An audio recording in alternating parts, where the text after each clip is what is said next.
Alrighty, guys. Good evening. Happy fucking Wednesday. Excuse me, Third Fry. Hope you guys are having a wonderful evening so far, guys. Tonight we're gonna be doing more Overwatch 2, continuing on with our tweaking here. Good. Hope you guys are having a good evening, though.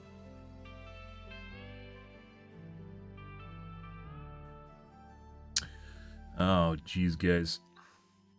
Actually thinking about picking up 4090 at this point in time. That's a sad place to be in. I think price cuts are coming. Probably for a couple more months, if that. And probably not for 4090. 4080 might price drop to 1000. But that nothing's been mentioned. They mentioned that they're going to drop into 1100 and then they just never did. So, yeah.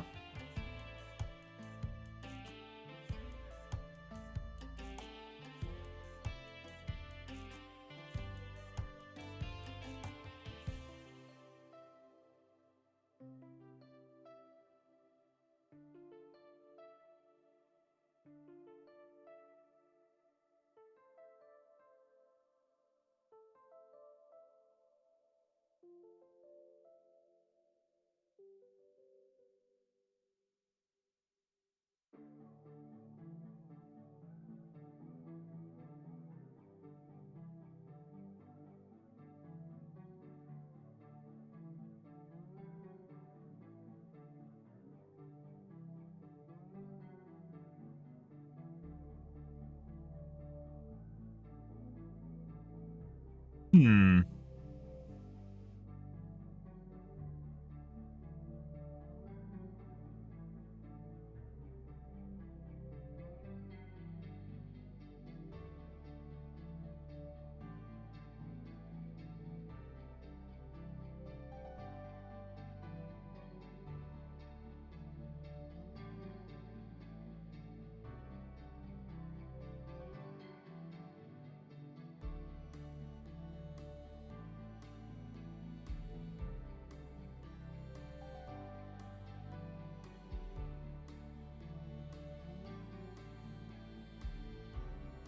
Good.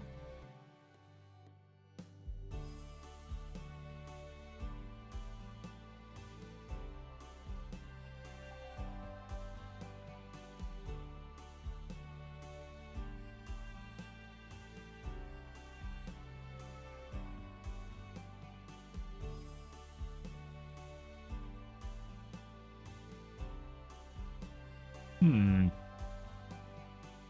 I see.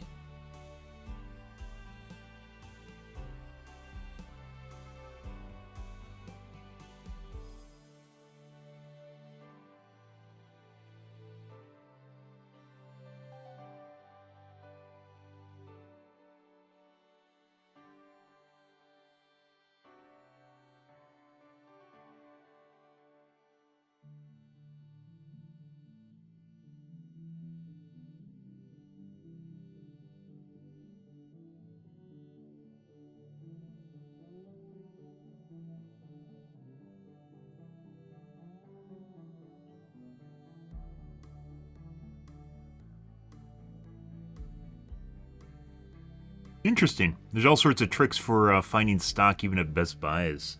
Apparently that they don't necessarily have it in stock, but they have it in stock.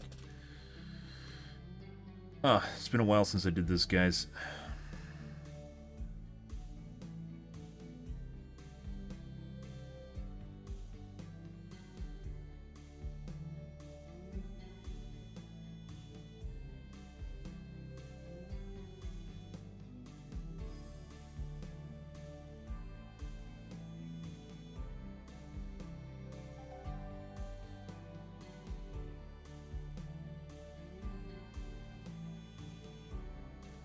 Good.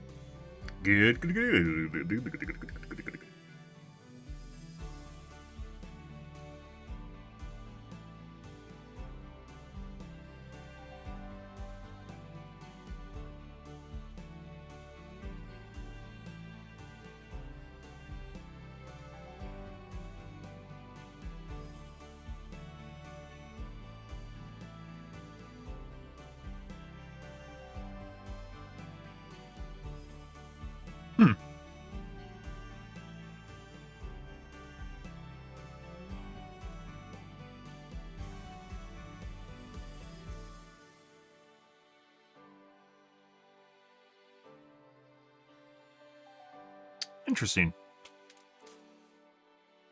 Another tool at my disposal. And closer than going to Micro Center. Maybe.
Uh,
Jesus Christ. This actually went quite far.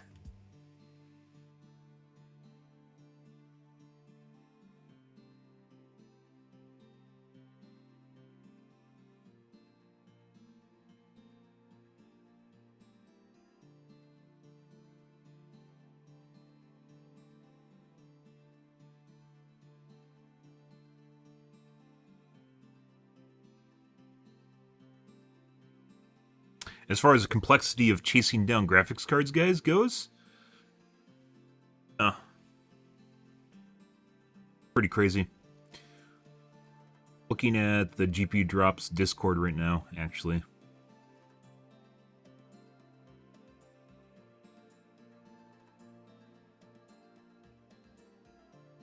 As it goes.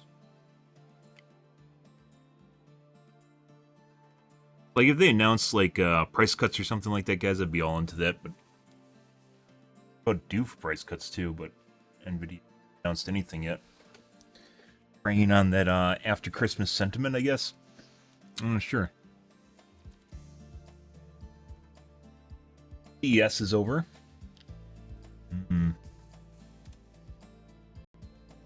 As it turns out, I'm probably going to buy one, and then they're going to price cut in February.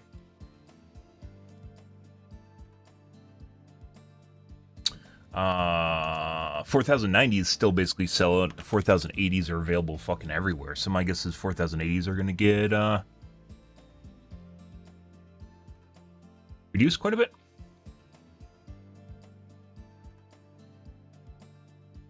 Get some coffee, cafefe, ready to go.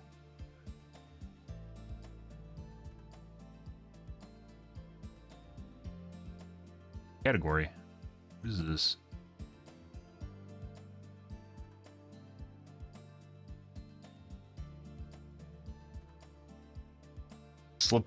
Slippery slope. Oh, it's a podcast of censorship. Yep, we've talked about that before. Mm-hmm. But yeah, you watch Velma. Is it really that bad? Yes. Just because it's designed for your demographic doesn't mean it's not bad. I know it's exactly what you're looking for. Ah, the documentary on EVGA. Good.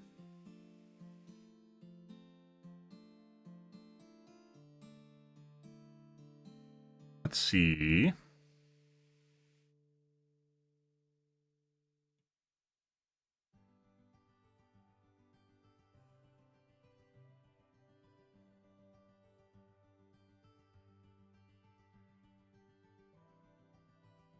Like a swimming angle grinder. Uh-huh.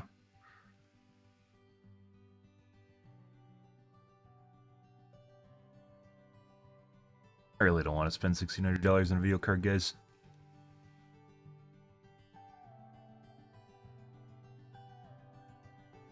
More of the usual. Now let's take a look at the B1M. B1M's pretty good, and then we'll take a look at pitch meeting, because pitch meetings are also pretty good.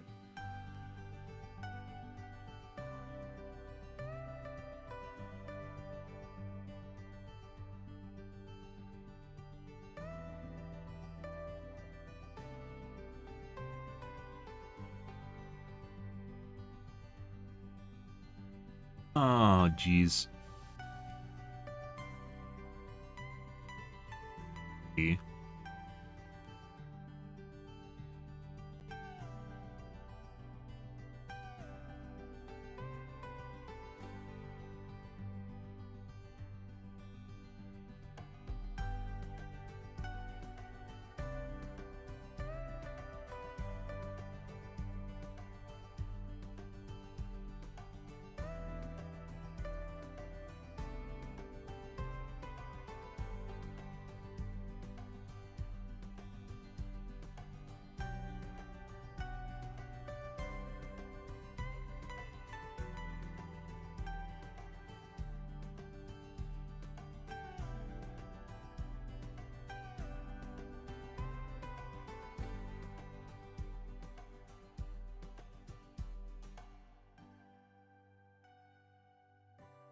Hmm.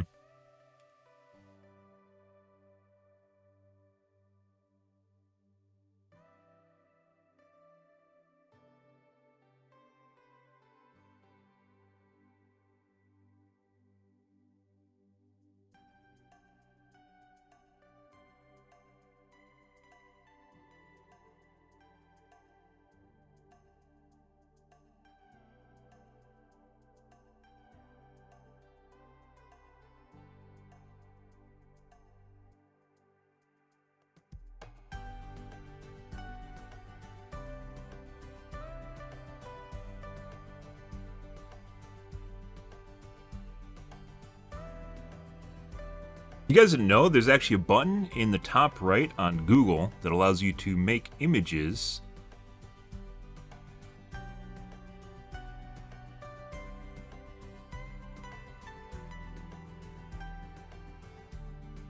of a web page, and then you can easily send them to your phone by opening your camera. Assuming you have a newer phone, you open your camera, and then you can scan in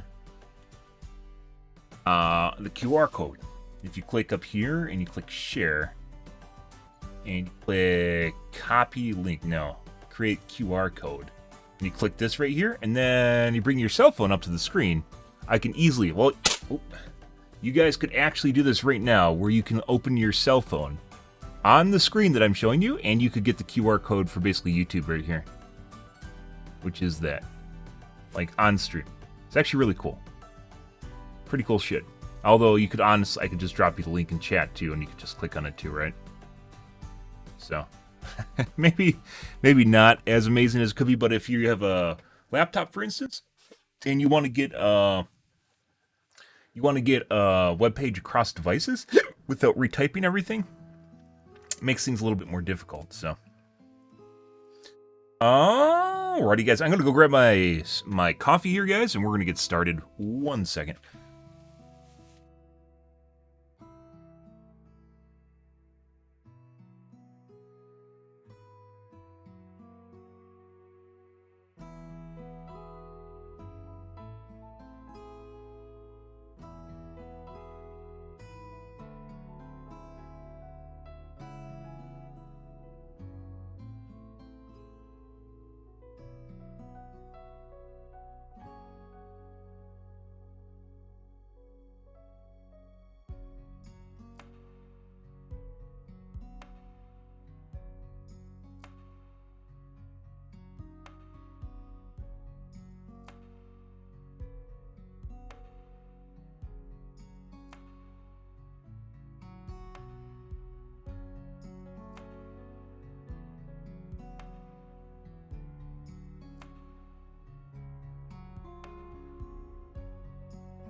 Alrighty. U-turn tunnel. I love U-turn tunnel. What the fuck is that? Sydney is one of the world's top travel destinations Take a peek, for guys. a reason. You've got Bondi Beach, the Opera House, the Harbour Bridge, all iconic landmarks that keep tourists coming in their droves.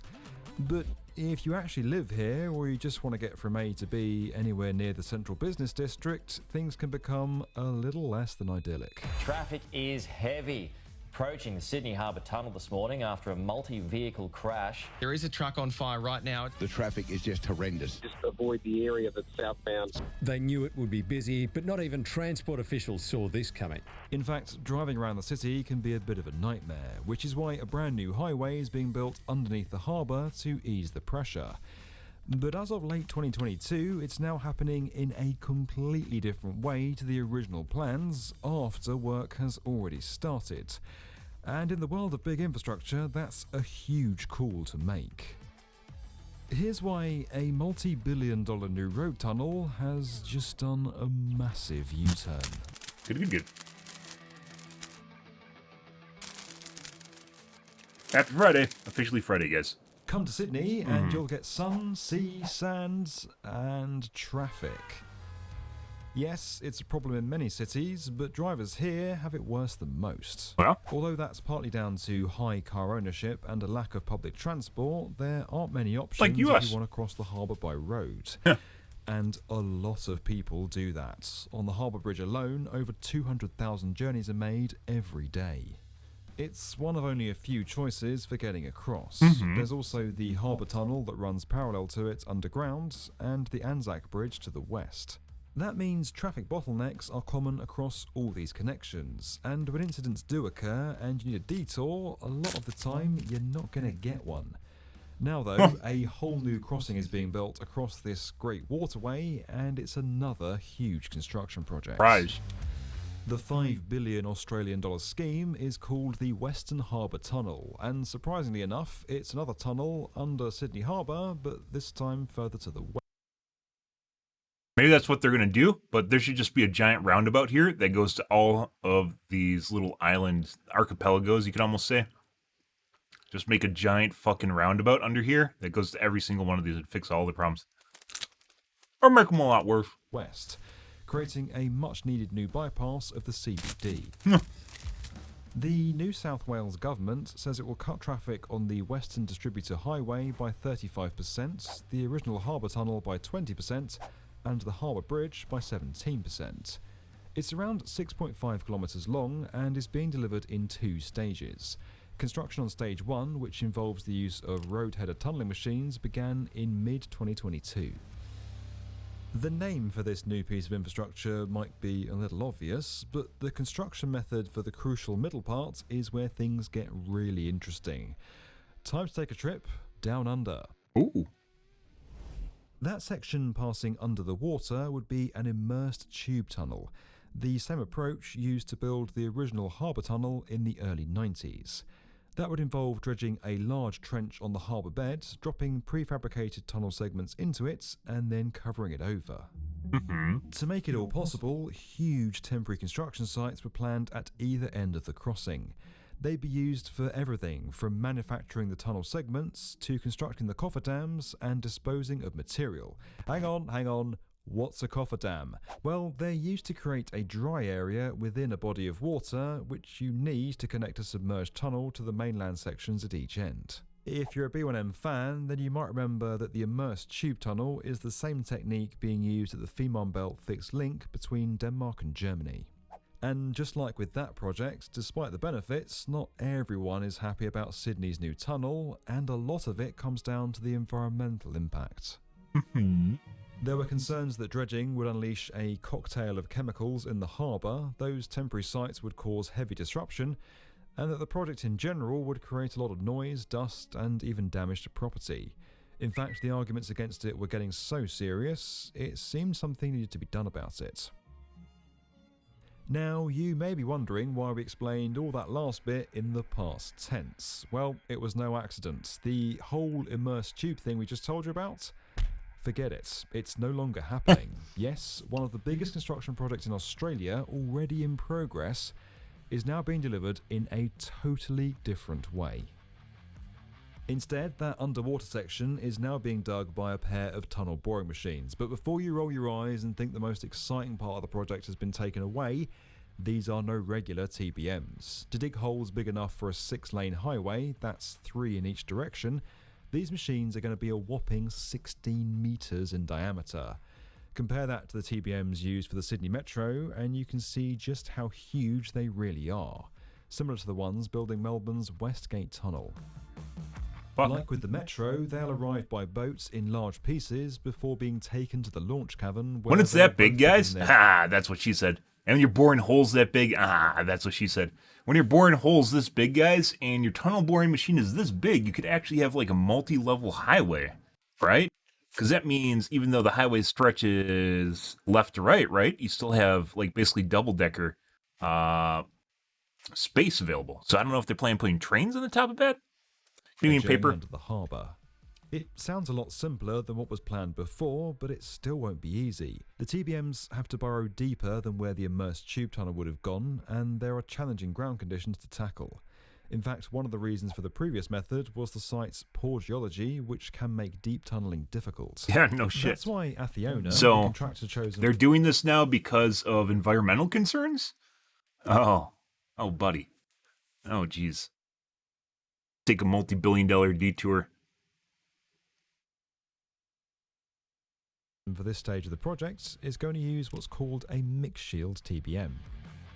This is where you have an air cushion just behind the cutting head to control and support pressure at the front of the machine as it moves along.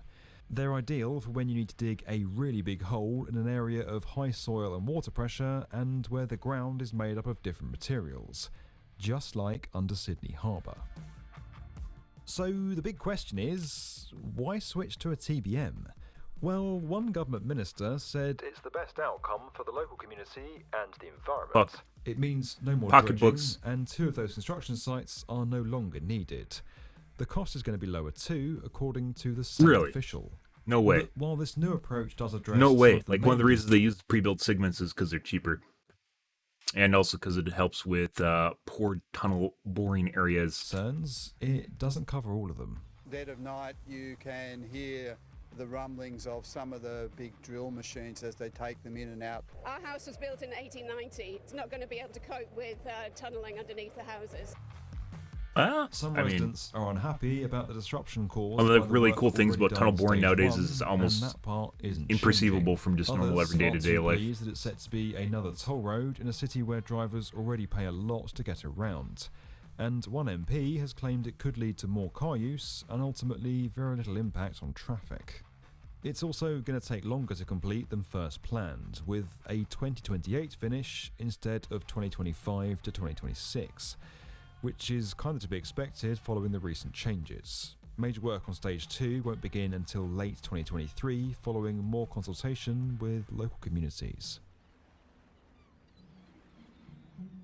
Sydney's Western Harbour Tunnel is yet another example of the pros and cons of a big infrastructure project.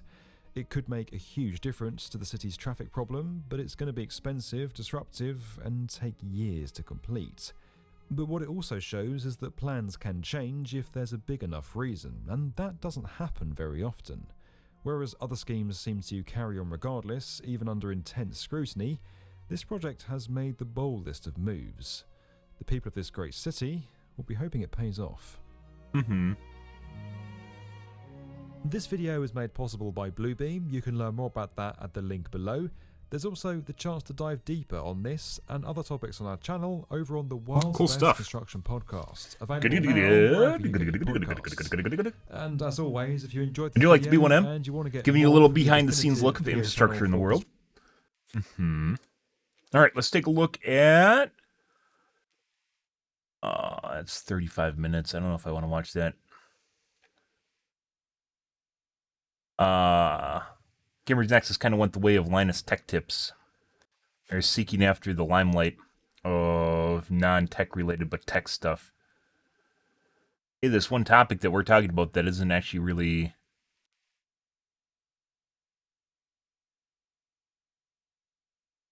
Wait, that's podcast.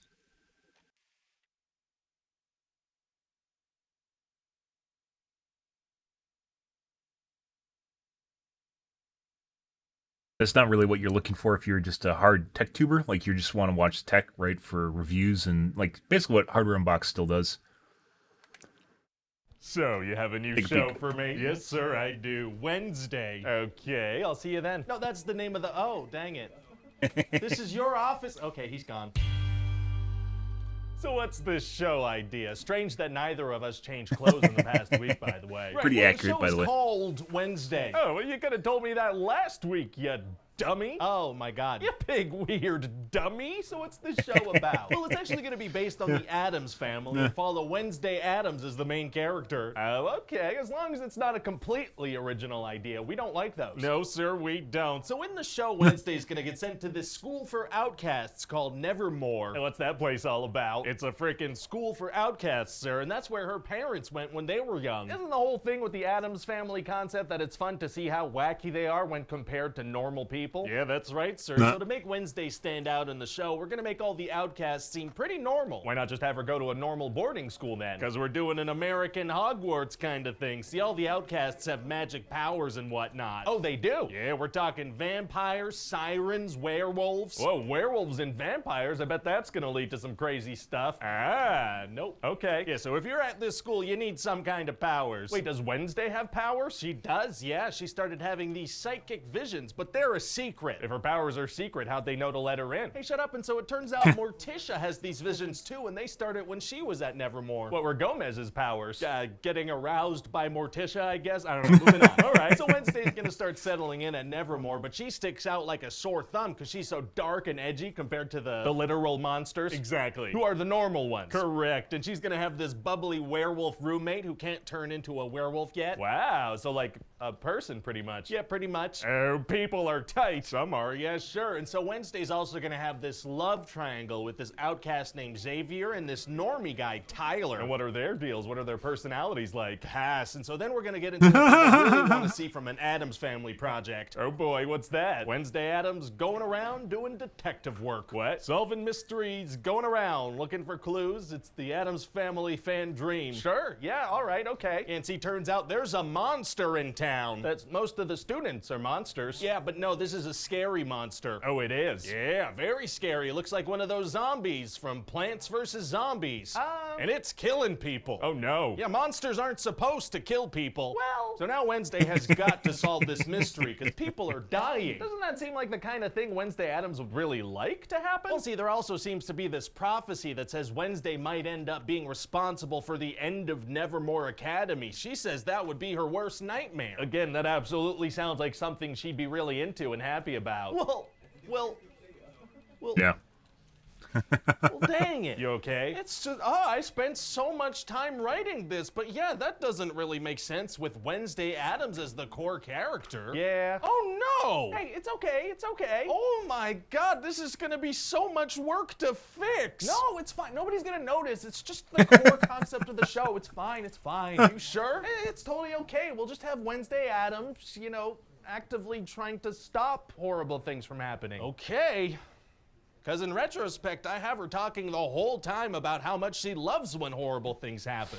Yeah, that's pretty inconsistent with everything that's going to be going on, but it's okay. It's okay. Well, it's fine. It's like all she talks about. Okay, all right. So what else happens? Well, her dad gets accused of having killed someone when he was at Nevermore, so obviously Wednesday's pretty upset about that. She is. Oh, God, that's something this character would like, isn't it? Oh, man. Yeah, probably. It's okay. Don't worry about it. Move on. Anyway, so it turns out Morticia is actually the one who killed this guy. She stabbed him with a sword, but he had already been poisoned, so it's okay. Is that how that works? It might be. Yeah. Well, that's good to know. So eventually we're gonna find out that this monster is actually a human that transforms into a monster called a Hyde. Okay. So Wednesday's going around trying to piece together who it might be. Pretty cool. So she's like a really good detective then? Oh yeah, very smart, one of the best, except every single one of her guesses ends up being wrong. Oh. Yeah, she even thinks it might be one of her love interest guys, even after getting DNA proof that it's not him. Wow. And so eventually we're gonna find out that the monster is actually her other love interest who's being controlled by this teacher at Nevermore. All right, well, at least Wednesday finally cracked the case. Yes, she did. See, she had a vision about it, and then they admitted to it. Well, that seemed like cheating. Nope, it's quality detective work. If you say so. So what does this teacher want, and why is she using a monster to kill people? Well see, she's the descendant of the town founder, Joseph Crackstone, and she wants to bring him back to life. How come? Well, he frickin' hated outcasts. He wanted them all dead, just despised anything outcast related or related to magic. So how does he get brought back to life? Magic. Oh, yeah, and he has a magic staff, and he does magic stuff, and he's magically undead. That's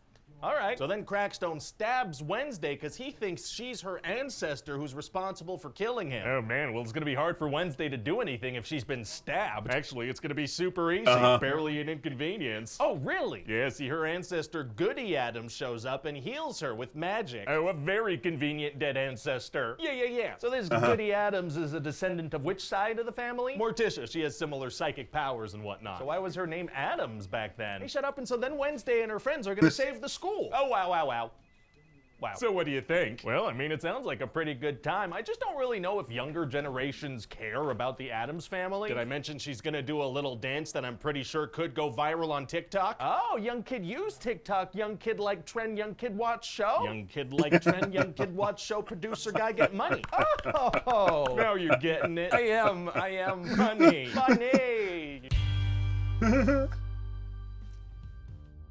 Pretty much. Everybody, it's Ryan George here. Thanks.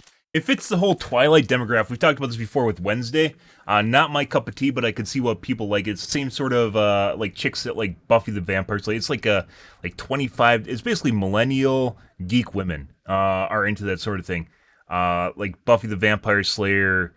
You know, like former Twilight fans, but obviously they can't like it anymore because of the weird relationship between the characters, and she was underage or something, and yeah, they can't like that anymore. But they're all grown up, and they want this kind of pseudo romance relationship where a bunch of guys basically fawn over the chick, and you know, she's in control of everything and just makes fun of everyone else. You know, the usual stuff, but at the same time doesn't give a shit about life. But everything works out for her because apparently not giving a shit about life and just being hot, I guess, means everything works out for you and you're kind of edgy and kind of standoutish. It's like a genre. I don't even know what genre would fall under, but it's like Twilight fits it, Buffy the Vampire fits it, Supernatural fits it. It's kind of like cliche, like romance, but not even a rom-com, because technically not even a comedy, but kind of a rom-com. Yeah, all kind of fits into this genre.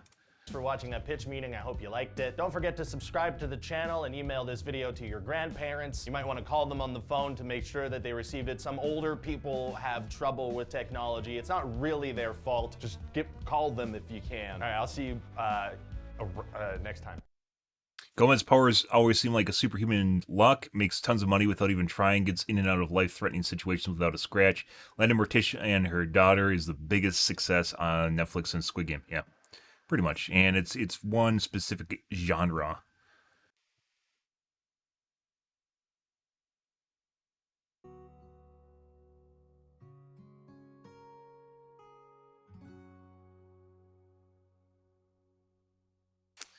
Wednesday is saying she loves watching horrible things happen whilst trying to prevent horrible things.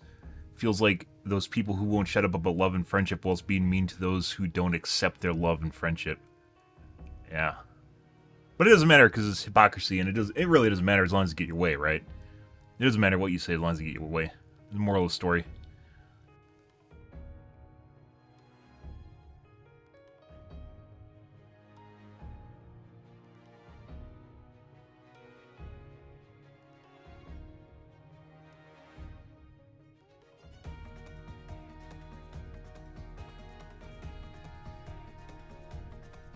I love a writer guy is ever so slowly realizing he comes up with some really crappy screenplays. Yep, but CEO still accepts him for who he is. Uh-huh.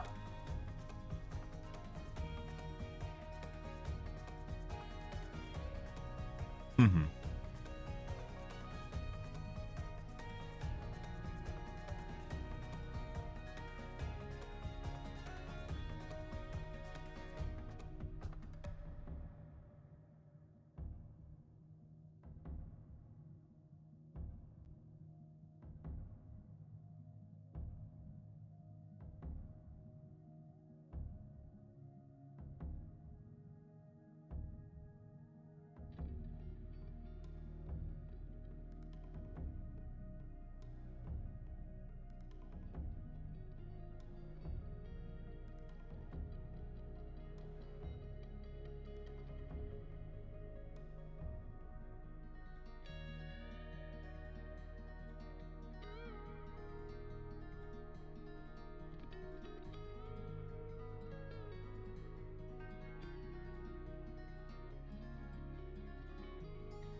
Some people trying to make up for what's going on in Wednesday too.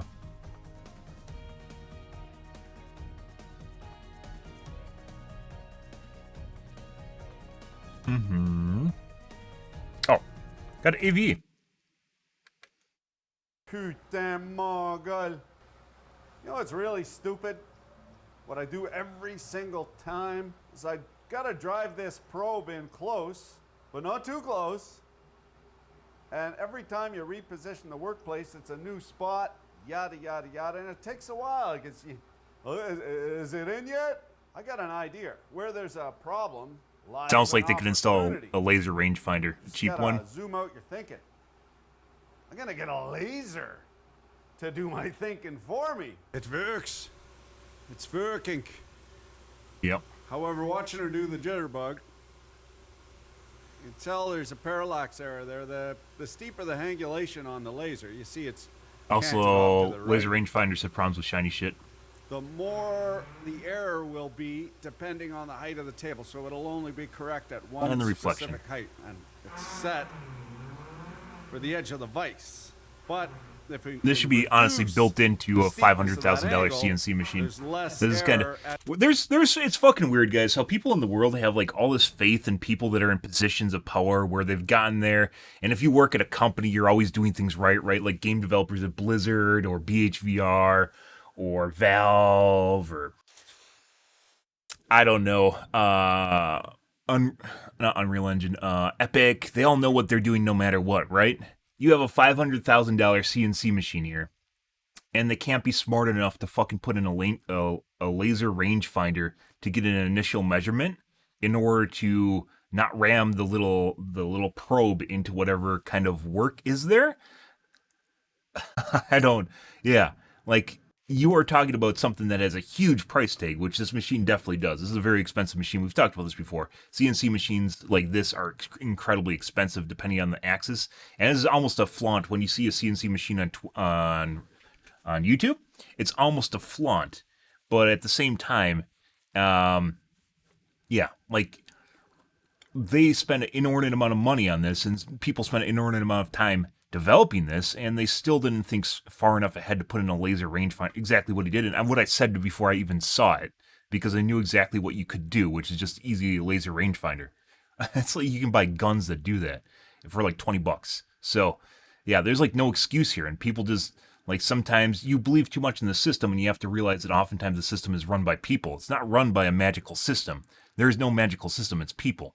And those people, depending on how much they care about their job and about what they're doing, and perhaps, obviously the restrictions they're under by the company and time for development, will make choices, and they don't always come out the way that they want them to. So, yeah, whenever you hear about, oh my God, people work at Blizzard, obviously they know how to balance their game, right? No matter what. And oh my God, someone got hired for Rings of Power, almost $1 billion franchise. I'm sure they know what they're doing when they're writing stuff. Yeah, no, it's not. And that's where you end up in a scenario where stuff just doesn't work out the way you think it's going at to. different heights. Here's the setup. Class 2 laser. Got this from the Crackmaster car. Should be industrial quality. You might find better, but you won't find more expensive. Made in the US&A. Fair skookum. We're going to jam this up as close to the spindle as we can, and then we'll put the probe in, probe it, so we'll know the perfect corner, and then align the laser with the corner. Bob's your auntie.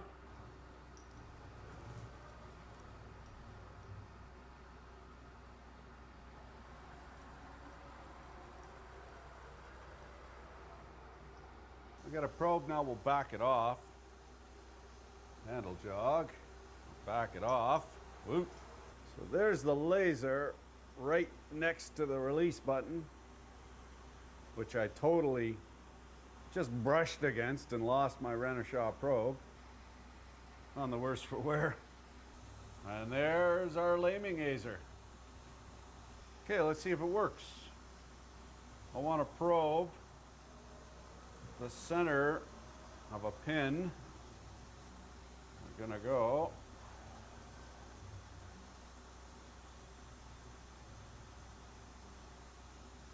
close enough. Oh yeah, works like a hot damn. That Prevents you from breaking one Renishaw ruby-tipped probe. Expensive as crap. It's worth it. One thing that'll change is the height off of the vise because of the parallax. However, if you know that most of your And by the way, the problem with workpieces are refraction, gonna you be could figure out if you have between like an inch three, and 2 inches you have off 3 the vise, lasers or that'll 2 get you lasers close even. enough. Reduces What you error could with do, triangulation, What you could do, or even with 2 different get data the cro- points. No, crosshairs wouldn't work. But 3, do the 3, like that movie, the fella. Here every School day, your guys. Freedom. Oh, that was real life. Predator. You know, with the thing with the gun, the 3 dots, and then the middle of the triangle is always going to be it. And if you're off further, the triangle just gets bigger. Hey, buddy, the best laid battle plans only survive until contact with the enemy. This laser is working okay, but it just get washed out. It fades away by the coolant getting stuck on there. You see, it's blatted out. Yep. It occurs to me that the probe, it doesn't spin him a thing. No spinning. So this is the public disclosure of a novel invention. You're gonna put a laser on the Renishaw probe, which shoots directly in line with the probe. Because it doesn't spin him a thing, it's not gonna hurt it. Also, we could have it integrate with the circuitry, what turns it on for probing, or we could have it integrated just with a movement sensor so that it goes into quiescent current and doesn't kill the battery. Yeah, just shooting straight out the end of the tip. Here every day, guys. This guy has like a Gives me million an idea. subscribers. Thanks for Yeah, watching. Keep your dick in a vice. has like 1.5 million subscribers, guys. Here every day. Always ahead of the curve. Good stuff.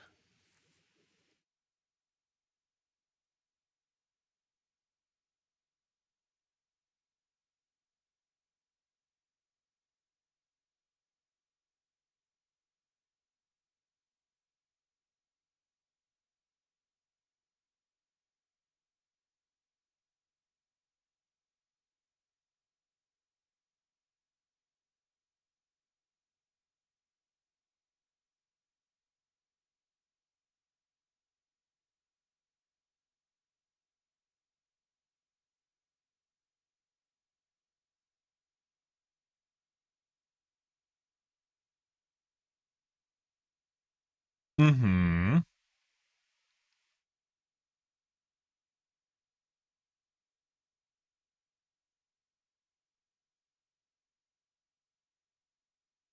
Good. What time is it? Maybe we'll take a look at a travel geek here. Oh my god, I do enjoy a good travel geek.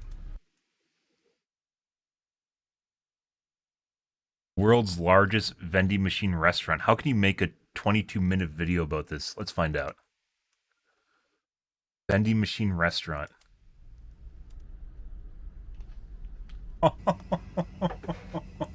What? Vending machine park.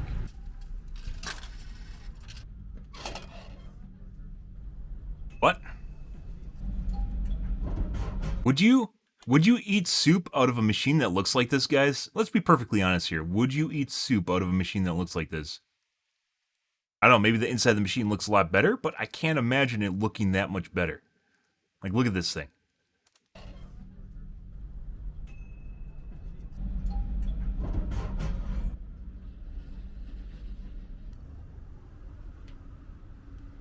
Ready, go!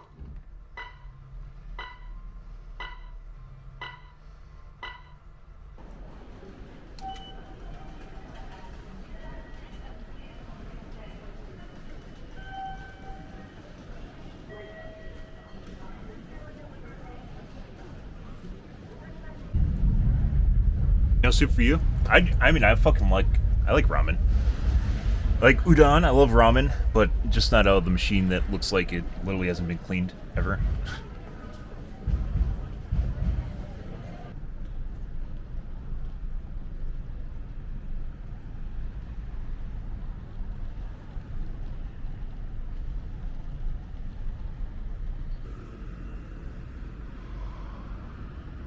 Ramen? No. That's more your thing, Slane. You're into ramen. Not quite me. Yeah. Little projection going on there.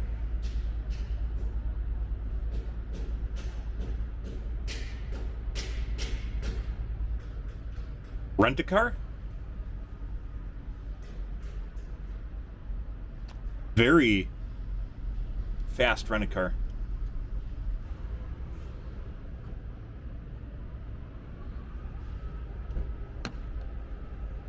Ah.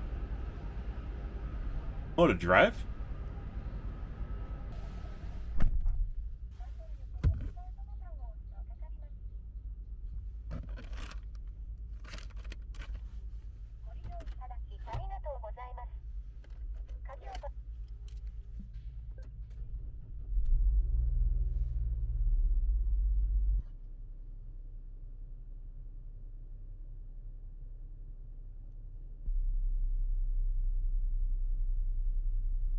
Have I? Yeah, we just talked about it. Yes, I have. It's for millennial geeky chicks. It's not at all like Stranger Things. It's kind of like a shitty version of Harry Potter.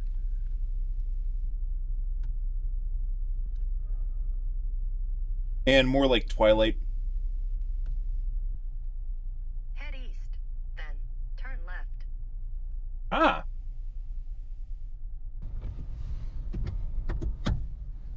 Oh.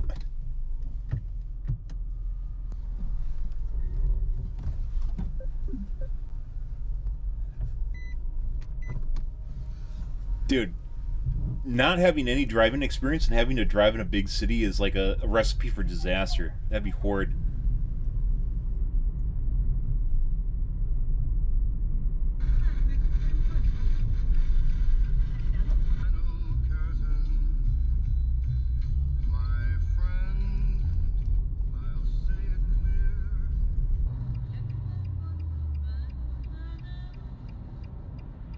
Just seeing cars on the other side of the street just makes me just like freak out a bit inside. Hello Kitty storage, huh? Well, it's not for a young audience. It's for a specific demographic. Millennials are not a young audience. Millennials are the 25 to 35-year-olds now. 38. I think millennials, 39 millennials is when they end. I think it's even 28 to 38. Like, they're pretty old. That's definitely not who. It's not for kids. Addams Family in general, I guess, maybe could be for kids, but the Wednesday adaptation is not for kids. Just because there's a kid in it doesn't mean it's for kids, as it turns out. Overheating. This, by the way, stuff like this is what happens when it starts overheating.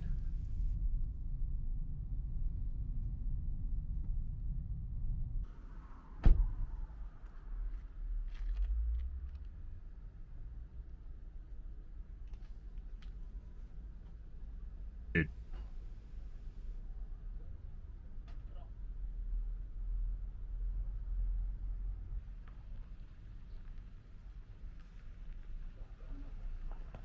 Operated by the owner used tire shop. What the fuck?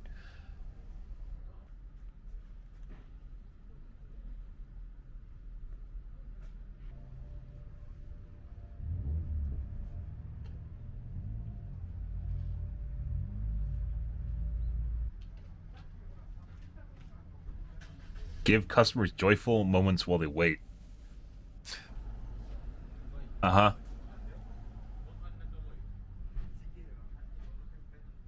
Oh, my coffee has a bunch of coffee grounds in it. Oh, no. Oh.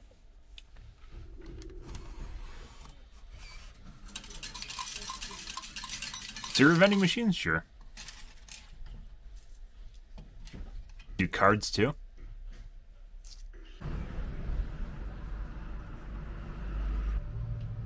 Ah, Coca-Cola. 100 yen. Is that really cheap for a vending machine soda? 200 milliliters? Is that 16 ounces? Probably 8.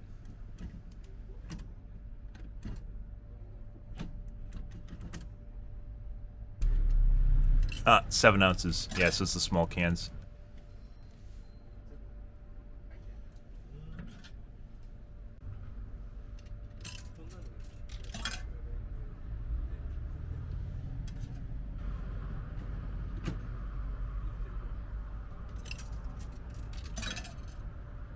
Oh.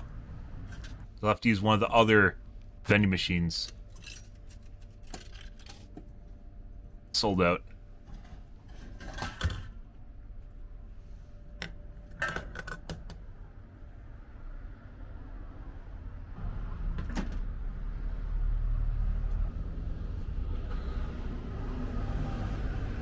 Still pretty cheap. So that mean like, what, 12, 14 ounces, 15 ounces would be like $1.40. That's still pretty cheap considering gas station prices in the U.S. would be about maybe $1.80, $2. Probably closer to $2 for 16 ounces.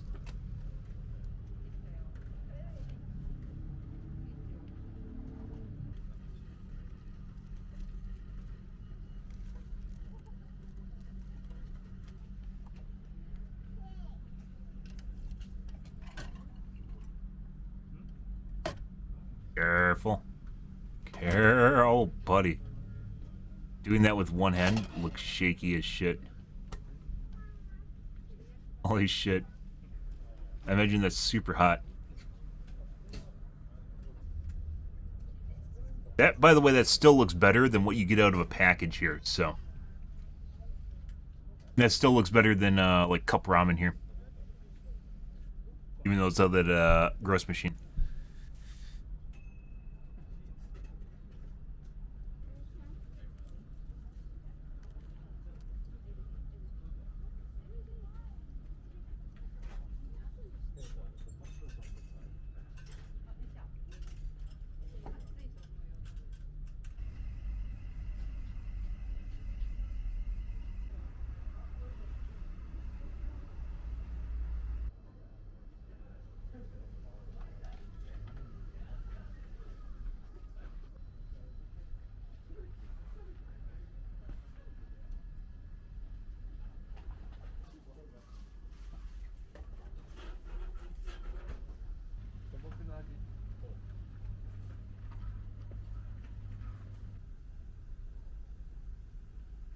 Oh, buddy.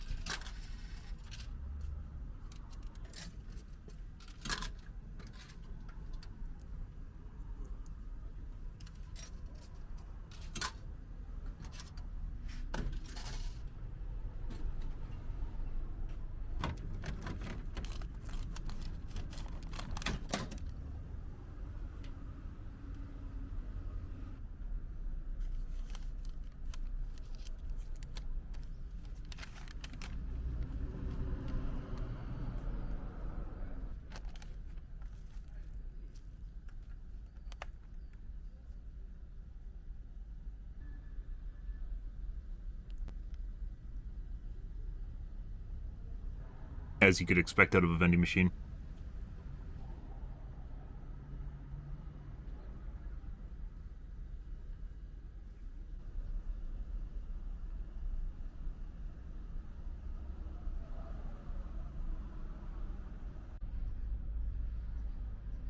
I'm actually curious whether or not he has to visit the bathroom after eating here. By the way, one of the best things about Quick Trip in the U.S., by the way, if you ever visit up north and you get to treat yourself to the best gas stations in the world, you can visit some Quick Trips, and you can eat there safely without having to visit a bathroom afterwards, which is pretty rare for gas station food.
Oh, yeah?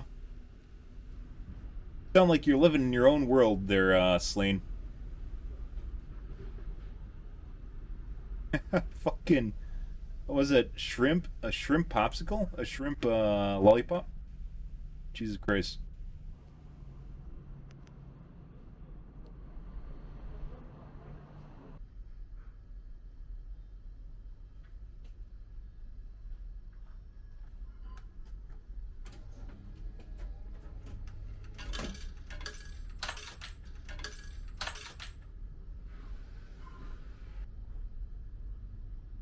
Yeah, goodbye.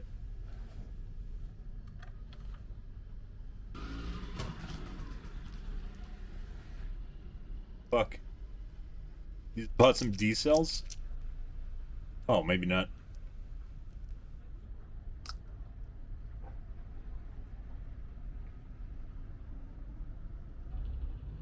Like Pez.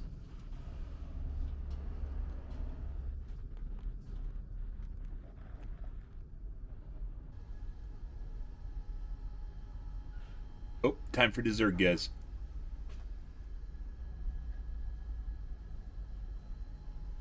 Shit. Someone didn't stock.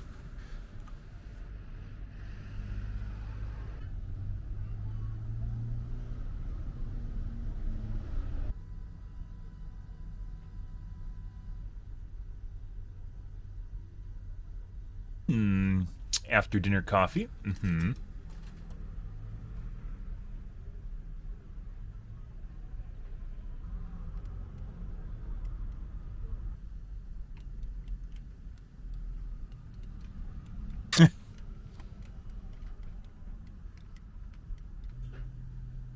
Some maintenance required.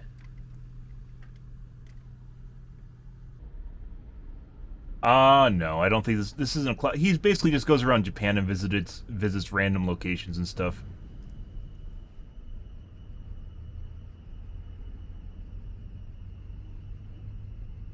Enhance.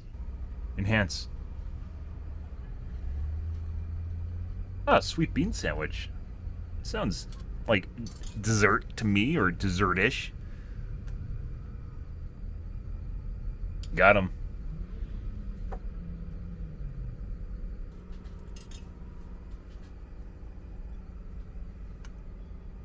Ruff-roll.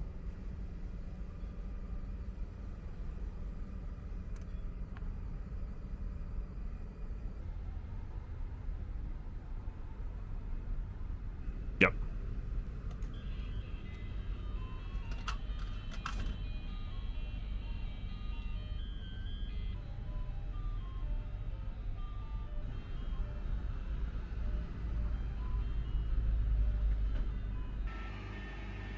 Plays music for you too, guys. That makes it so much better.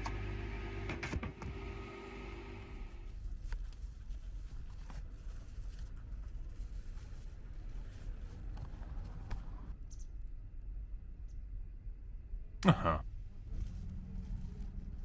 Dessert.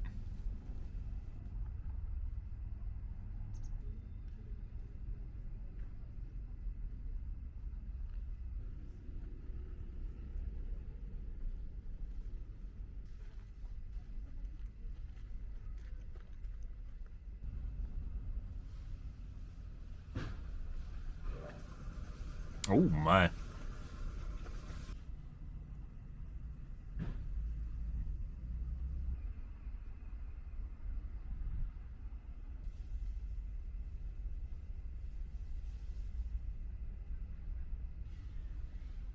Trying his luck at gambling.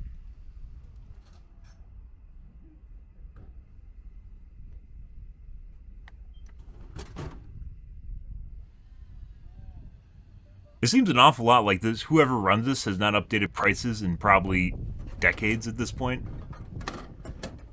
It's no wonder that some of these machines don't even, like, work.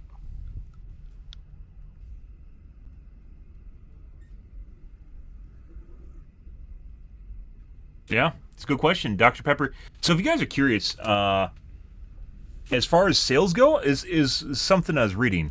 Sales in the U.S. as far as soda goes have been slumping in the last couple of years, but Dr. Pepper's actually been growing, which is kind of weird, because all soda sales are basically slumping except for Dr. Pepper, which I actually enjoy drinking Dr. Pepper too. Yeah. Not sure why people hate Dr. Pepper. It does look like it blew up. Probably exposure to the sun. Oh.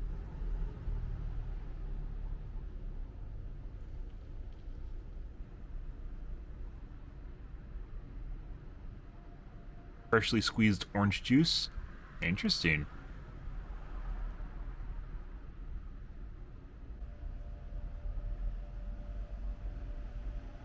Still self-risk.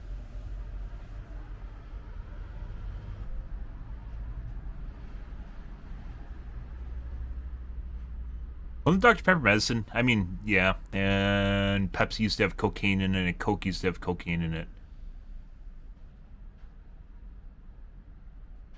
Ah, they're all 70 cents.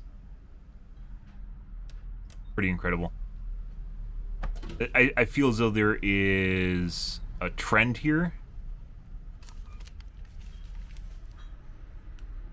There's a trend here as far as pricing goes. Probably something to do with them not wanting to put change in the machines and thinking 70 cents is better than 200 yen, which would be $1.40.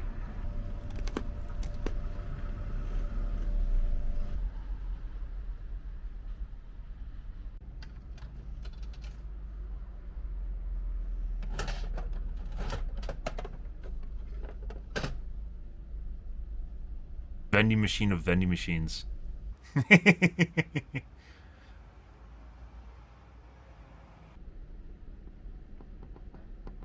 Oh, yeah?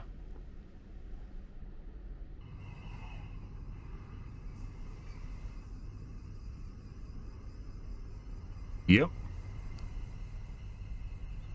Imagine...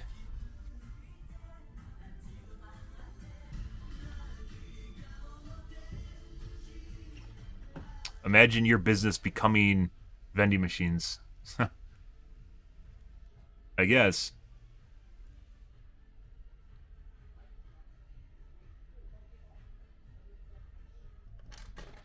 Player's choice.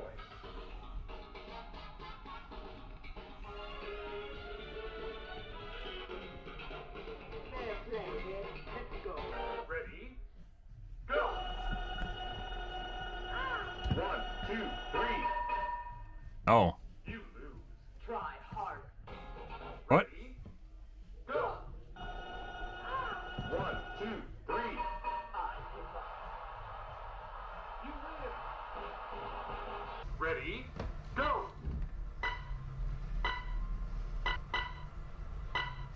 Stop.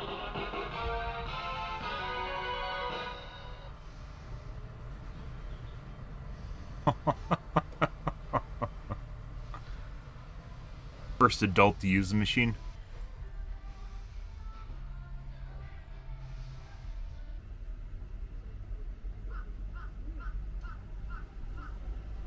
Dating thing.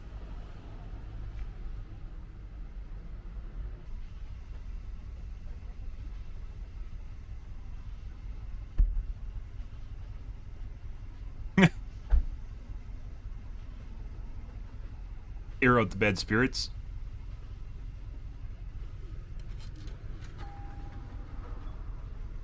Wonder how many... The owner probably stacks them mainly with, bad luck.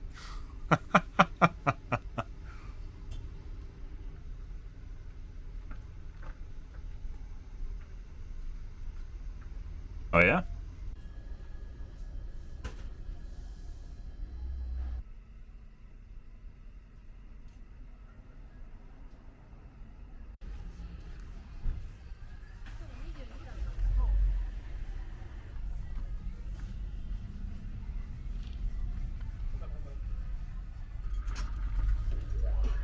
Oh.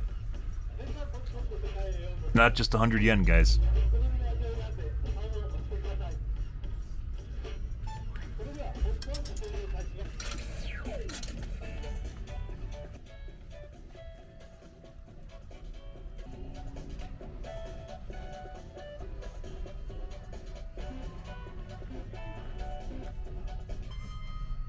I mean, they can't have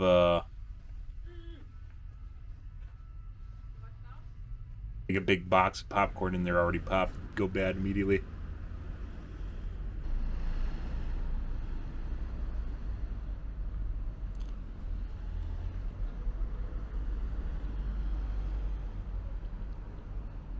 After that miso soup machine, guys, I would I would worry about shitting myself silly.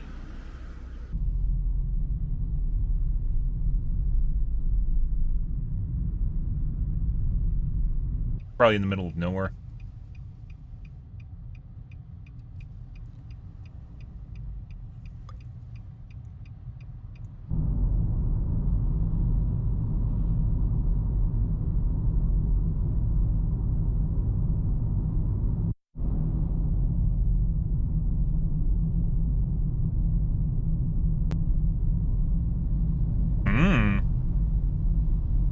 Some low-key advertising. Mm-hmm.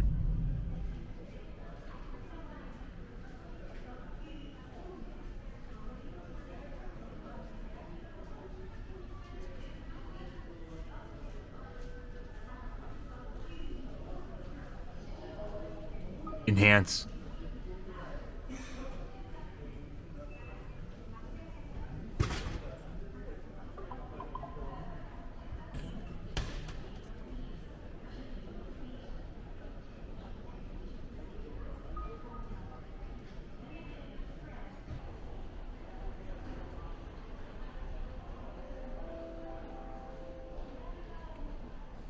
Ah, what a lovely Travel Geek video, guys.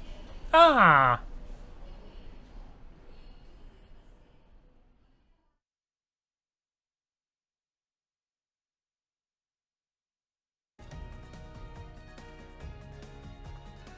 Yeah, I did not do my upload.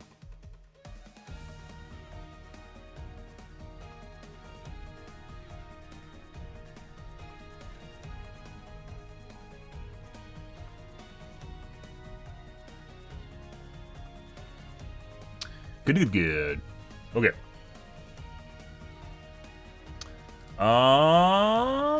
Let's see. Take a look at the videos. Done. Upload. Oh my god. Locked.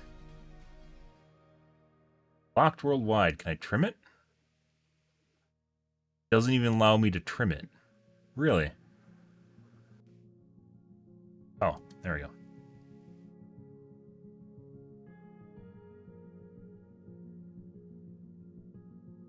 Star power.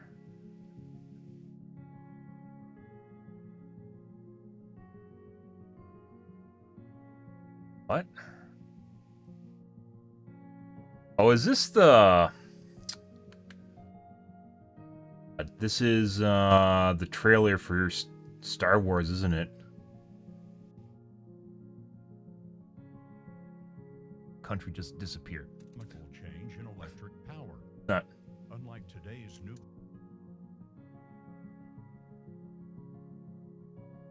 Only for... So the 60 minute segment, guys, was... The 60 minutes segment was 10 minutes long. And they played a 30-second clip in it. And the DMCA is not for 60 minutes. It is for the 30-second clip of a song that they played in the middle of it.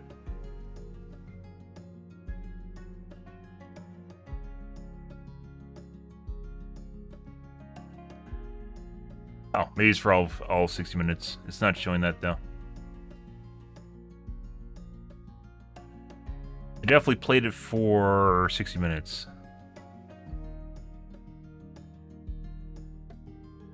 Bye-bye, 60 minutes. Bye-bye.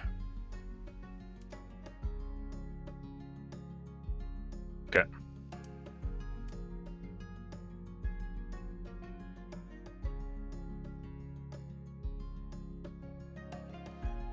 It was for 60 minutes, but they also had copyrighted music that played into it, I guess, which is what I thought it was originally for. Okay. Which I don't really care about if you trim it out of the videos. That's easy mode.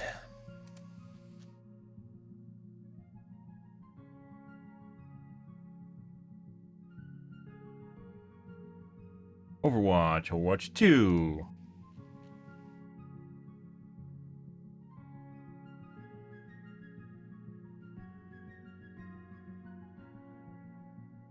Good. No notification.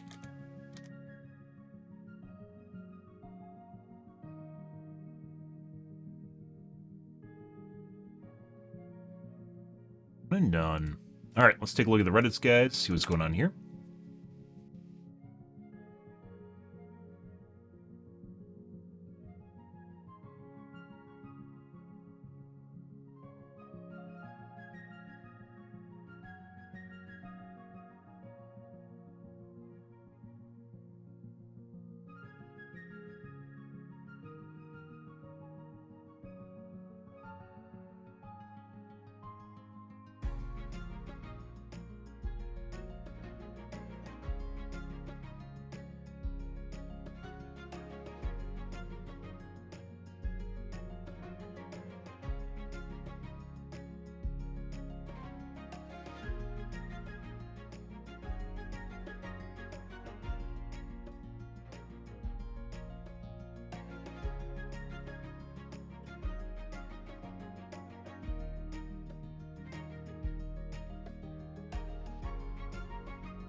Someone trying to find lore in the game. Good.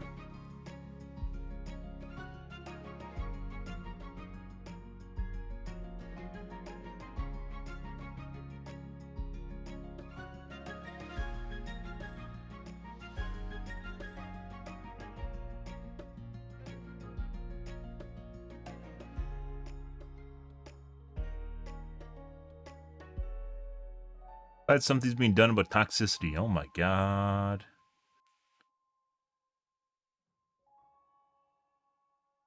Indie Reddits. Now, if only they actually did something about cheating. If only they did something about cheating.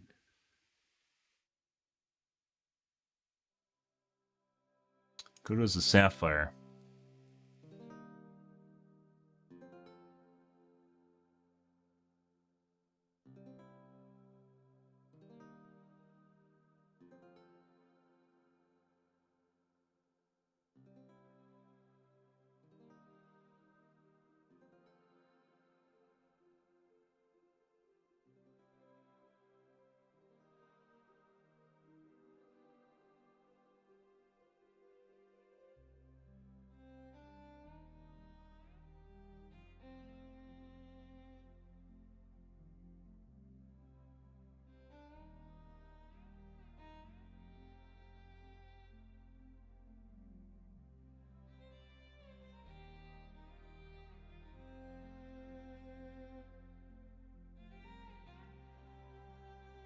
I'm an NVIDIA user. Can someone make me go from team green to red? This is the...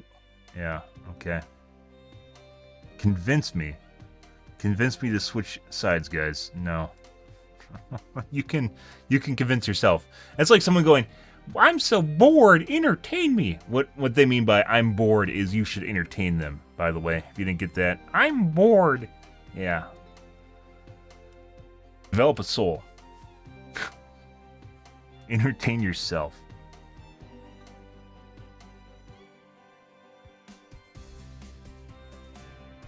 I'm bored.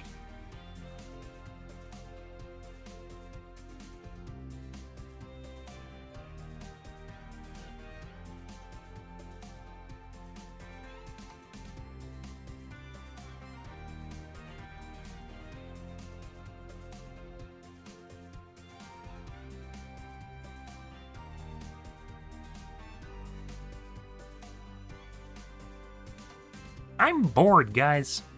Why is everything so boring? You're a boring person. I'm bored, though.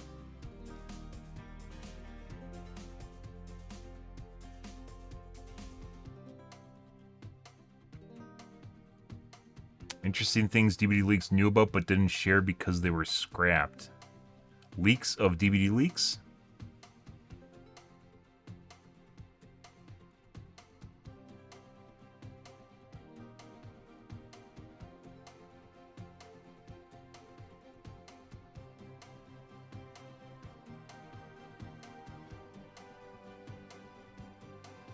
Whining about whining?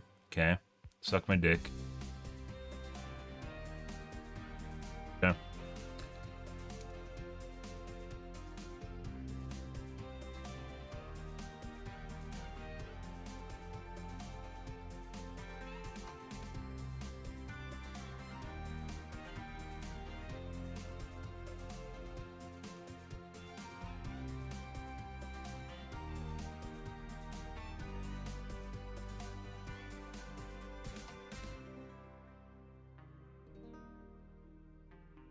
Tons of script ideas, prototypes that never made it public. Some of them we were talked about already. The Execute's losing progress and not interactive. Let's talk about the ones that weren't.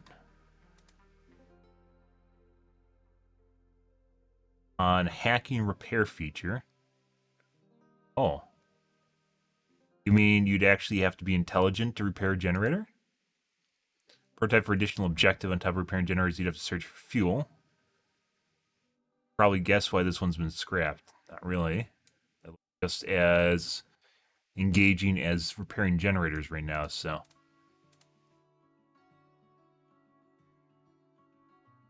Matt for Pinhead was considered in early days, was ultimately rejected because of too much sexuality.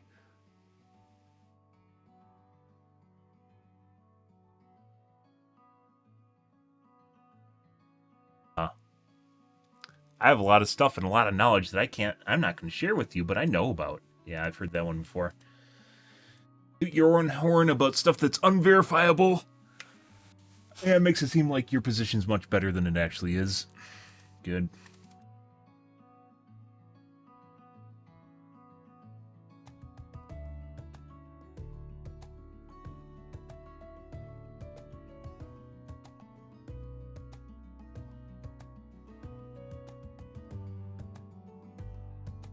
Okay, I'm gonna go watch my coffee cup out, guys. Be right back.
I'm bored, guys. Why don't you entertain me? I'm bored.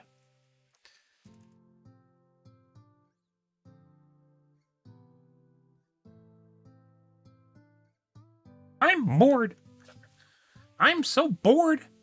Yeah, time for Pharaoh? Yep. Still doing the doodly doos. Got something planned tonight. We're going to try What the Fuck Fast. I haven't used this in a while. I think when I was playing, so I've used a couple different, as they call them, like gaming VPNs or whatever. Basically what it amounts to. It's a VPN for gaming. I've used a couple over the years. One was Exit Lag, and which you can still see on my desktop. Another is What the Fuck Fast. I also used Outfox, and I think the ones that worked the best for Overwatch was What the Fuck Fast and Outfox, but I'm not sure on that. We're gonna try some tonight. See if that makes up for some difference. Gaming VPN. Oh. Doesn't even give you this. These are just VPNs. These are just VPNs.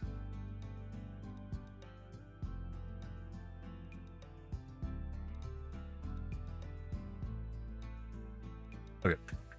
Let's change categories here, guys.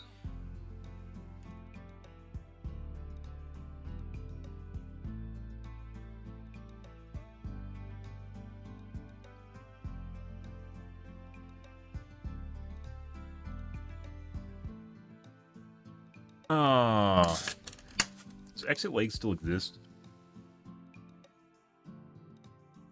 What else do they call these besides gaming VPNs?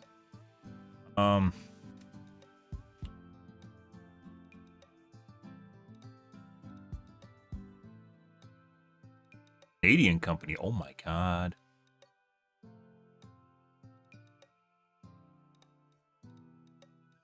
Gaming network. Optimizer. How the fuck do you find these if you don't find them on your gaming VPN?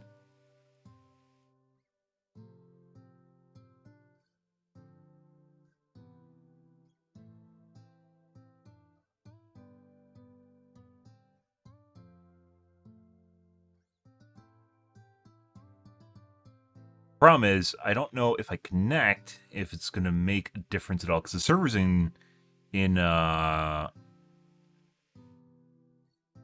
Chicago, which is actually really close. I shouldn't even need this. This should not even be a thing. If this makes a difference, my head's gonna explode.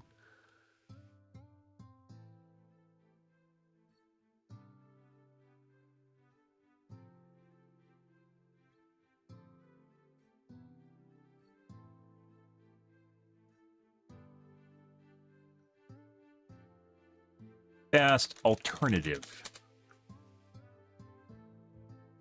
Rigorous themes. I feel like this isn't going to tell me... Oh, hey, I forgot about this.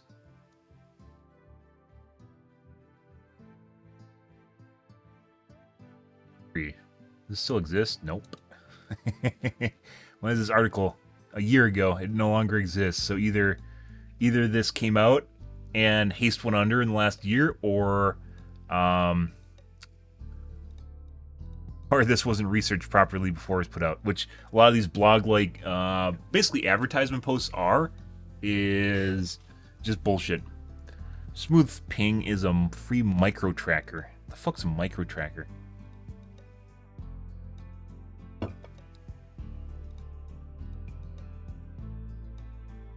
Okay.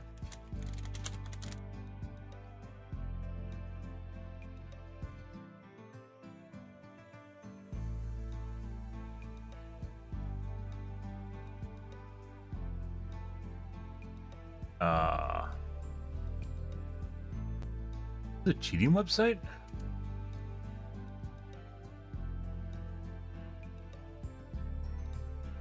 Zero comments.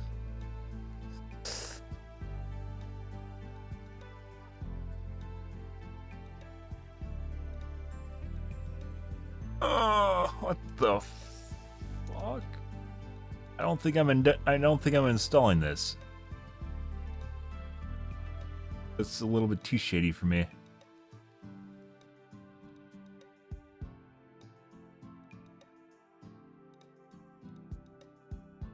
It has 40,000 users. What?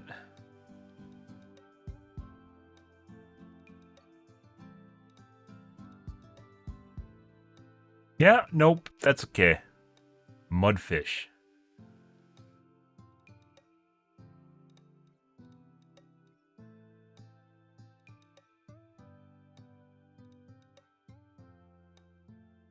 So nodes usually is it's a connection point, but each city can have multiple connection points, so this doesn't mean 592 cities, this just means 592 servers. Which is mean anything. I think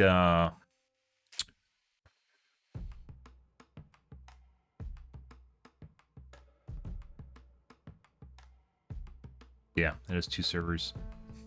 Not what I'm looking for. Ah, plant side 2. Wow.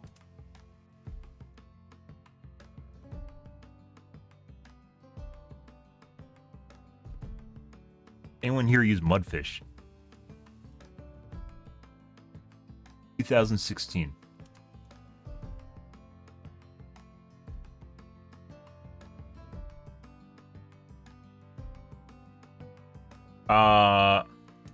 Gaming VPNs work really good for across the seas.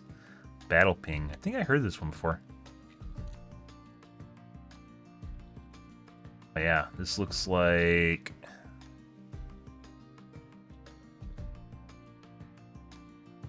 Dude, whoever makes these websites, guys, holy shit. Like, yeah, someone got paid. This is the cheap budget.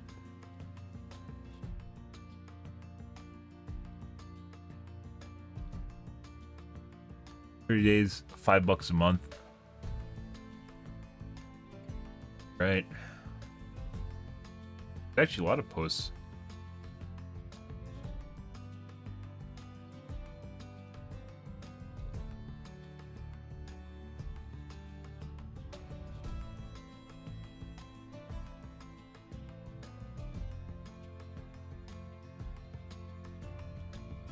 Do programs like What the Fuck Faster Battle Ping work? Yes, they do, but it depends on the route between you and the server and what's going on between that route.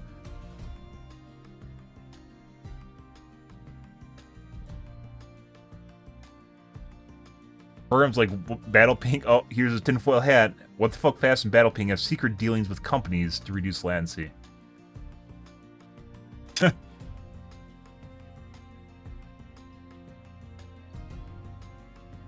Programs like Battle Ping, What the Fuck Fast, Lower Ping have made deals with game companies they connect to. This is the reason they're able to give you stable low pings. Christ. No. It sometimes fixes routing issues you have between you and the server, and other things might encounter along the way. And you could have point A to point B for one person, and point A to point B, or point B to point C with another person, and whether or not the gaming VPN's help depends entirely on that route.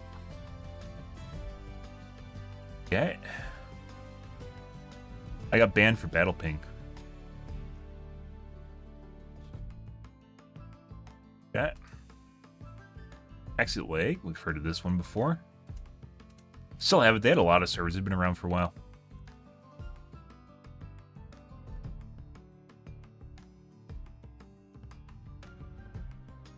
$44% off the annual subscription. Oh my god.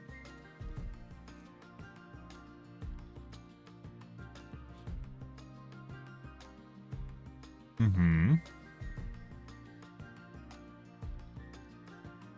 Fuck is this? Why does this exist, guys?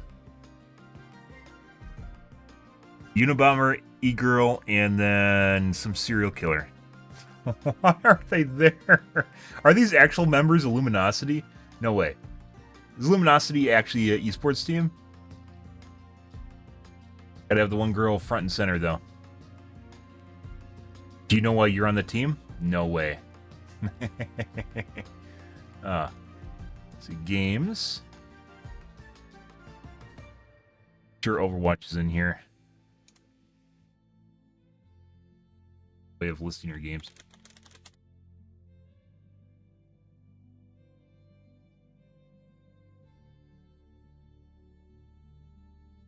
Means it's supported.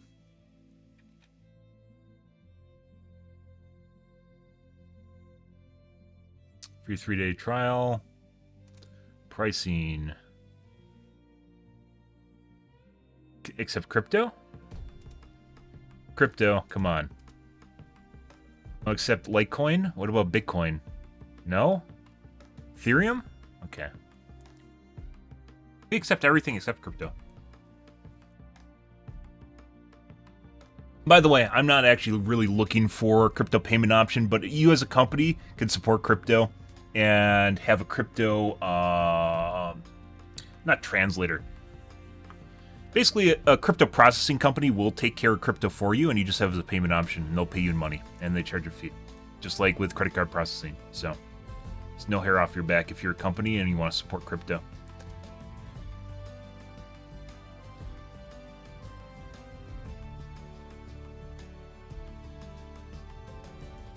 Six months. What was there's a yearly deal? There is no annual subscription here.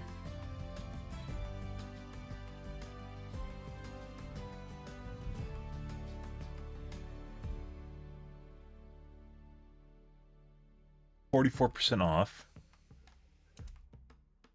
There. Oh, it's just the normal price. By the way, it says it's a deal, therefore it is. Teehee. It's actually cheaper than What the Fuck Fast. I think What the Fuck Fast is $15.99 a month, which is insane. $15 a month. Alright, G2A. And let's go exit, leg. See if there's any keys here. $4.76 for 1 month. Sometimes you can get some good deals here. What the Fuck Fast. 90 days for 33, so $10 a month. Not good because you can get it cheaper. I think eBay.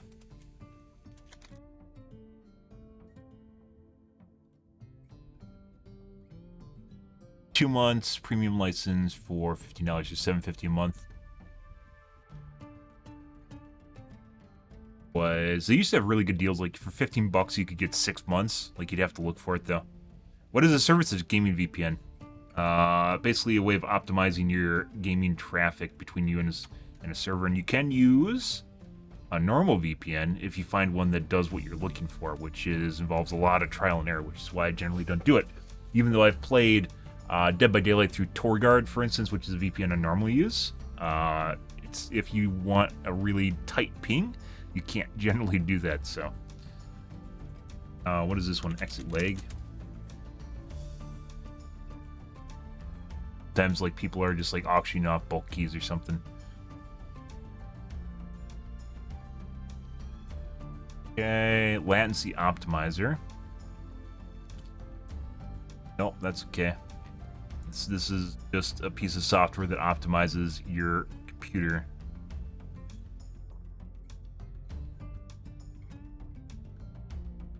Actually, it's not even there anymore. Yep, that was probably spyware. Good. Kill ping. I seem to remember this one. Wonder if Outfox is still in here.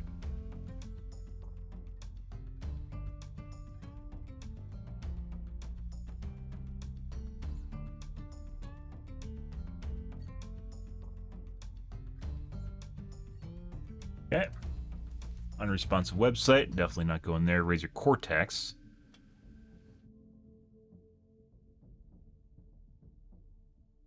Razer has a service. Interesting. Is this actually... Is it a gaming VPN or is it just optimizing software?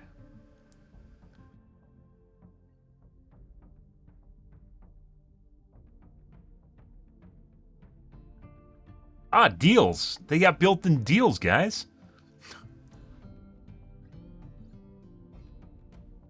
Games? Okay. No. Best alternative out there.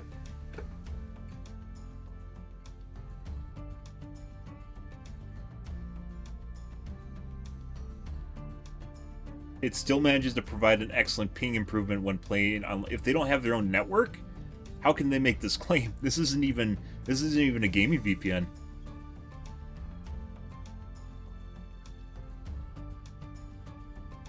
So,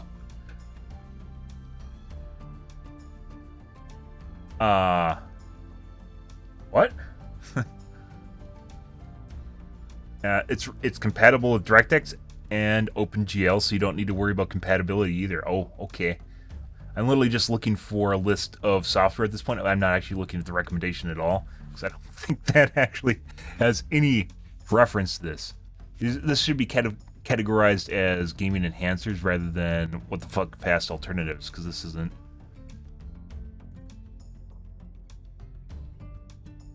Ping enhancer.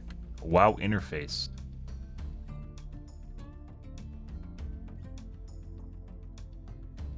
Enhancer is a small Windows-based program which will reduce your latency by increasing frequency of TCP package acknowledgements sent to the game server. All kinds of online games.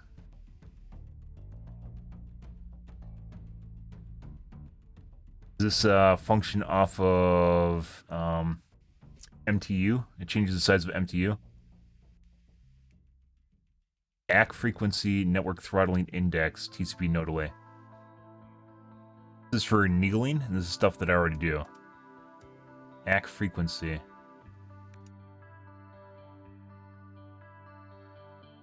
This is stuff that, by the way, is already done in SpeedGuide's RCP tool, SGTCP optimizer tool.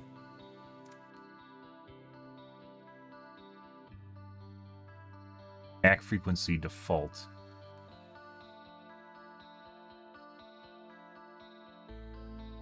I believe you want this on 0.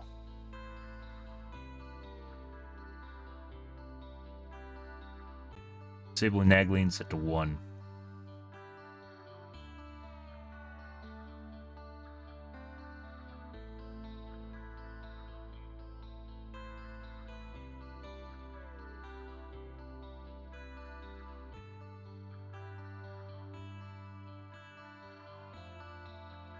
Don't games use UDP primarily? Sometimes they use a mix of both TCP and UDP.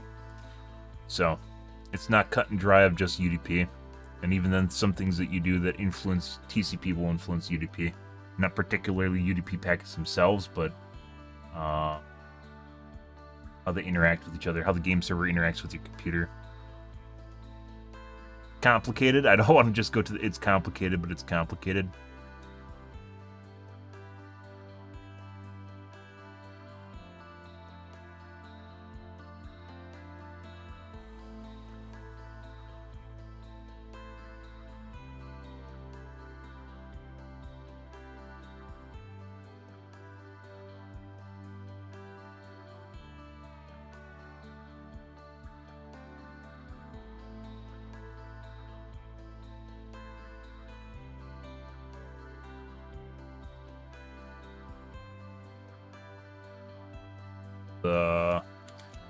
So this is all three of these things are basically found in your network stack in Windows, which can be seen here. This is a much more encompassing tool that's been around for probably 8 years, that I've had on my desktop for like 10 years, so. Yes, I've had it on my desktop longer than it's existed, true. My desktop is actually from the future, if you guys are curious about that. You probably haven't noticed, but yeah, my desktop's from the future. So, always ahead of the curve, by the way, and there's a reason for it, because I'm from the future, actually, so, you know.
Let's look for something newer.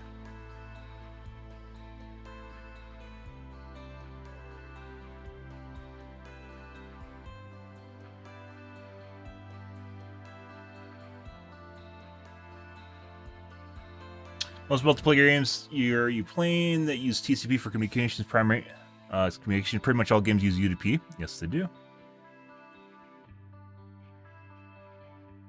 And there's people who go, oh, don't mess with it if you don't know what you're doing. This has been the status quo for old people shaking their stick at the younger people since time began, by the way.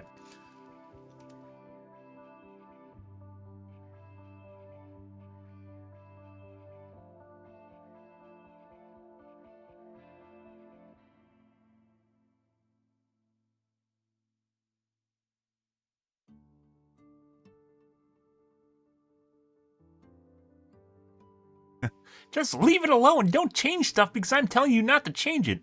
Like, there's just power-hungry people that are just like, don't do something because you might break it. It's like your mom or your dad just telling you, don't do something because you might break it. Don't change it if it's not broken. Yeah, but you don't know if something's broken sometimes until you change something and then realize it's broken because you figure out you have 2 data points now instead of 1, and your 1 data point wasn't giving you the whole story because you only have 1 data point. Which is why it's dangerous to make conclusions off 1 data point. But, you know, grown-ups like that obviously always know. So. And that's not just grown-ups, by the way. That's just people just wanting to take an authoritative position about something that they generally don't have experience with but want to pretend that they do.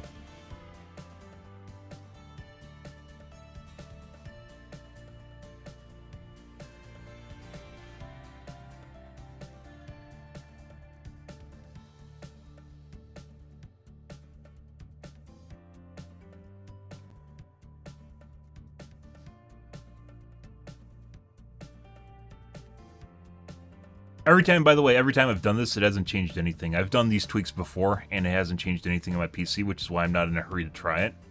Is because I've tried this, basically since this application has existed on my desktop, I've tried these tweaks and it doesn't really seem to do anything, so.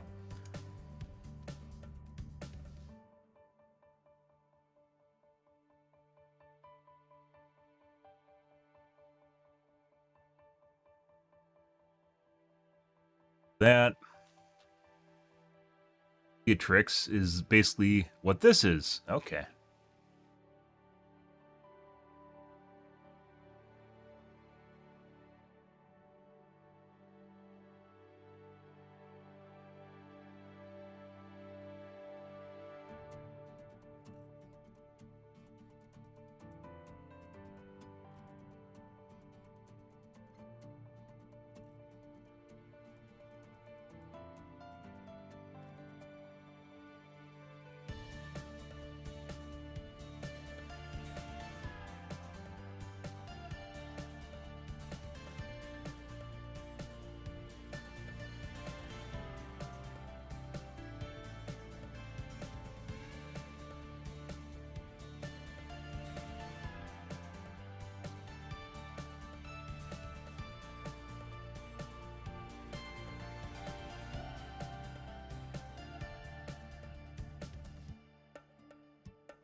Does a simple registry edit same as TCP optimizer?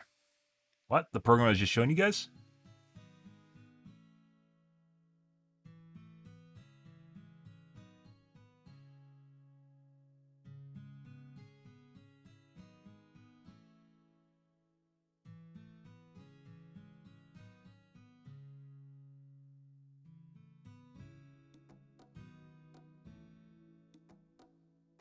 Yeah, there's more than just 2 games that use TCP for networking protocols, but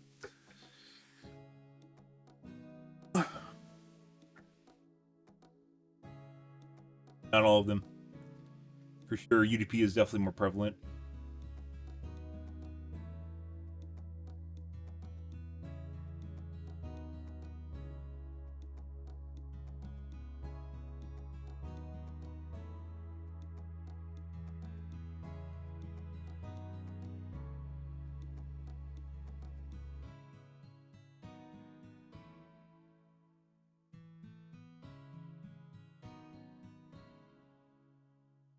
Ing.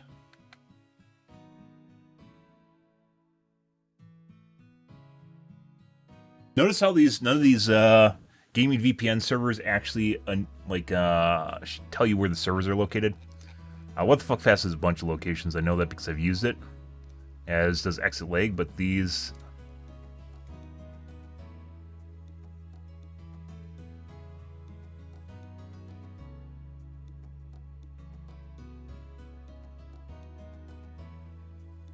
I hate black backgrounds with white text, guys.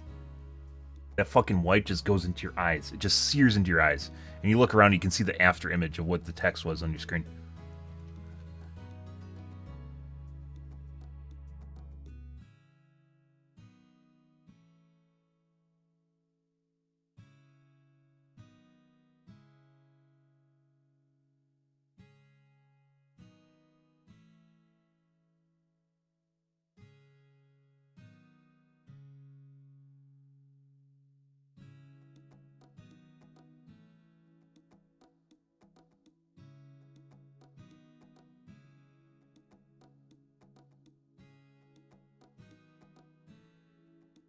You're talking about Overwatch right now. I'm currently looking for ways to optimize Overwatch. So.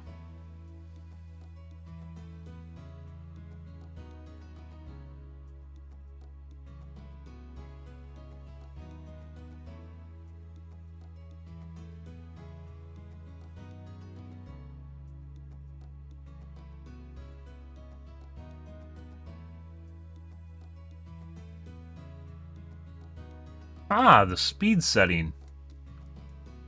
Yay. Ah. Coring the graphics card. Okay.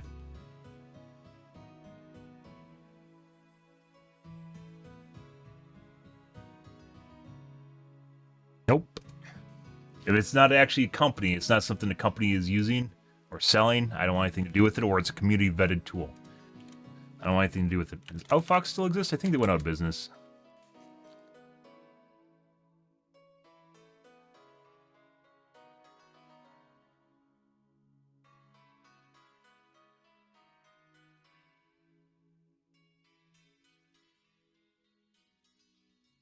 $2021. Oh, they merged with Viper VPN. Yeah. Fastest gaming VPN. So they just became a VPN service provider.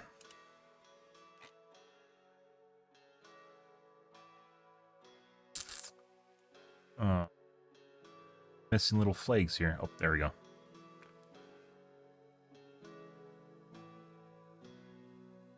Handful of locations.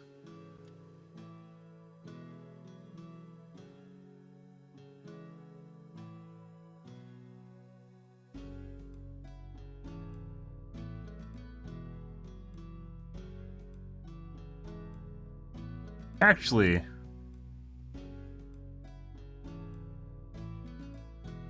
they even have the app anymore? It doesn't look like it.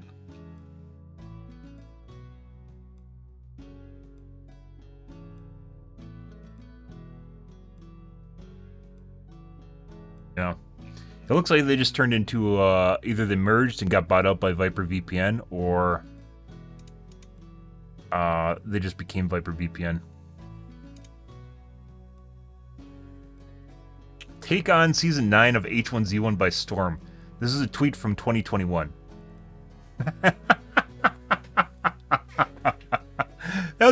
was 2 years ago. I was going to say it's a year ago. That's 2 years ago, guys. H1Z1 stopped being a thing in like 2015, so 16? It's like before Overwatch, too. Overwatch, excuse me. Yeah, that's a little bit dated. Oh, gaming VPN. I see. Yeah, they just chopped off the Outfox leg from the looks of it. Yep. Bye-bye. Bye-bye. Bye-bye.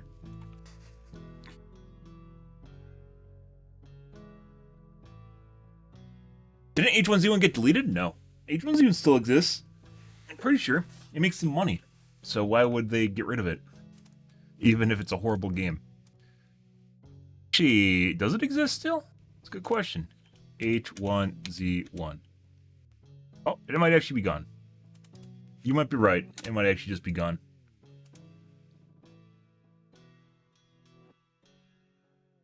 Oh, wait, no, it's called something different now, isn't it? Thrill the Hunt or something.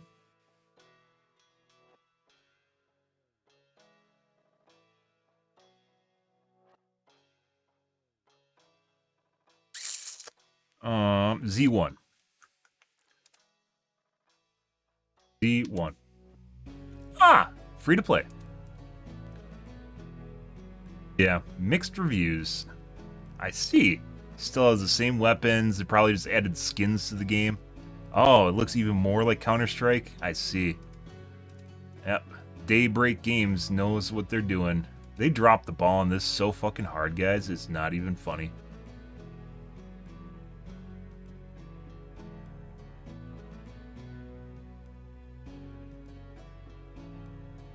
How do you see most recent?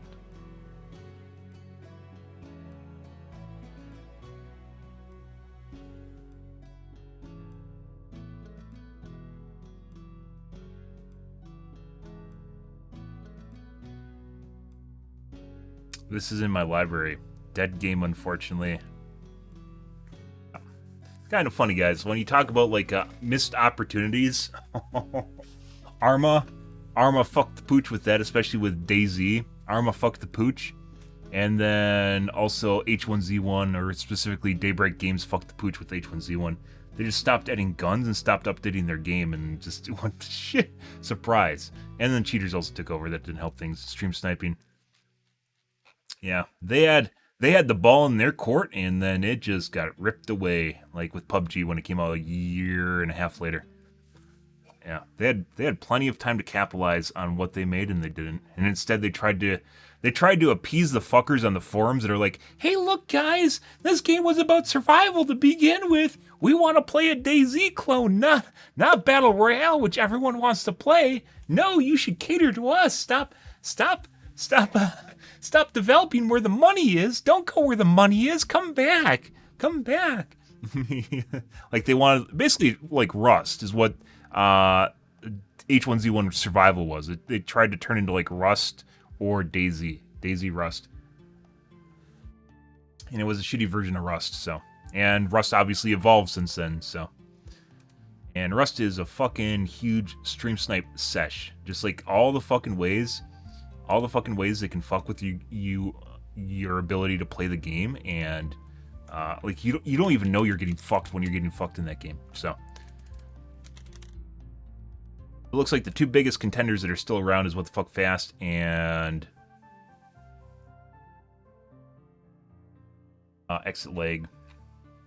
Fox is gone. There's some new ones I see that like streamers are advertising, and I don't give a shit.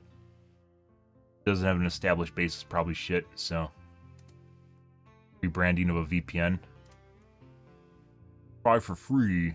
This isn't true. In order to get the actual features, you have to buy a subscription.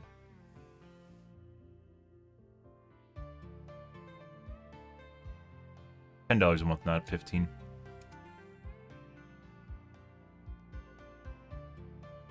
Devices $5 a month if you have 4 devices.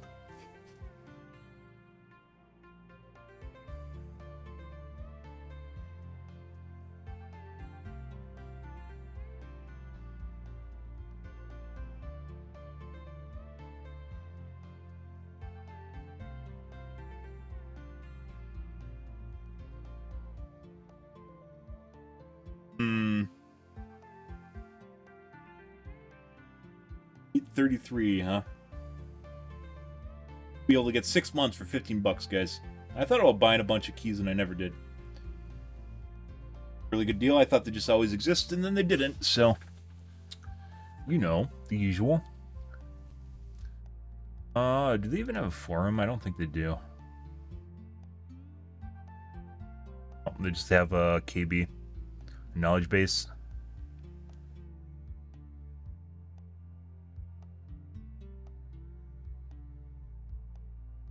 You can try What the Fuck Fast PC client for 60 minutes every day.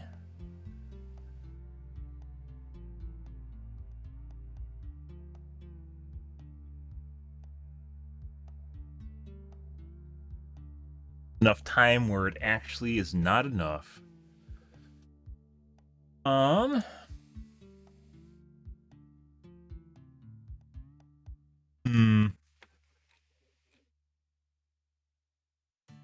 I'll go back to the tried and true first here, guys.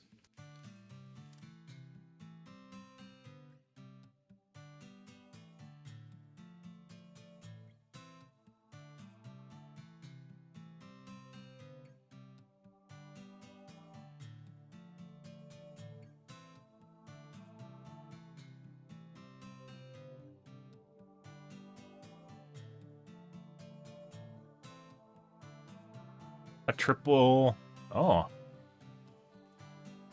AAA Internet Publishing. Totally.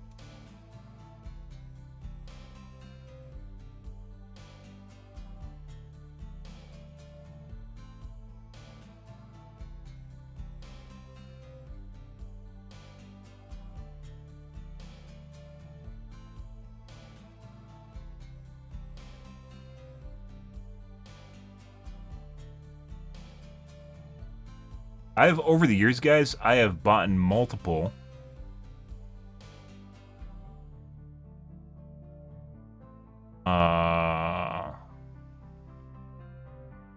subscriptions to the service since 2017. So I think that's Overwatch years.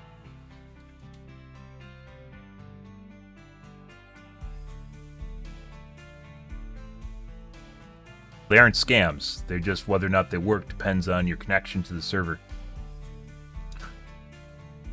Did you just Google that? Are you lecturing me from your Google results you just got, KSA? I think you are. They're definitely not a scam, though. Assuming that the company actually has servers and they do what they say they do. Try to find a better path and using things like encryption or changing your routing that you go through, which they have control of the routes when they have endpoints, which is why I criticized the earlier company that didn't have a list of endpoints. Because if they don't have the servers, then they can't really do anything except whatever's on your computer, which you could do yourself. So.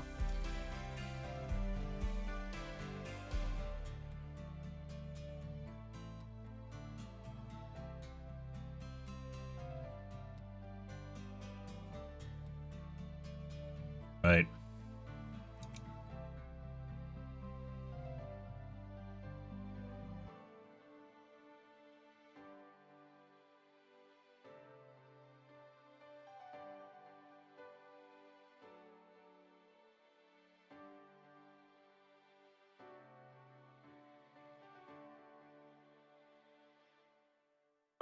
So we need a little break.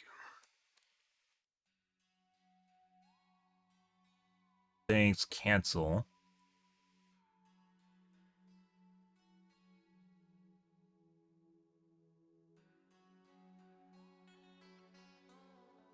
So you can use your subscription for the remainder, unless they change this. Yeah, 31 days left. As with everything, guys, you have to make sure you cancel your subscription immediately so you don't forget about it, and then it automatically refreshes your subscription on the next month as a surprise. Yep.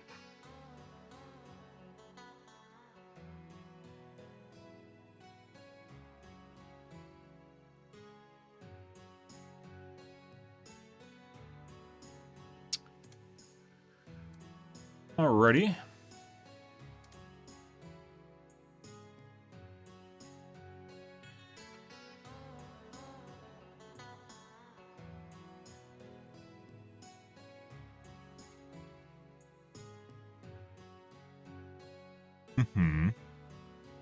But it depends entirely on your connection and the route you take. This most notably helps when you talk about cross seas connections. So where you're across the oceans, not so much locally, and this shouldn't help me at all. But this is part of testing the snake oils, so.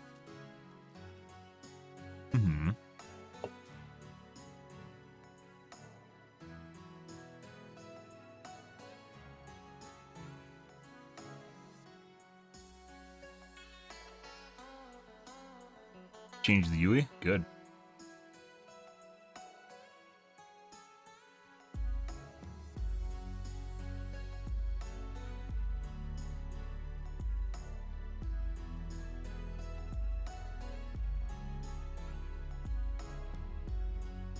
do you suppose it's doing in the background?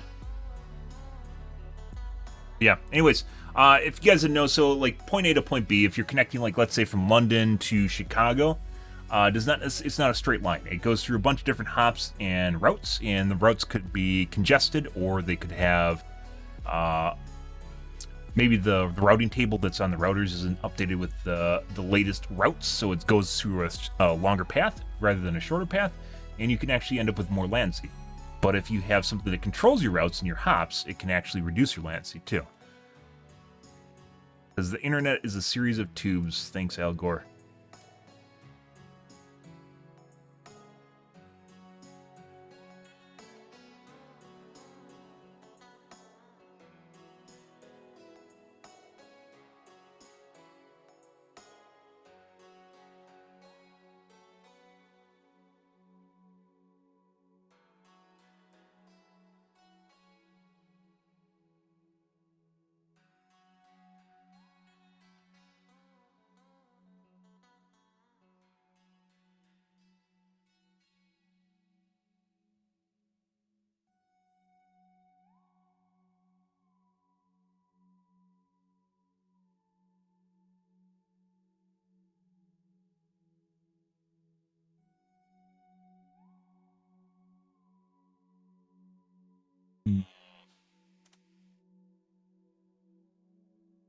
There is a whole UE, a shipbird UE that's caked on top here, guys.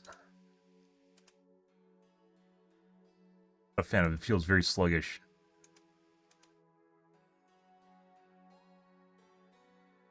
Start the game.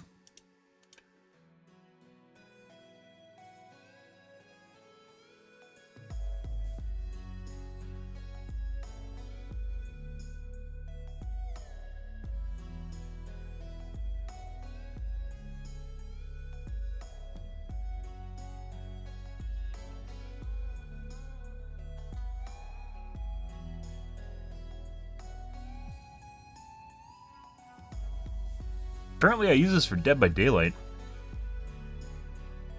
Oh, I think this was one I was playing on Europe for a bit.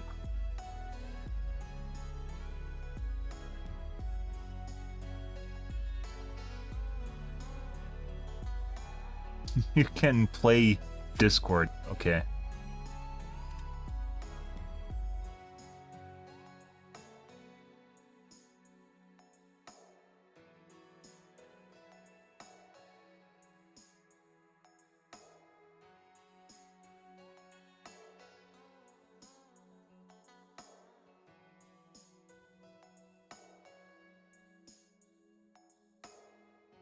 Can't just see a list of servers here by region. There we go. Minnesota? I don't remember Minnetonka being here. That's new.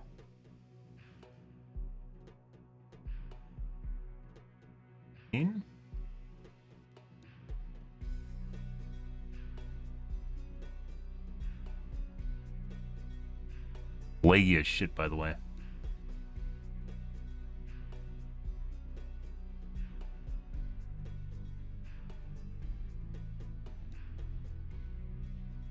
Wonder if there's the old UE. Let's try this. Maybe I can uninstall this and go back to the old version.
Like it's still the bloated piece of shit, whatever this is.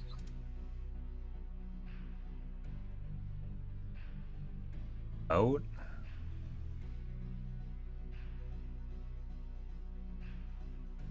Version number. Ah, there it is. Yep, nope.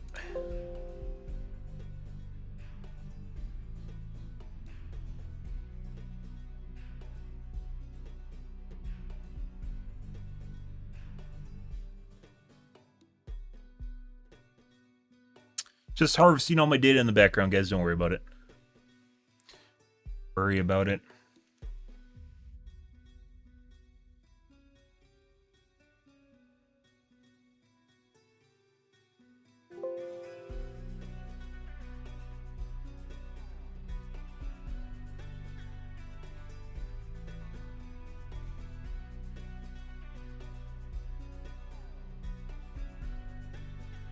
But yeah, if this changes literally anything, guys, my head is going to explode. It will literally explode.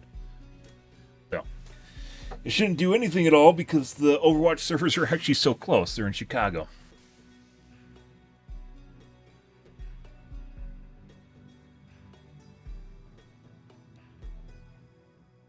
Chicago. They're in Chicago's, guys.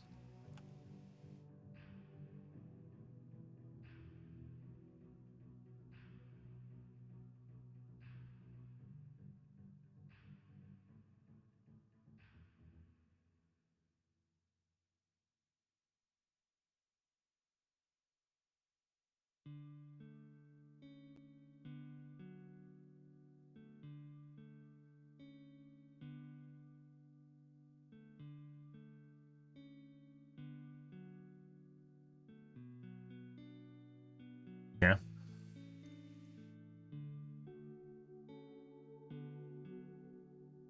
Probably should restart my computer here, too.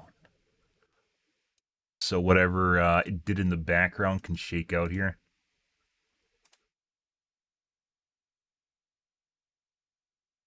That UE is laggy as shit.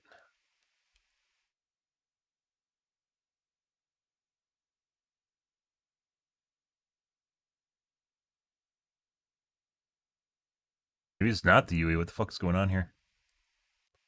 Why is compatibility telemetry running? I think that happens when you have a hardware change.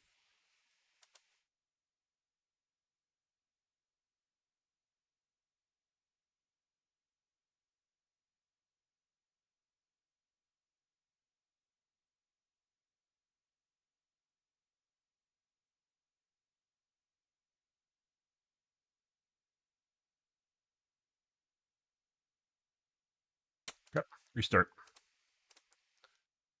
That was done. Done. Good. Happy Third Friday, by the way, guys. Hope you guys are a wonderful evening.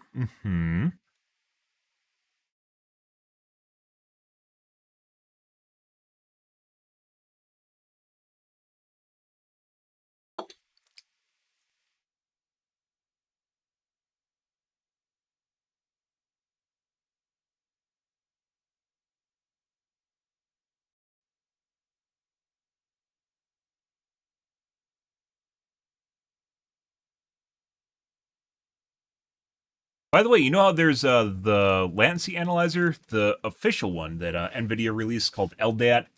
We covered it a little bit. It was like 2 years ago at this point, and the reviewers just kind of swept it aside, and they haven't really talked about it all since then.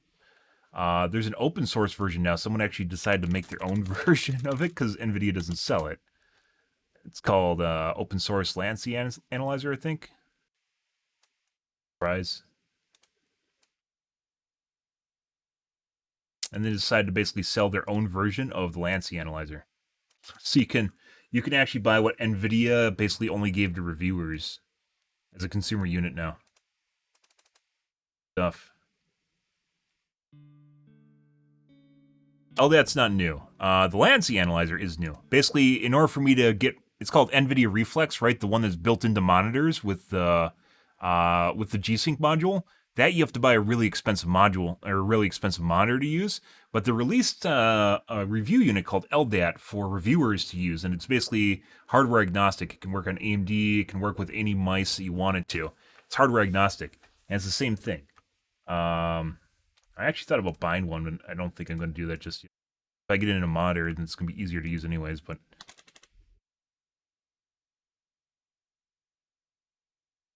Capital Digestive Care, I see. Ostriches.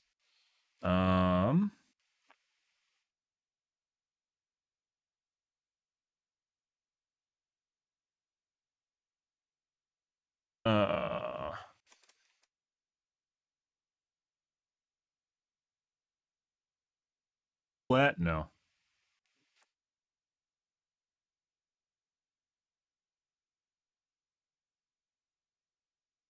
Shouldn't be hard to find. That's a bad sign.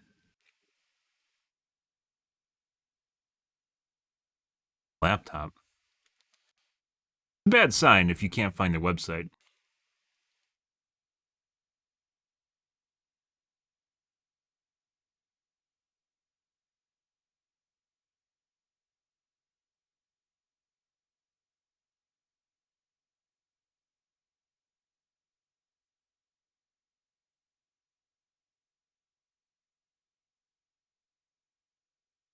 But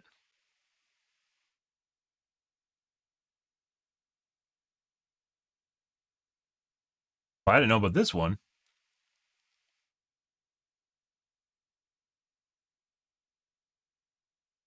Build your own. A good craftsman never blames his tools. Okay, Dad.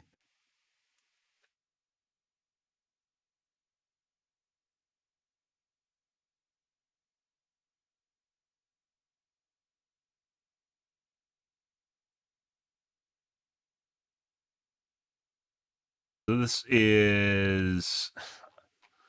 Instead of buying a finished product, you're buying... Basically, you're trying to put together a DIY version of it.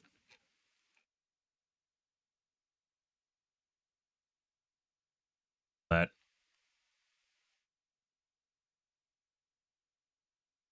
First real-time end-to-end Lancy monitor. That's not true.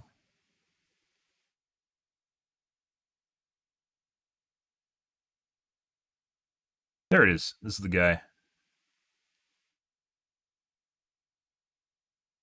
Open source response time tool. Okay. Yeah, that's why I can't find it, because it doesn't have Lancy in the name. Here it is. So basically a guy made an open source project, and then he sells kits where you can basically buy it. One is actually a fancy screen on, and the other one's $100 or pounds, which probably comes out to about like 130 if I were to buy one. Which actually isn't that expensive. But basically it's the same thing as LDAT, where it sits on the screen, and when you push the button, it measures the pixel on the screen when it turns on.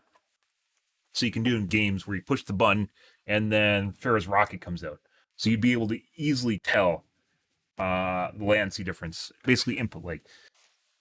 Reflex Analyzer does this too, in a very fancy way, built into a monitor. But I don't have a fancy monitor yet. But if I'm waiting for the monitor anyways, is it even worth buying the tool? I don't know. Pretty cool. So NVIDIA LDAT actually spawned this. This guy literally made this and is selling them now.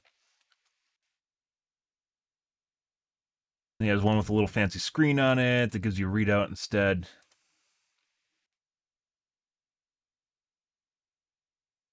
Built in the UK.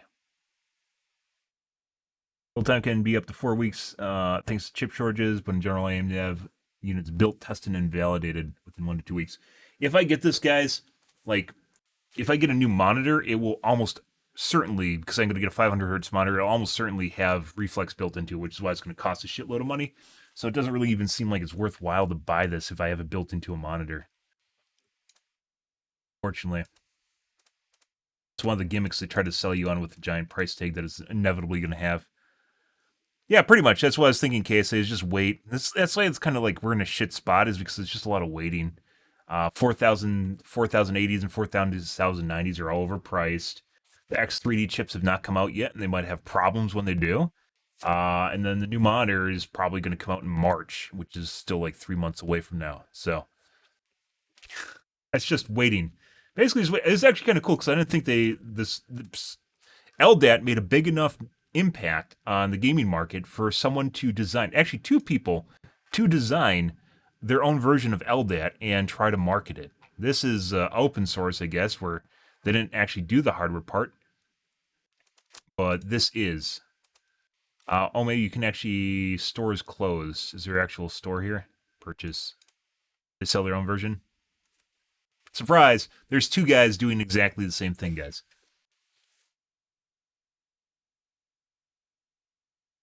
Which NVIDIA could have sold their fucking units, and we wouldn't be in this predicament where we have an open source community trying to make money. But, yeah, NVIDIA chose not to sell their units instead. So, yeah, they only give them to reviewers, and you can't buy one. You have to be a certified reviewer to get an LDAT. Probably because they want to sell their reflex analyzer, like they want to market the tool to you as a gamer. So they separate out the ability to buy like a standalone unit that would just do things that you want it to, right? And I was actually thinking about, you probably could make something that just has, it's a USB pass-through, which is one end of the connection, a USB pass-through, with then on the other end it could be an HDMI pass-through, which will, I don't know, sense a certain pigment. Right now I think it senses, the G-Sync module actually senses a color combination on your screen and it sends it back, feedback through your USB. But you probably could do that with HDMI, maybe with some signaling pattern or something, with like one of the frames will be a certain color or something injected into your frame stack. But I guess that wouldn't still be the same thing as it coming out on your monitor. So with Reflex, it's not end-to-end. With the built-in thing to your monitor, it is pre-programmed with the response time of your monitor, right? Because it only can sense up until when it goes onto the screen, but not the screen itself. So assumingly it includes the response time of your screen. But yeah, $100, and it's just going to be part of basically the monitor budget. So that's what it comes down to. Here's another one.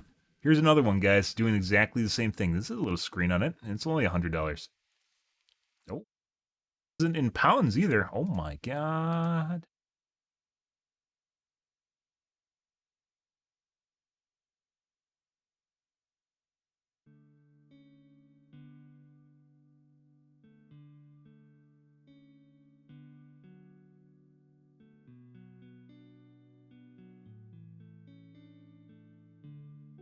Do we have any winners here? It looks like the lowest to go down is about 20 ms.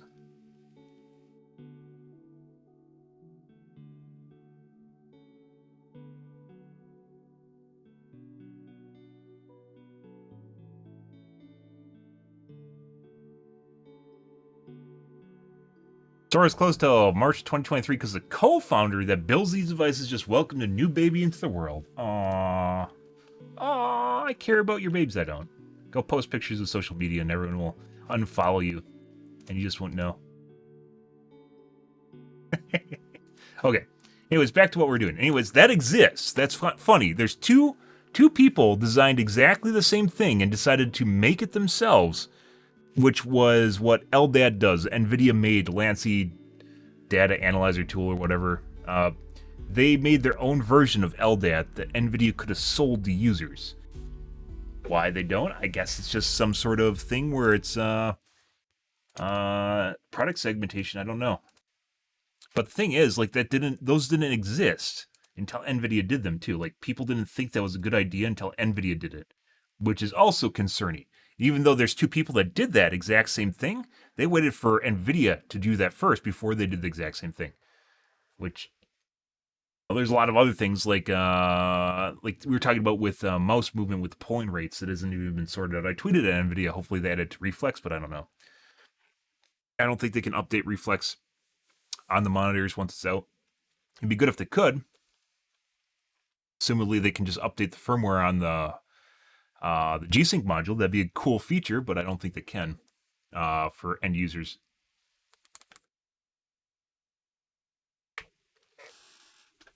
Because the G-Sync module for G-Sync is an actual piece of hardware. FreeSync is not an actual piece of hardware. FreeSync is a standard.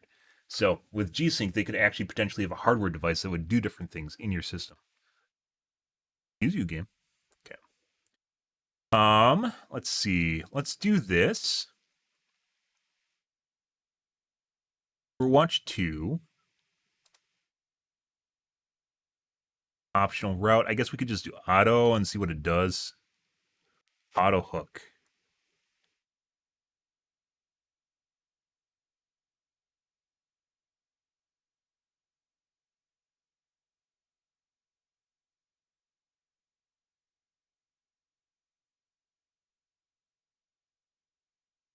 AutoHook allows the application to improve internet activity for the game, even if the game is launched outside the application. This application needs to be open to enable AutoHook. No, let's just launch the game, remember. What happens now? Okay.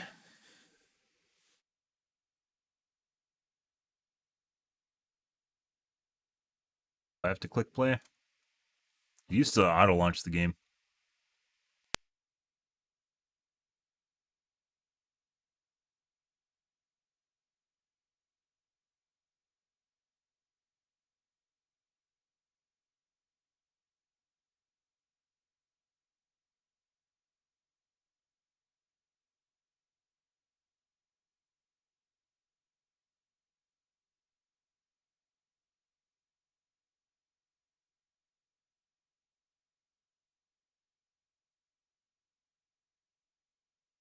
If I remember right, this is going to have some hiccups.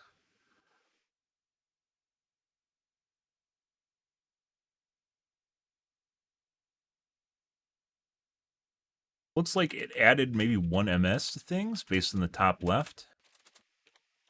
Working. It says it's working. Will. Like I said, it will generally only reduce pings for really distant connections, or even not that, even like across the US or something. Here.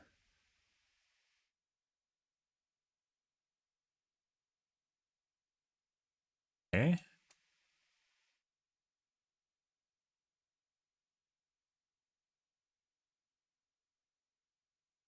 One minute scale. Oh, it counts in legs saved. Thanks, what the fuck, fast. Counting in legs save. Counts up in milliseconds how much leg it saves. Oh, yeah.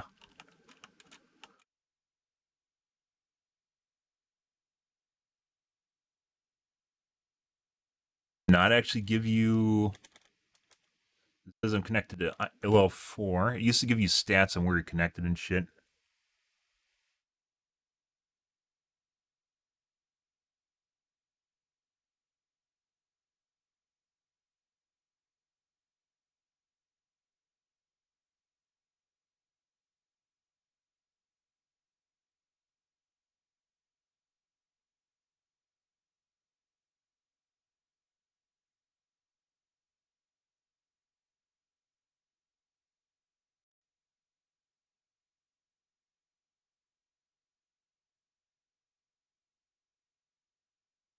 Okay. I need to take a piss, guys. I'll be right back, and then we'll play some Gamas.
I worked out for my first time since October today, guys. Yay me. I had a tendon injury. Tendinitis that I was dealing with. Not really an injury, although it kind of is an injury. Tendinitis I was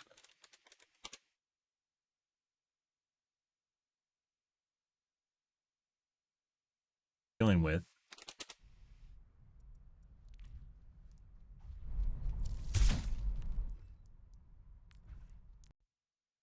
Yeah.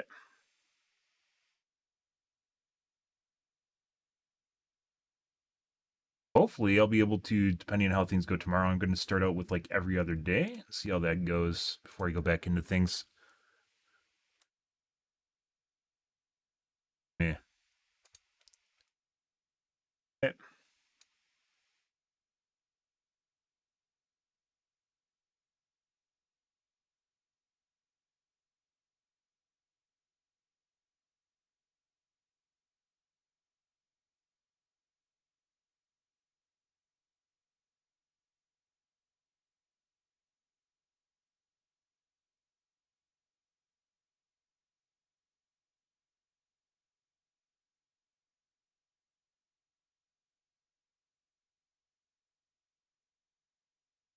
I don't know if it's even working. I'll have to figure this out. It's going to take a little bit of trial and error.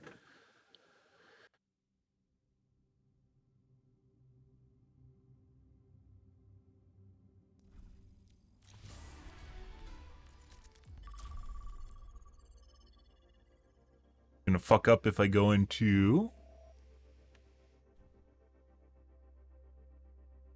One of the things about this is sometimes it'll fuck up if you do network changes real fast.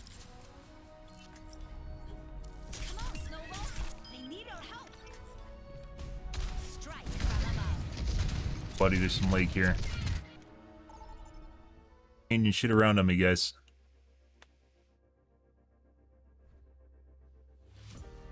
Now entering mid-pack. Prepare your defenses. Select your hero.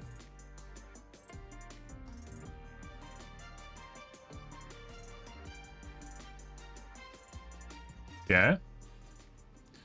But I'd say maybe it added maybe 2 MS. Depends on which server. There's 2 different servers in Chicago. Locations? Not servers, locations. Good leadership makes all the difference. And depends on which one we are connected to right now. I tend to avoid places this crowded. They're crowded.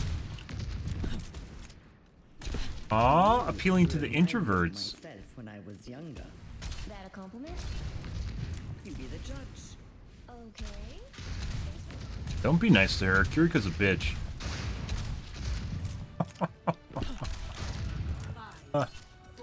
The network icons are popping up all the time. That's good, right? Attackers incoming. Defend objective A.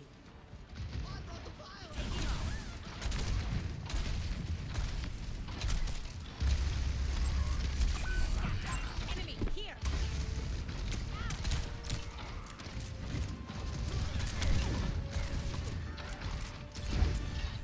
I really need to turn up my sound.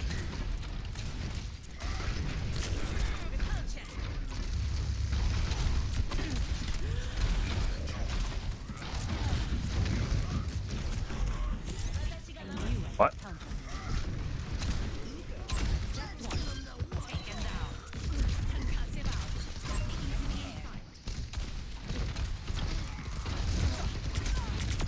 Oh, there's a soldier here.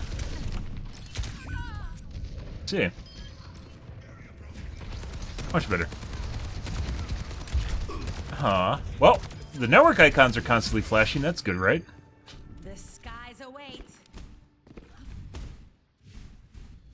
Aerial positioning underway.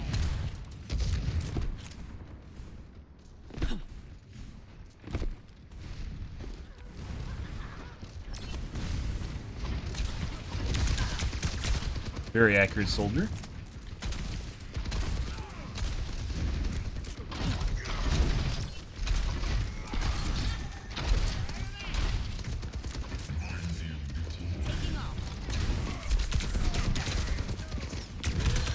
Very accurate, soldier.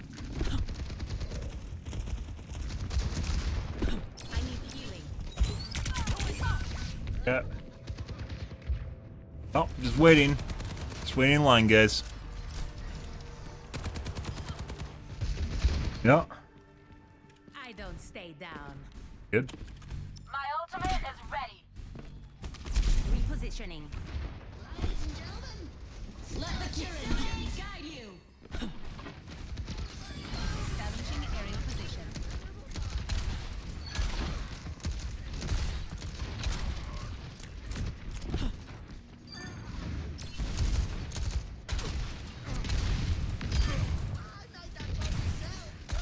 We have a hamster ball as a tank, and we aren't doing horrible. That's funny. Hello? Oh, smash.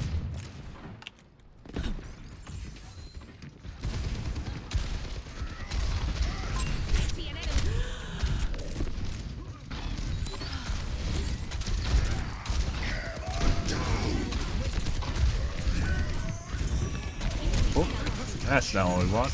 No.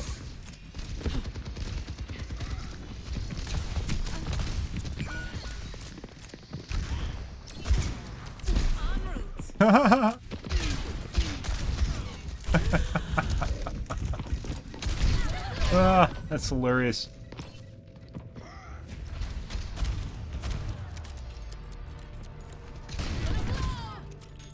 That missile just shot her in the calf, guys, and did not register.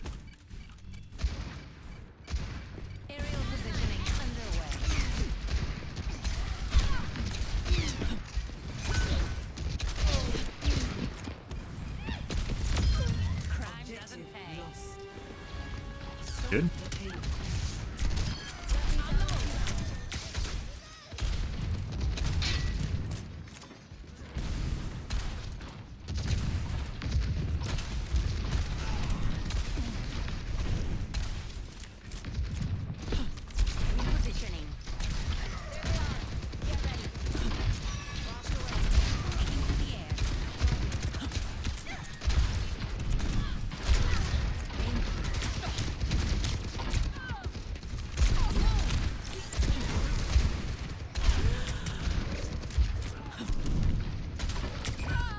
Oh, headshot. Good. Died literally right next to the healers, guys. Good for us. Shake it off. En route. Up and away.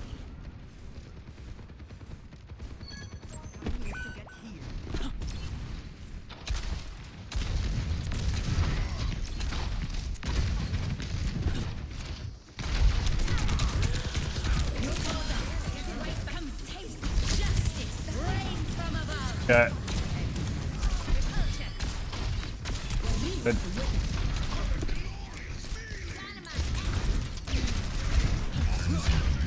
Not up yet. Good.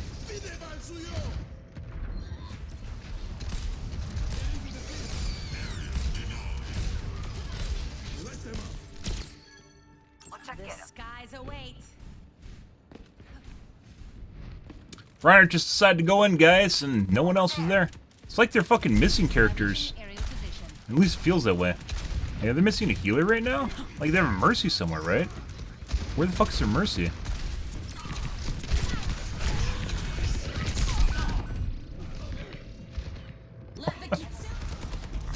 Save the Q for me? I've got you in my sights. Good. Making another approach. Come over here. Time to get clever. Repositioning. Increasing altitude.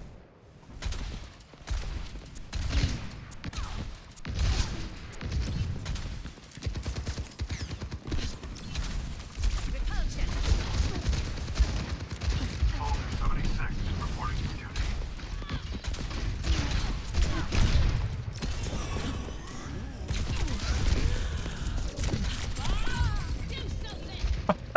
Fucking cute. Dude, the fucking tank was there. Where the fuck did our tank go? What the fuck is that? The tank just decided he's gonna stop rotating. Literally depended on him being there, guys, and he decided he wasn't gonna help anymore. Good.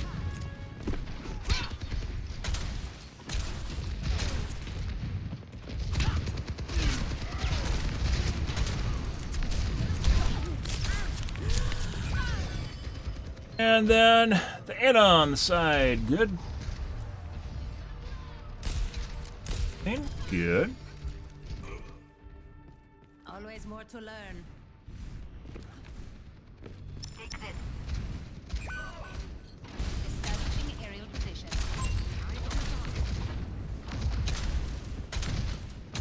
Nano shield administered.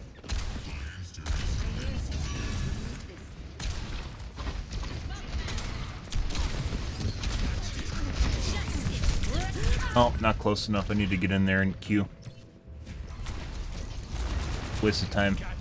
It's definitely a pre-made. It's like a 3-man, I think. Maybe 4. I think the Reinhardt's odd man out, but the other 4 guys are grouped together. But the game doesn't tell you, so you can't know. Whereas it's based on how coordinated these guys are.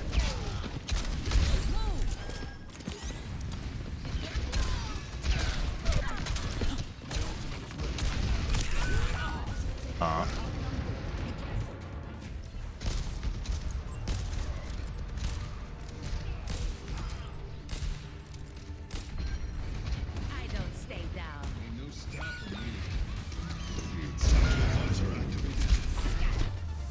Good. All right. Not that bad as far as accuracy goes. Good. Yeah. Next game.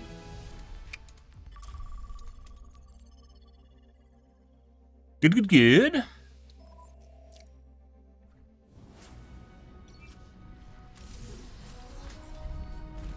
Strike from above. Increasing altitude. Double.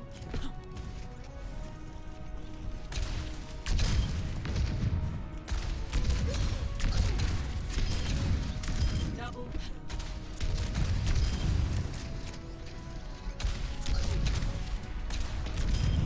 Swish.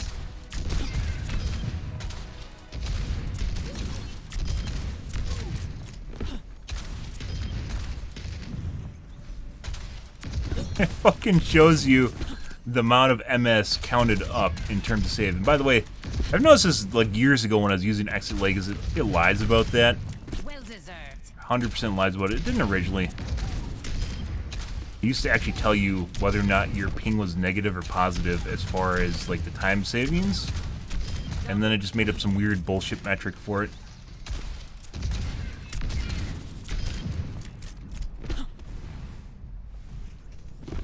Taking to the air. Move. Forgot your parachute?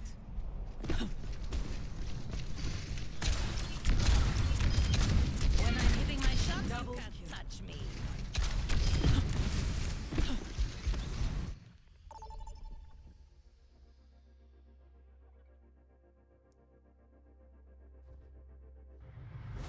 At least it seems more streamless than it used to. I used to have problems occasionally with servers changing, and then it would just like freak out. And it did actually make a difference back when I had cable. But that was a different time. So. Good, good, good. Strike from above. No unnecessary risks.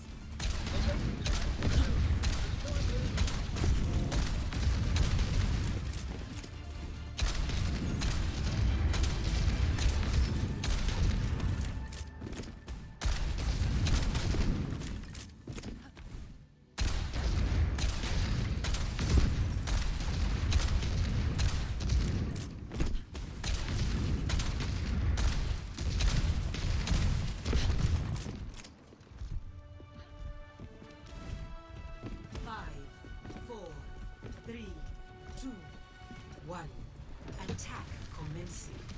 Capture objective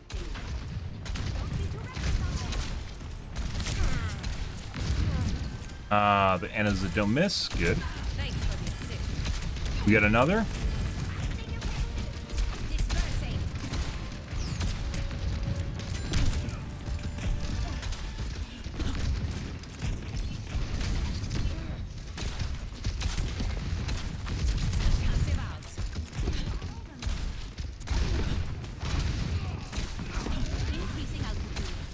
Very delayed right now.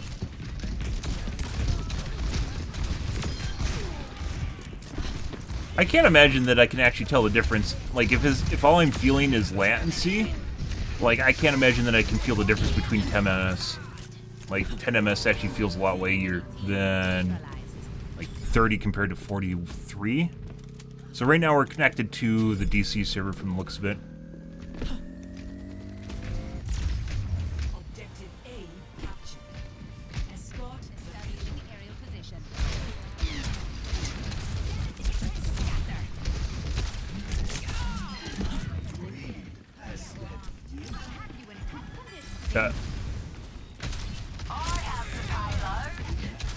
I literally know how fast I die. That 50 HP matters a lot.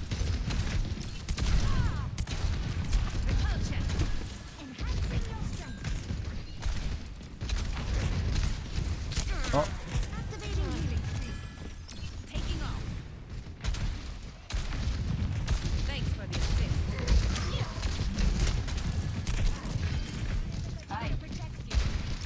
Ginger protects him. I want Ginger to protect me.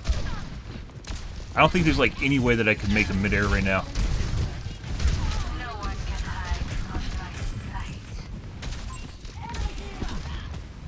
Ah.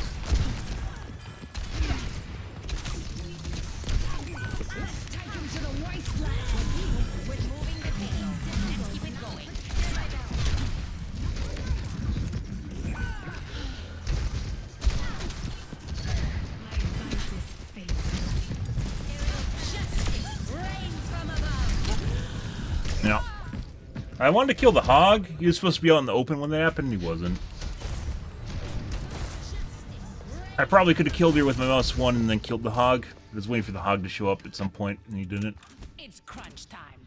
Hey, look, by the way, guys. Hit scans that miss. Weird, huh? Fucking weird. Not having 100% accurate hit scans that just toggle on and off throughout the match. It'll happen. In before we get a toggler.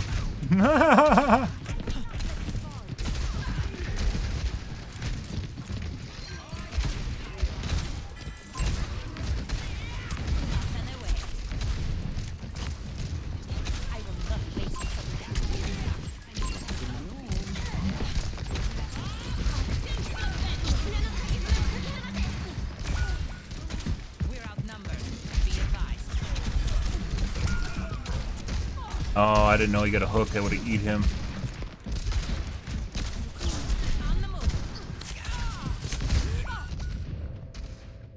Here's line of sight, guys.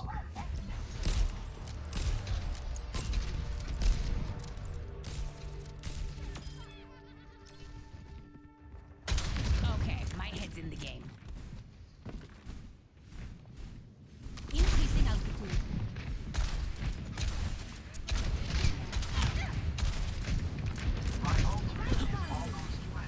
Thanks for the assist. I didn't even hear him, guys.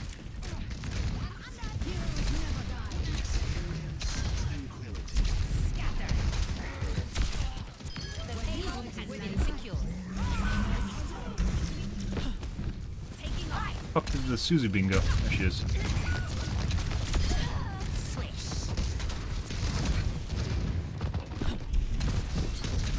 Me too, Pharaoh?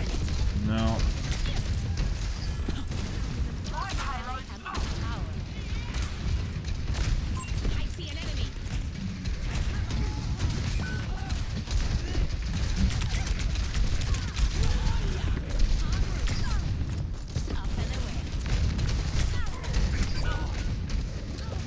Eventually, he's gonna eat one, guys.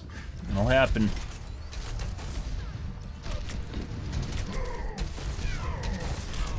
I actually double backed. I thought he was gonna lead me, and I basically double backed and held space, and that actually got me shot in the face instead of continuing to try him to dodge like I was doing already.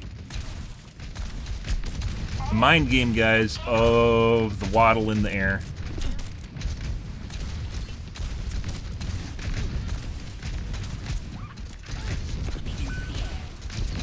Do you even have any hit scan anymore? Or they got an Anna?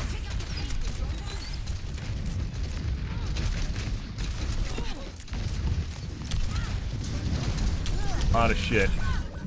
And then a hook.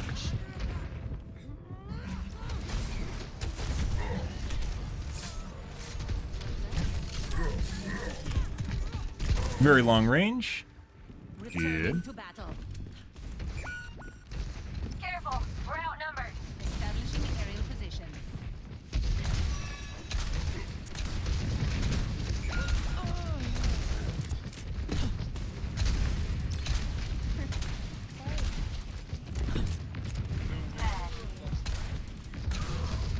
Come up here further, Hog.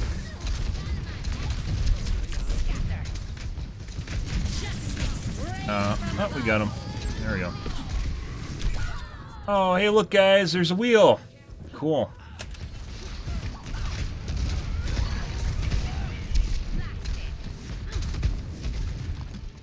Good. Okay, my head's in the game. Aerial positioning underway. My ultimate is I have the payload. Everyone relax.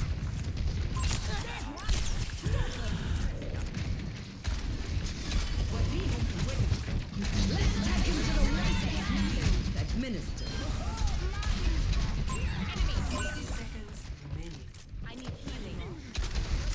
Handy day. I have no idea where the... I don't know what he was doing. Farah is? Oh. Hey, look, he's right here. Good. Only room for one raptor in disguise. Yeah, his name is actually Baby Farah. Okay.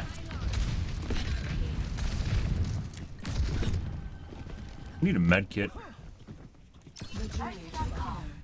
30 seconds remaining. System repair.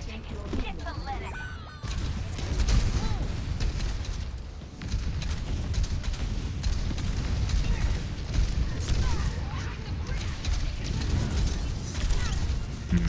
Up and away.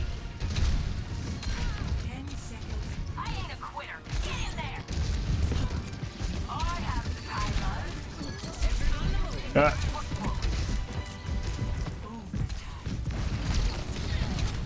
We're gonna have to cut him backwards.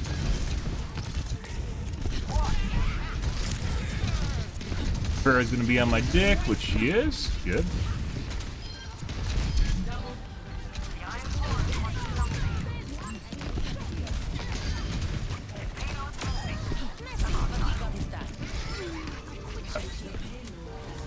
Holy shit. That's all of them. Establishing aerial position. Fuck is that? Okay. I guess that's the Kiriko. Yay! I will not waste this opportunity.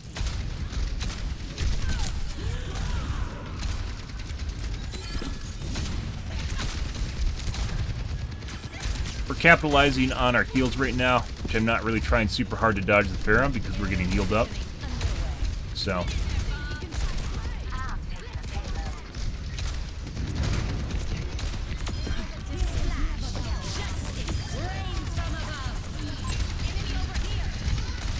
Hey. There's an Anna in there! There's an Anna in there! Die? She did die. And if you're looking for first-hand experience here, this does not feel as good as without the gaming VPN on, just as FYI. And there's definitely more delay. I can't imagine that I can feel like 15, maybe not even that, 10 ms. Because that's really the only difference, is I have like an extra 6 ms now.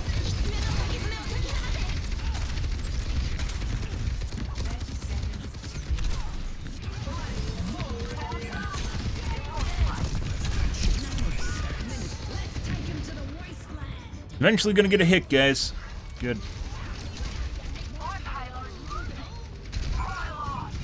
Oh my god, mercy. Why would you do that? I mean, sometimes it works, guys, but even if she res me, like, it wouldn't really do that much at all. So, good. Good. That guy might be using an aimbot, too. He just pre-aimed me around the corner. Just as an FYI. Definitely hit a lot of aerials. But that last shot right there, from when he last saw me versus where I was on the ground, when he came around the corner, he had a missile ready for where I was to meet up with me. So very certain he was cheating. Unrelated to his one kill on me. Just based on that right there. Because the only way you could have done that is if you saw my trajectory while I was falling, which you can't see when you're behind the wall, right? And then you'd obviously have to meet up with me, but at the same time take into account the endgame lag, which is where it slows everything down a lot. And lead with the endgame lag, which would make the shot even harder to do. So, pretty sure. I mean, actually just talking about that just in and of itself is just icing on the cake right there.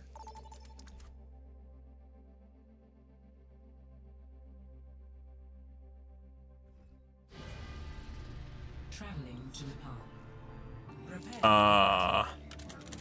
Select your hero.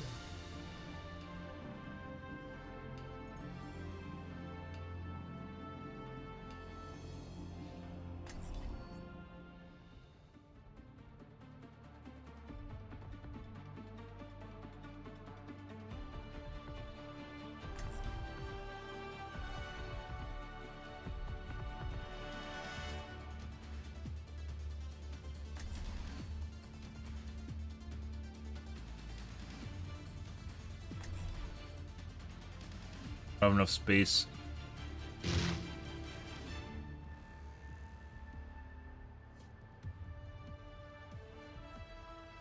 Five, 4, 2, 1. Round 1. Capture the objective.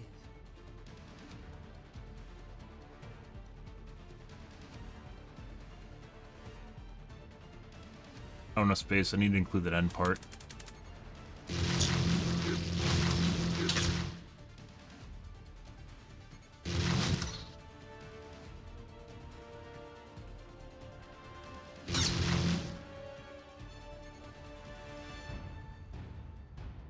The objective is now active.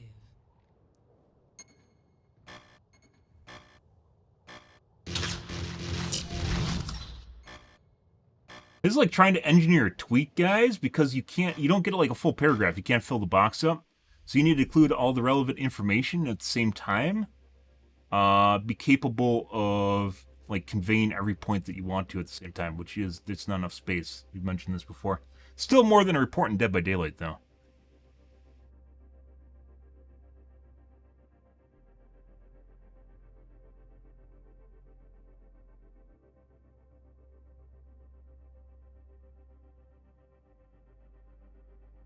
Can't type in slow-mo.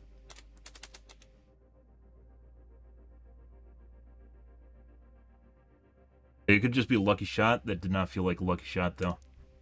Okay.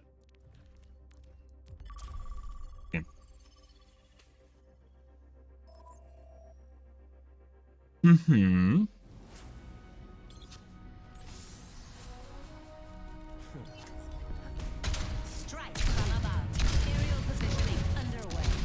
I mean, if that's the case of me feeling like the difference like 10 ms here, maybe I'm looking at things wrong. Maybe I should consider my router. Like, any sort of delays in my router might be causing this shit. There's no way that I can tell 10 ms difference. That'd be ridiculous. Kind of feels that way, though. Welcome to reality. Prepare to attack. Oh my god.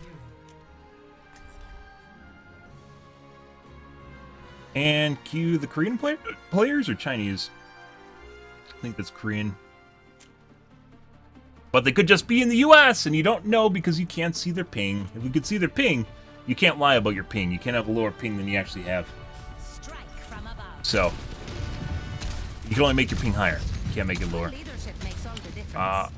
Exception being, obviously, is if the routing's fucked up between you and the server, but that's a completely different issue. Whatever awaits geographically, ping is based on distance between servers or between locations. I prefer to walk alone, but I suppose you will do.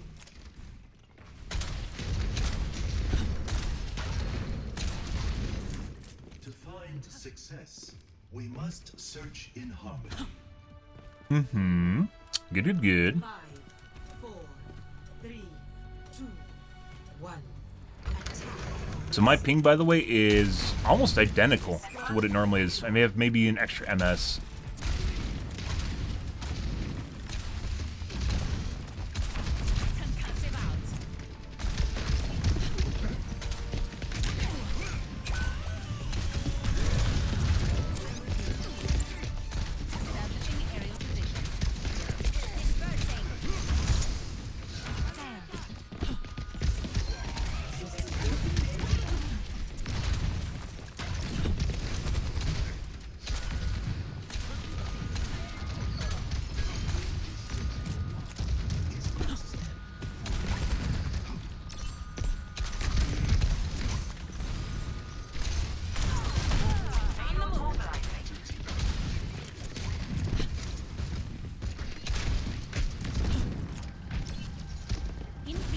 Really could use an extra 50 HP. I'm sure it will not bite me in the ass. Don't worry about it.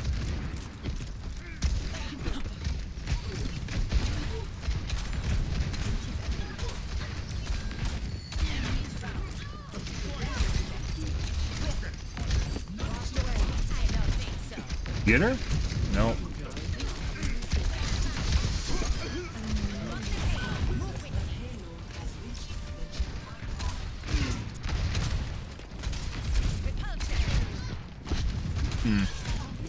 Was it an auto? Like auto recoil to my concussion rocket that was coming in? That was really weird. You've seen that with Kiriko where she cleanses my concussion rocket before it hits.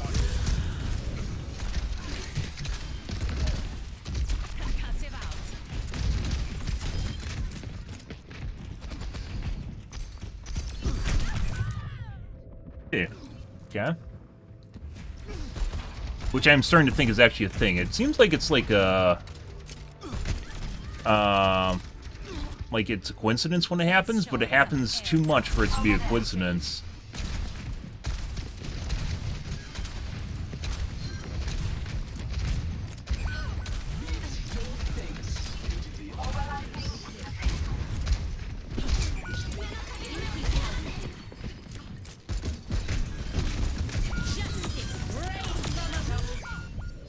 Two.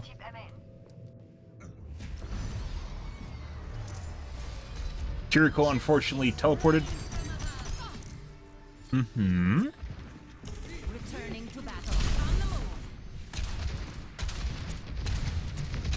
Come on, team. Push the payload. No one can hide. Ah, that timing. Do something. That.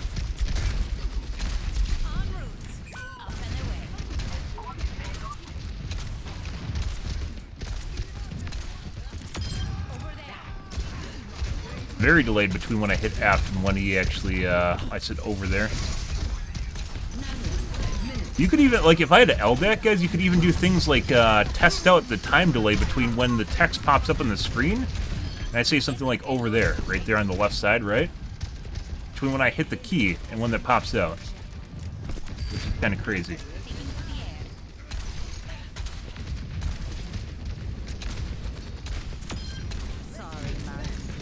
I wish this game had, like, Valorant has a lot of really good performance stats in it.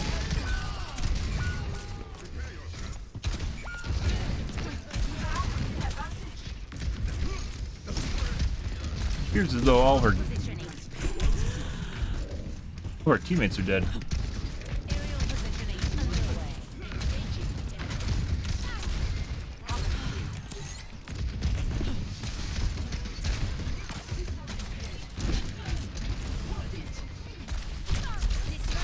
That's a Widow. Ah, they broke out the hit scan. BS. Can't wait. Is it an aimbot? Let's find out. That was the Ashe, right? Yep. Is she gonna magically go from 3,000 damage and 2 limbs to Like 20? What do you guys think? We found the Overwatch League player in Quick Play. It's funny. It's funny until you realize that this shit happens and it's not an Overwatch League player. Oh, just, yeah. Oh, what was there? What did you see right there behind that wall? I don't know. Well, let's find out if it's a trend now. Good. Can't wait.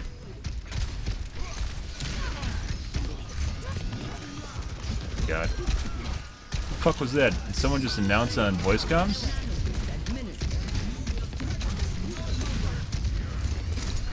Weird. Yeah.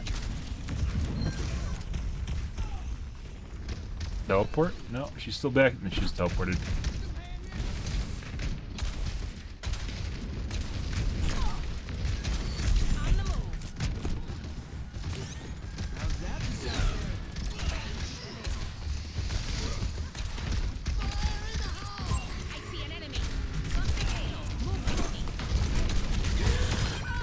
Did I get? No, I didn't get both of them. God.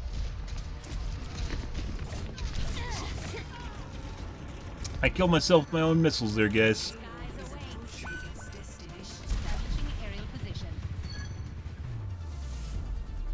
Good. So far, I would say it seems as though latency definitely adds a shield to your character, but at the same time, it's also making shots harder for me to hit, so it's not really doing what I intended it to do. Good.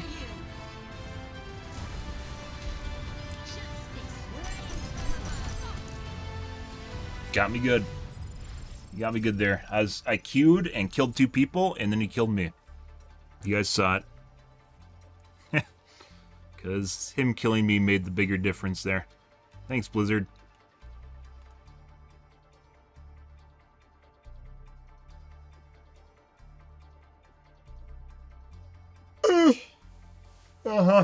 So, I think, I feel as though... Yeah... Might not be a win. You have to check sometimes, because sometimes it is a win. But the kind of the takeaway here is that if I can feel the difference of like 10 ms that it's increased because of the VPN, and it doesn't look like we're getting a lot of lag spikes either, then possibly I am feeling like my router just crapping on occasion, processing information in the background. Yes. Like, my ping's pretty solid. Like, my Google ping is very solid.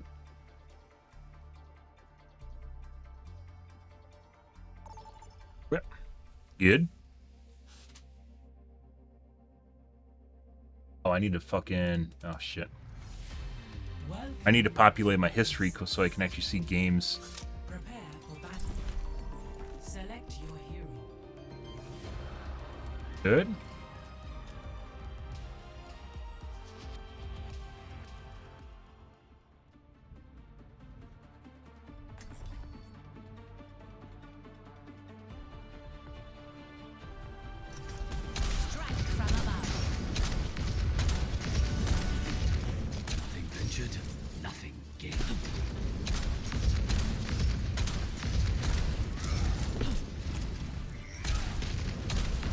There's a list somewhere of Overwatch icons. Yeah, until they call Helix in tears at 2 in the morning because the wolf bats escaped again. 5, 4, 3, 2, 1. Round 1. Capture the objective. Yeah. Squad up.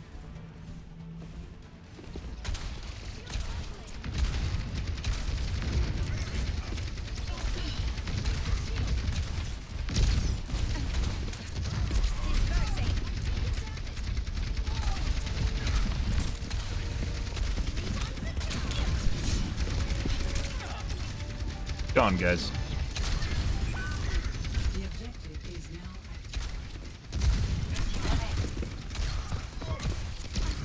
Don't worry, just instantly healed. It's fine. It's fine, guys.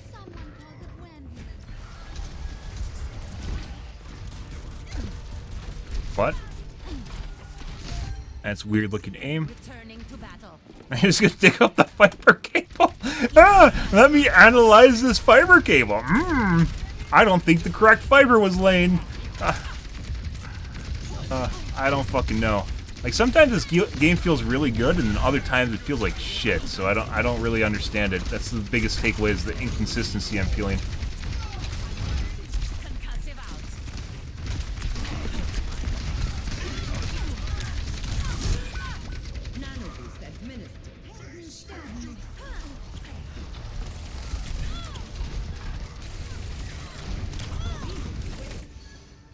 I don't stay down.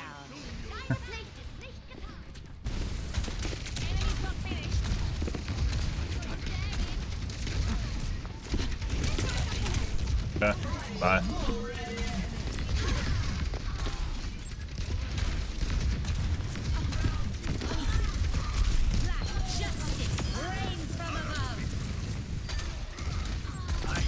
Holy fuck, I hit him midair. No way.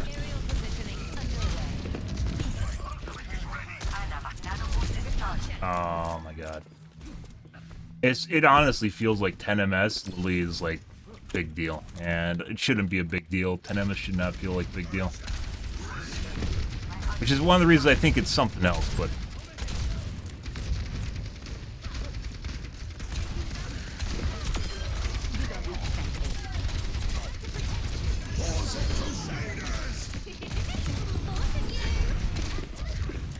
Establishing aerial position.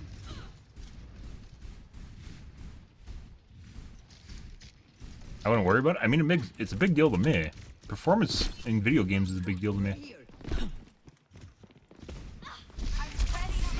Eh, I don't know why she rewound just now. That was really weird.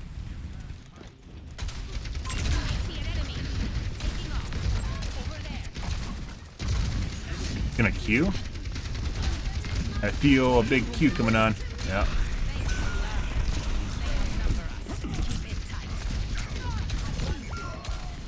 That's not good. Get one? No.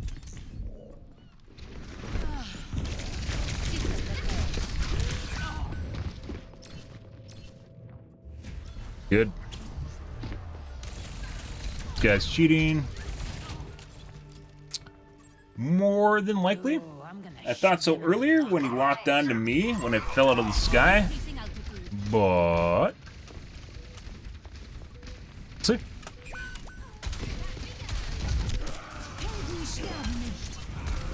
We hit mid-airs. We hit mid-airs. What about now? Oh, we got him mid-air. Then we died to Anna.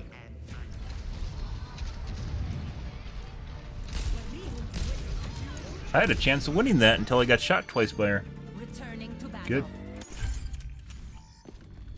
Establishing aerial position. Although fighting the six-dimensional fighter known as Mercy, guys, not always an option.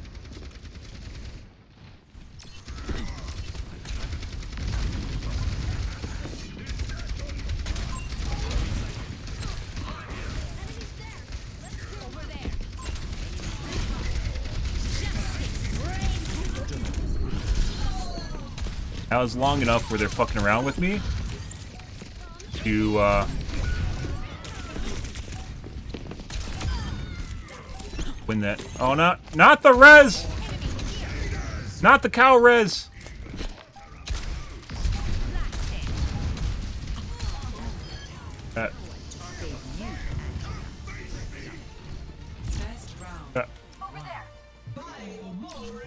She almost res the cow, guys, because my team wasn't paying attention.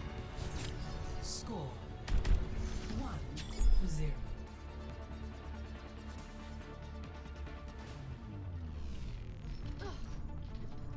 Ah.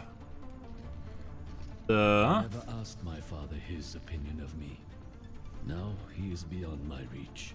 I'm sure he was proud, even if he never. Ah, network icons. There's a indicator for it. Trust me. It will pulse the 3 sheets of paper or was packet losses detected.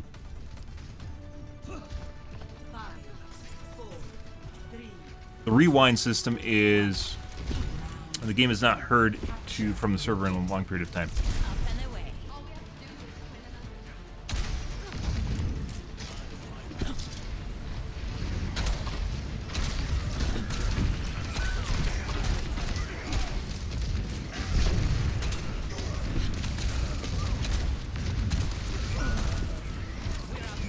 Good. Hey, buddy. Oh, almost went down.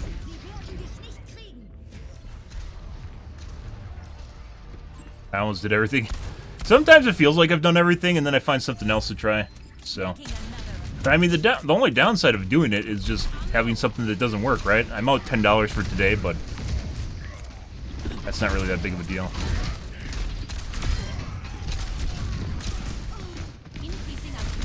Oh my god! Can I hit mid-airs? Am I a god? I don't know.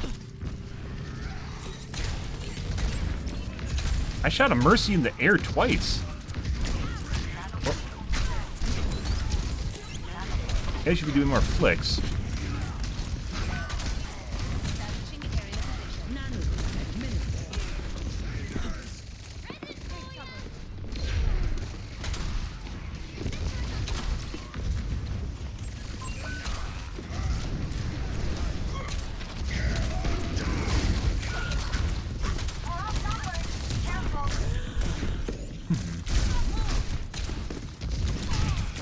Almost.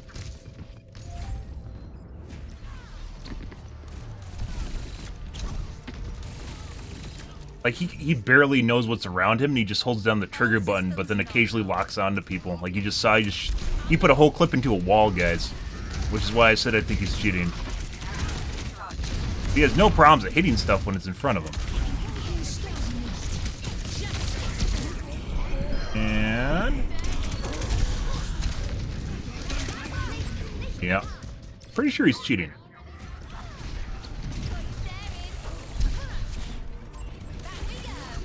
Very certain he's cheating. It locks on like when maybe 150, 200 pixels it'll lock onto you. But we legit saw him put a whole clip into a wall, so. And then we saw him lock onto me when I came down earlier.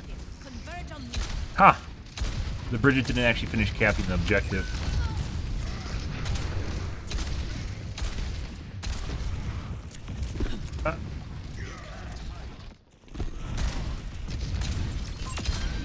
No! Thanks for running into that, Tracer. I appreciate that. Bastion.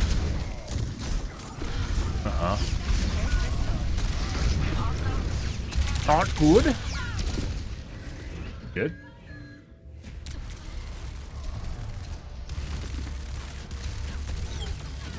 Oh yeah. Making another approach. But yeah, this actually kind of makes me think about like the router angle, which shouldn't be an issue. Like I log into my router. I keep track of my router, by the way.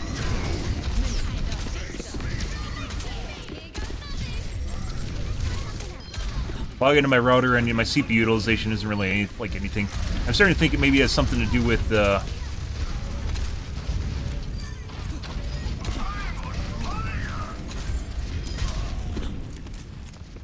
I'm starting to think it has to do with maybe like momentary spikes on my router or something. I don't know. They're causing hiccups.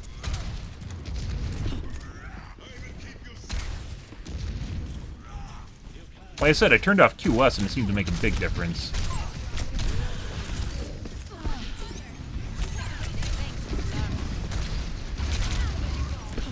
Oh, I don't want your Gatling gun, buddy.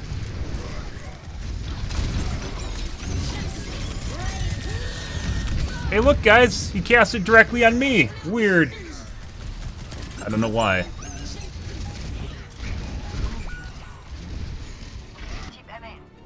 I don't want to talk about it.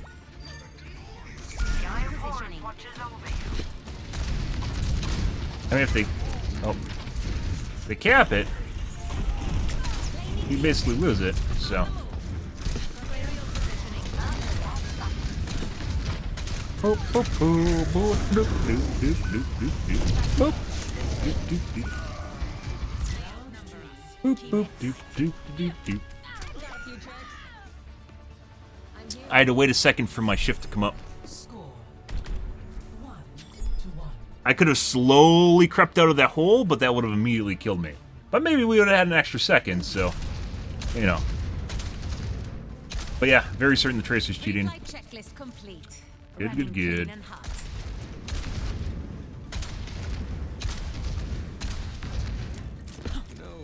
I haven't had any real competition at the range lately. There are plenty of moving targets. Maybe 200 pixels. So your 24-inch screen's like 1980. That's obviously doesn't translate to everyone's screen because pixels are different sizes, but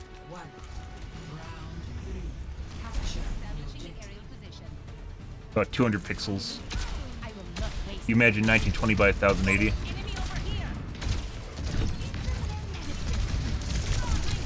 Yeah. Very certain this guy's cheating. Ah, I see. Perfect. Good for him. Good for him. Over there. Spotting an enemy.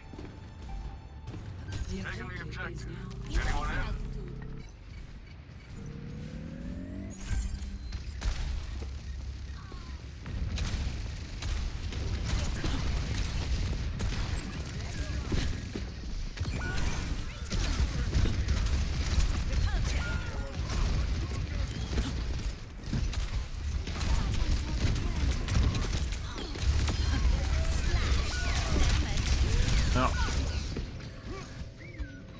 That was a Bastion in Bastion mode. Oh yeah? Now we just witnessed him basically unable to actually aim at me. Huh. Like I said, it's like about 200 pixels where it'll lock onto your character. Yeah.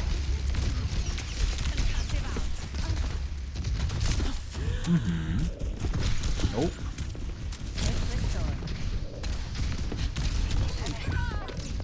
Literally 1 second away. Whole idea for doing that, by the way, is because they just lost their healers on their team. Probably too stupid to realize that, but whole reason we did the roundabout there. Apparently got us nothing in terms of time, though. Okay. Guess we don't need healing. Huh. Good.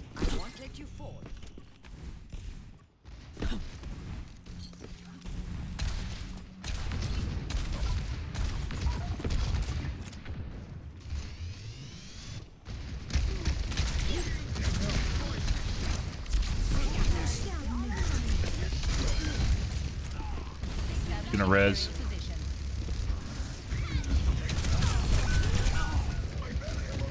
Instant.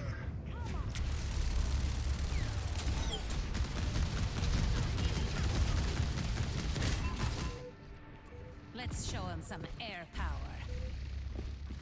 Sure would be nice if our teammates could actually go into the point, guys. The fuck are they even doing here? Oh my god. Oh my fuck. He just fuck. You can't predict stupid! The fuck is that? He just decides he's gonna run away? Fuck off. Holy fuck.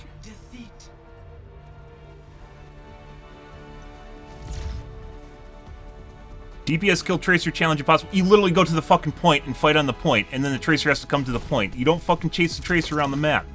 You don't chase the flanker with high mobility around the entire fucking map, guys. And it's probably a pre-made jerking each other off. Yeah. Stuff. And the Tracer, as we mentioned, is already cheating. Doable. Possibly swapped off with this guy, too. This guy had, like, no limbs till he swapped the Bastion and killed everything over and over and over again.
I don't think I had a... So, there are cases, guys, where I push my fire button.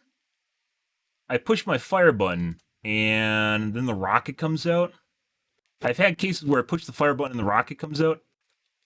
And sometimes when I push the fire button, nothing happens. I don't know what causes it, but occasionally I have that happen. I haven't had that happen yet today. So, on the plus side of this, it seems like that doesn't happen, but I am not certain. I'm not completely sold on it yet. Let's...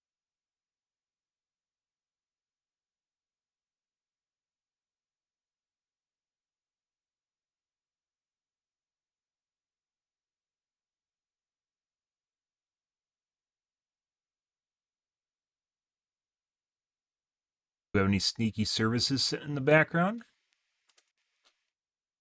Searches? No. Of course you can't search services. That would be too useful, right? Typing in a keyword.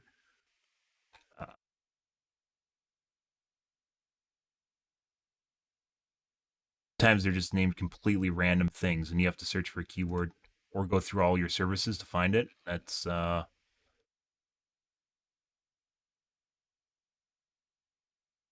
probably a service sitting in there somewhere, by the way.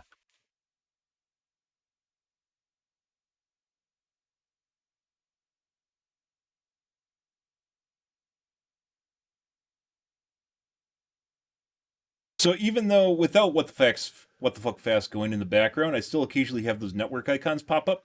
You'll see them maybe once per round or so, give or take. Maybe a couple times they'll pop up.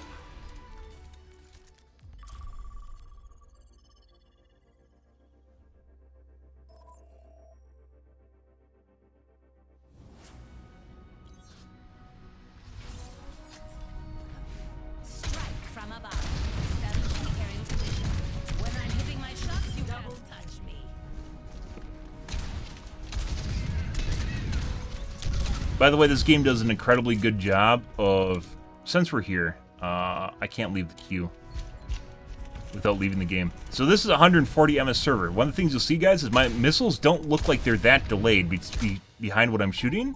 But what you look at is the missile, when it hits the target and then when it blows up, there's a desync between that. Because what you're seeing on your screen is interpolated. It's not the actual projectile in the server, which is disgusting. Blizzard should not do that to the game, because that makes it very difficult for you to predict, like predictively aim at where you need to shoot, because you can't see the latency of the rocket. So they try and hide it, try to mask the latency, and in doing so they actually hurt the player. I know latency is disgusting, and it sucks to look at because it is one of the artifacts of playing online, but you need to be able to see the differentiation between your rocket path and when you launch it. They don't do that. But what you'll see is actually, like, right before it explodes on the target, right before it explodes, you'll see the rocket stop and then explode, because that's the delay of 140 ms compared to 25, for instance. The extra 100 ms. And I'm pretty sure most people can see that. That's only 100 ms difference. It's very easy to see. But you can only see it when you're on a really high ping server, and occasionally, for some reason, I get put on 140 ms practice range. I don't know why.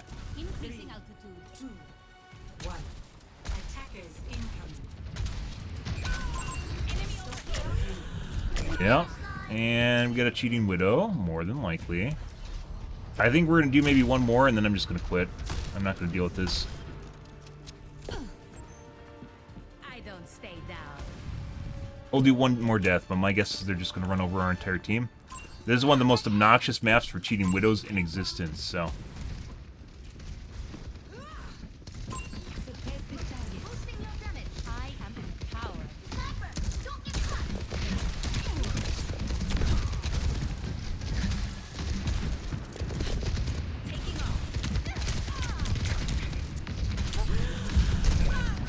On my missile.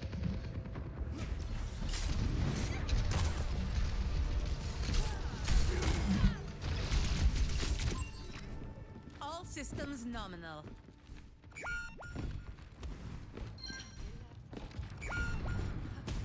Yeah.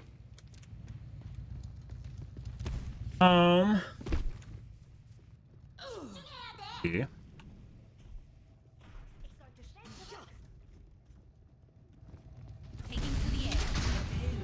Trying to think whether or not we saw them miss at all.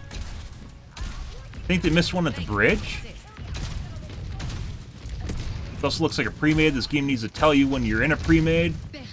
You know, so you can decide when to leave and hold the game accountable for the fact that it's putting you against basically full pre-mades as puggers, which it never used to do. Especially in comp, which now it does.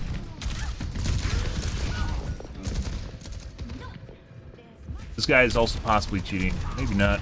He just missed all the shots on him. Then he hit all the shots on me. Always more to learn. I see an enemy. Repositioning.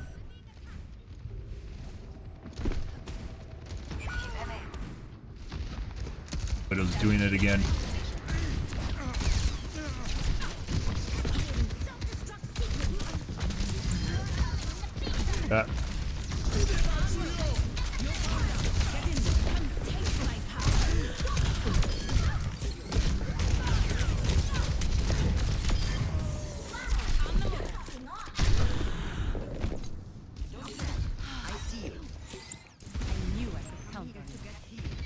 I will not waste this opportunity.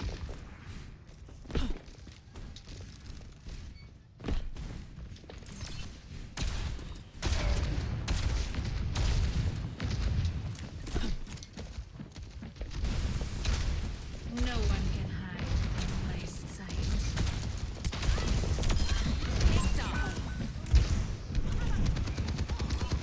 You gonna do a roller coaster ride? Let's find out. Nope. There we go. Very close. I just about died. Again.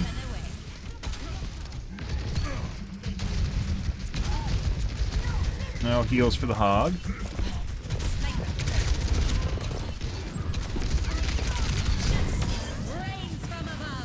Okay. Tried to get both of them. I don't know why the Mercy ran away. Anna ran away. The skies await. It was actually a pretty good ult if I did that right away at the beginning. I don't know if she intentionally jumped off or if... So you just got the sheets of paper again? Widow's missing shots again. So what we're probably going to see is a toggle at the end of the match. He wasn't missing shots at the beginning. Now she just hit a shot.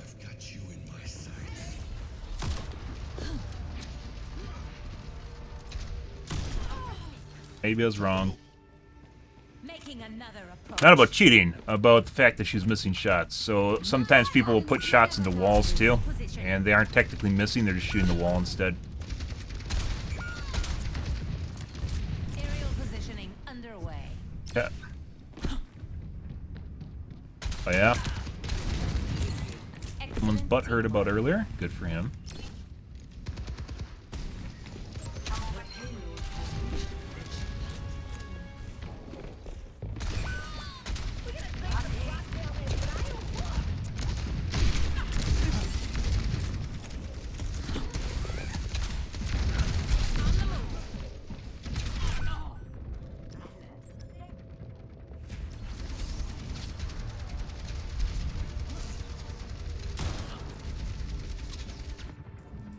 Returning to battle.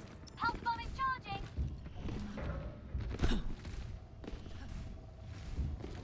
Increasing altitude. And a headshot by the Widow again.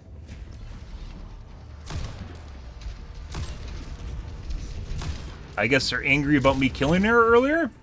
I don't stay down.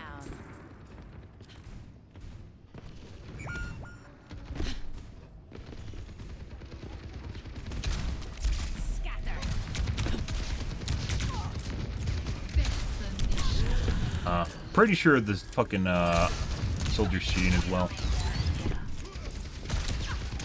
Waiting for respawns. Waiting for respawns. Waiting for respawns. Diva, please don't hide by the DPS. Fuck off.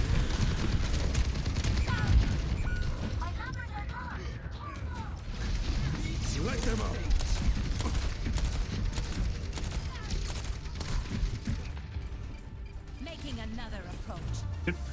Alright, so the Widow's definitely cheating, called it out immediately at the beginning of the game. The Soldier might be cheating. He might just be really accurate, too. Widow's definitely cheating. Surprise!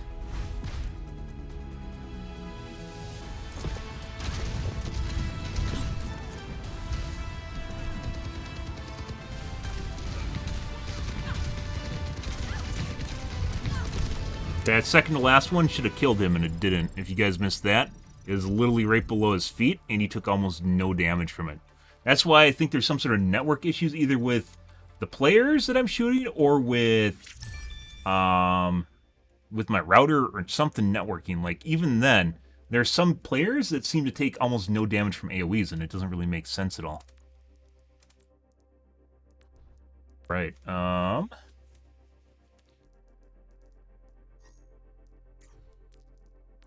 grab it.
Alright, I gotta take a piss, guys. I will be right back in one moment. 1 second.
Alrighty. Do something dumb.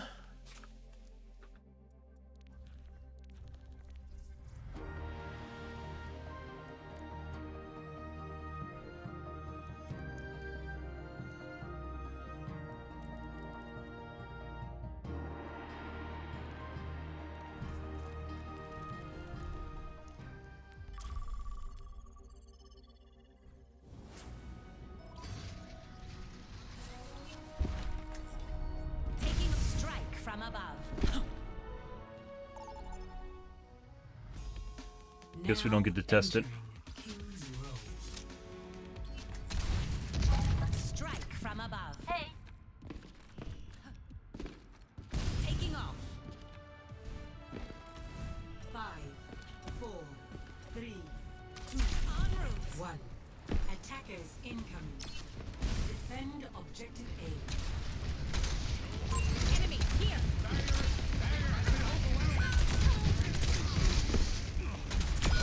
When I'm hitting my shots, you can't touch me. Barrier is nearly spent.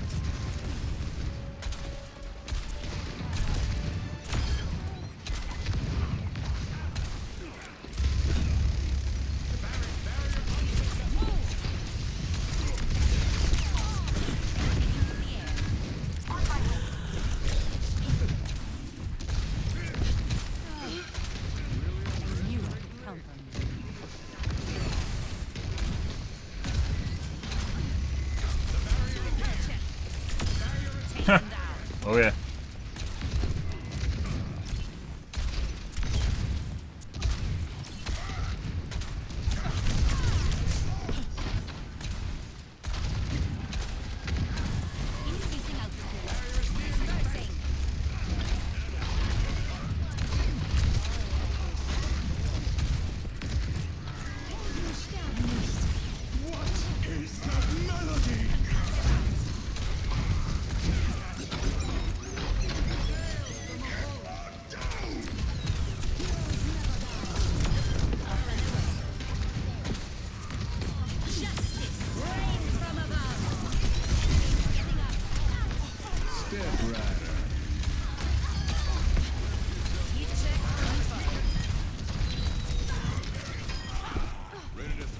Okay. I will not waste this opportunity. You can actually see there's even more input delay when I actually, from when my projectiles come out when I shoot them, when they appear on the screen. Weird. I should actually be shooting at where players used to be, not where they actually are. Should mean things should be less accurate.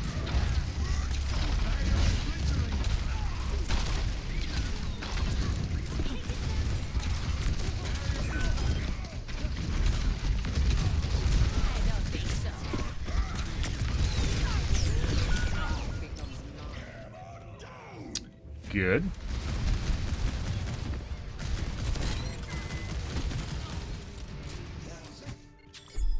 Always more to learn.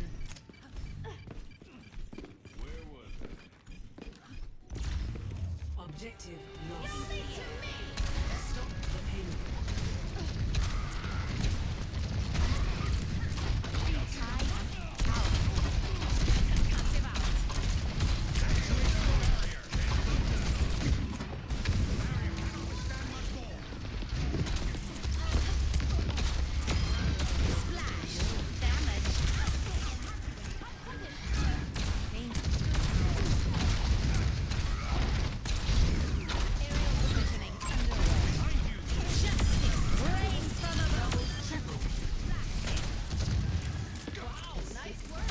Thank you. I got a compliment. Not a real compliment, but a fake compliment in game.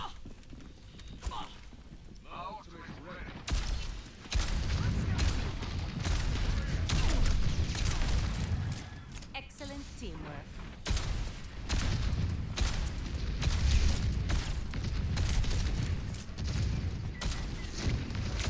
Enemy over here.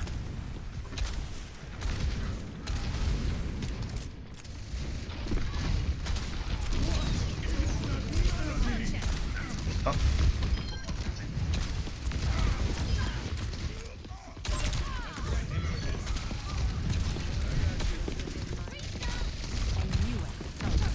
Thanks for the assist.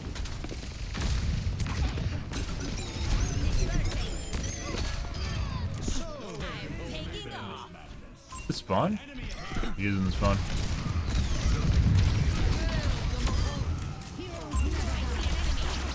Why isn't she shooting at me? What the fuck's going on here? Oh yeah.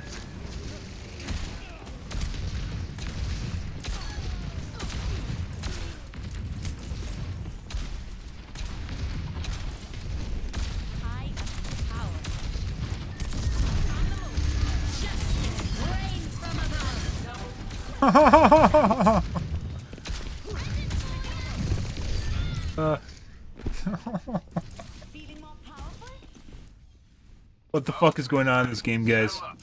Is this a pity match at this point? The game's giving me a pity match, not these guys. This is shit that the matchmaker's giving me. I mean, we do have a heal bot, but...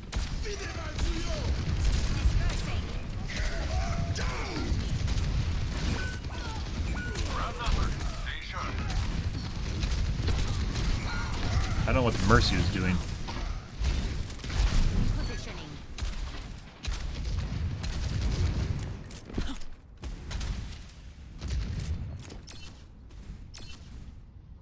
Mercy could have flown to me, and she chose to die instead, so I guess. Much better.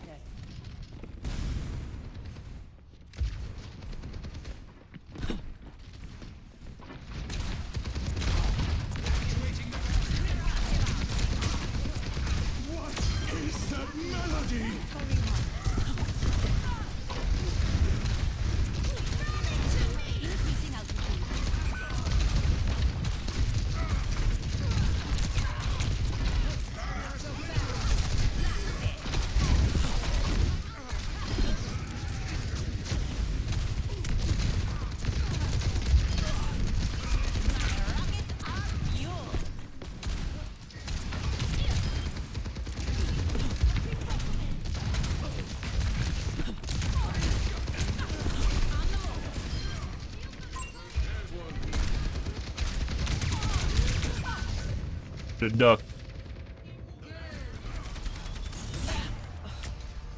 Well, this is pretty interesting. What the fuck you think's going on in this game, guys? Time to kick some tail.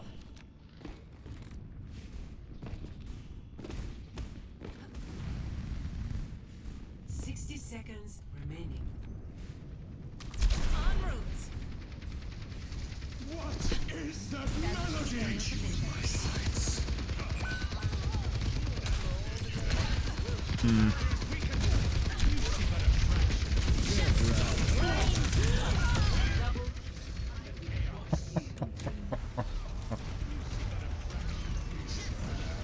It feels like shit's registering too. This is fucking weird. I don't get this, guys. Seconds remaining. My router should be able to handle 60 packets per second, right? Hello. Hey.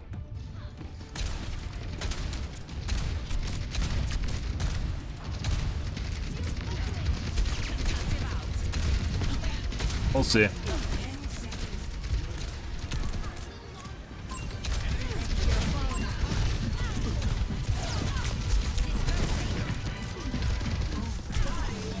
Oh.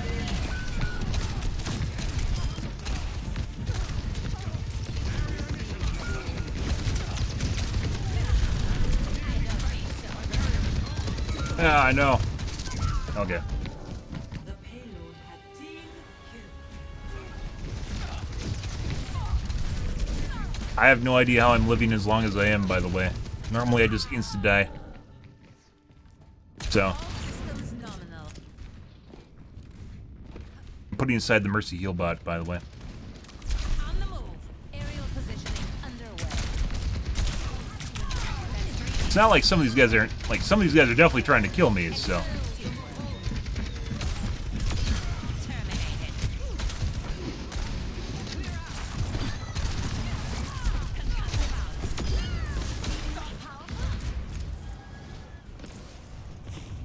We even have a bridge on our team.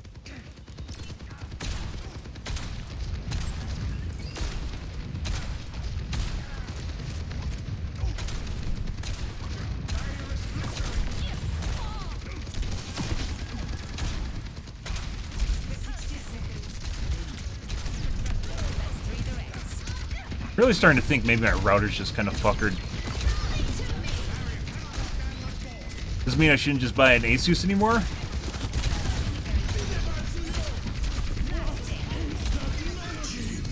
Oh!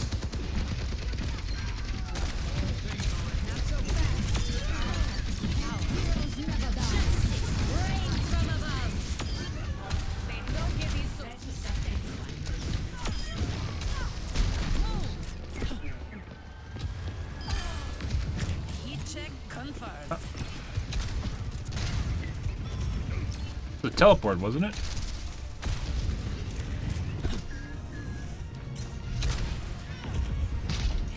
Was a teleport. That.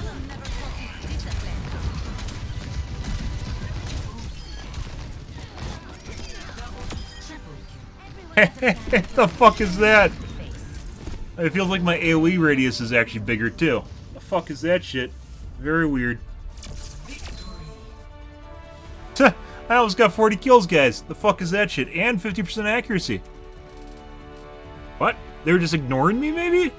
I mean, some of them were trying to shoot me, and then they just stopped trying to shoot me.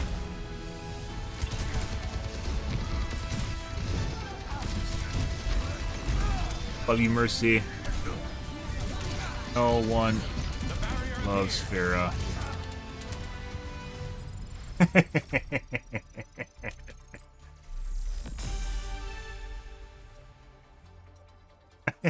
Which is true. Fear is a hate magnet.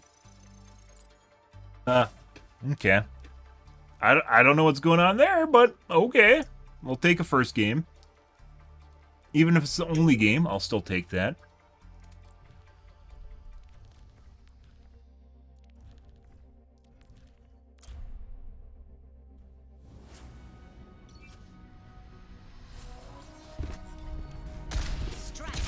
Like, maybe it's not even a router thing. Maybe it's something on my computer that's preventing me from sending a certain amount of packets per second. It's fucking weird. shouldn't be a thing at all. Select your hero. Or we instantly die now.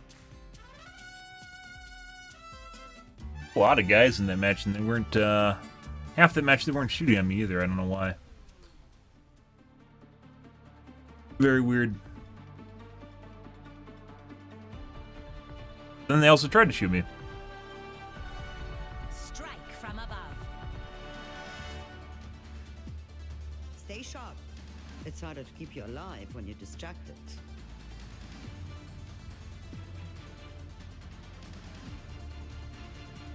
The eye will not fail.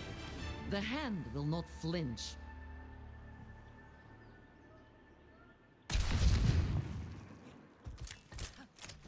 Aerial positioning underway.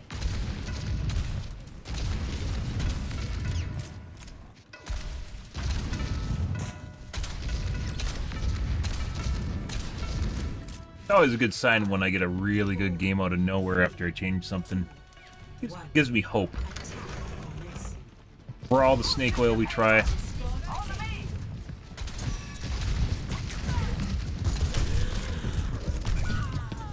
Good.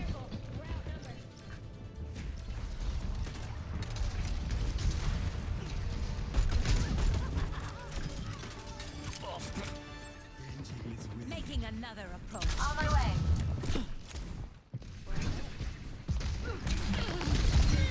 Increasing altitude.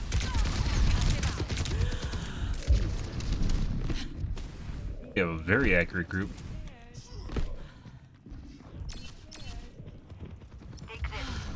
Why isn't the payload unreached? Yeah.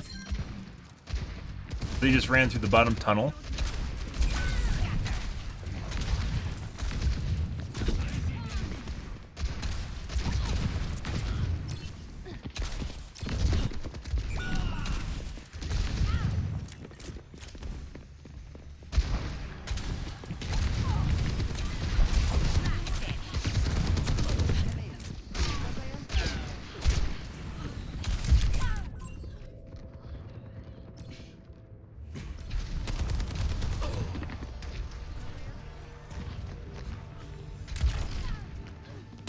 Fuck was that? I just died to one rocket? These rockets don't do 200 damage. I was healed, right? You know how much health I had, by the way. That's why you only used a rocket and fire at me. Definitely cheating.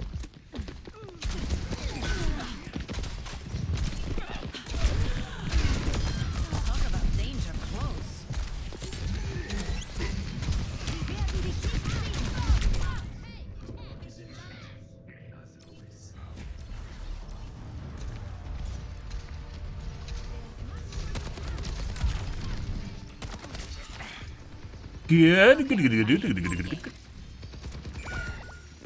They outnumber us. Keep it tight.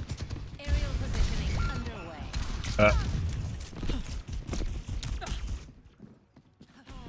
One of these days I'll end up in feed nanoboost almost treasure. Hush now. I left the target. Dispersing.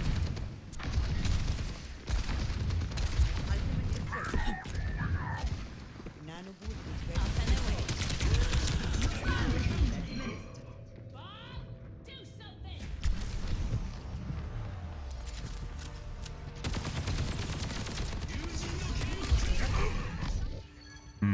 Shake it off.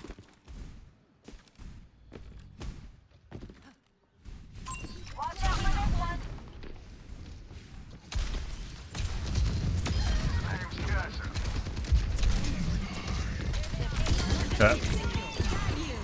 Yeah. Horus watches over you.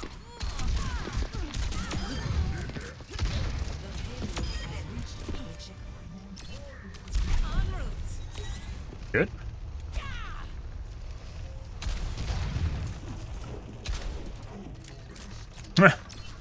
Good. Got the payload. Move with me. Over there. Taking to the air. Huh. Dispersing. Gentle roll.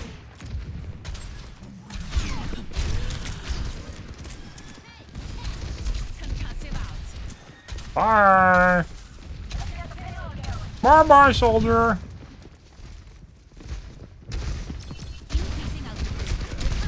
Oh, we missed the top. Trying to get revenge right now. Go for it, Mercy. Huh. I should have just left-clicked her, guys. If I left-clicked her, I possibly would have lived there, by the way.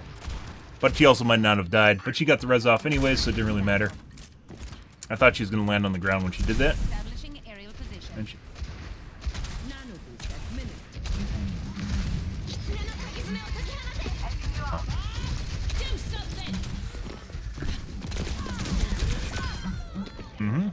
I'll take it. As I mentioned before, I'm very certain this guy's cheating. Oh yeah, beautiful aim. Good aim. Very perfect tracking.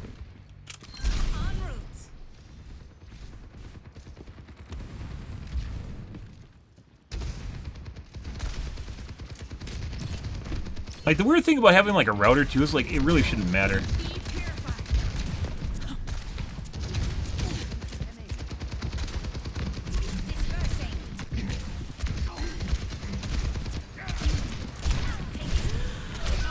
No, shouldn't have done that. I got baited.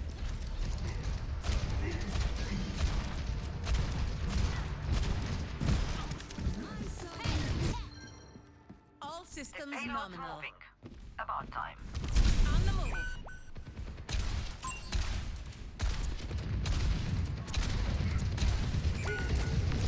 We're outnumbered. Be advised.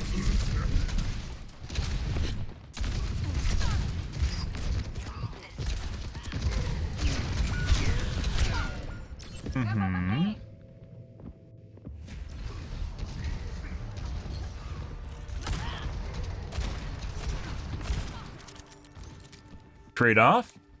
So sometimes what you'll see is with the pre-made cheat lobby guys is one person will cheat for a prolonged period of time and they'll swap with another guy to take care of like a threat or something that's going on in the match so that they don't get flagged.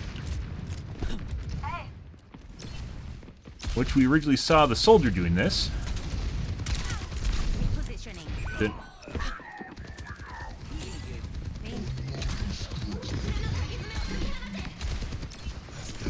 yeah.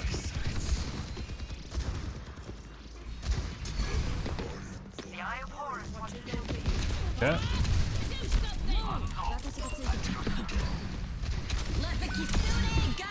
Yeah. I don't know where the Bob is.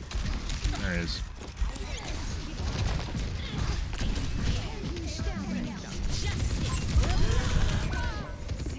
And Mercy's trying to force res. I don't know if she can res, again after she reses, if that's a thing. Like, if she gives up on a res, can she still res that target? Not sure.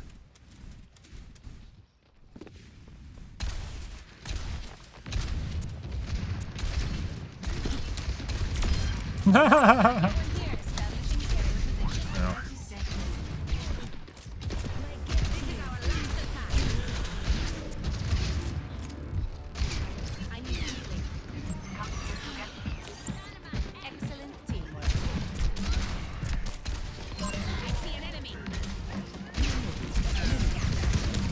Oh, he's out for revenge. Good. No, it goes on cooldown immediately, even if interrupted. Oh, that is good to know. I didn't know that. Yeah, I didn't know that. That's even better. So if she chooses to interrupt it or she gets interrupted, it's basically GG for that. That's neat. That's actually a really good piece of information, by the way.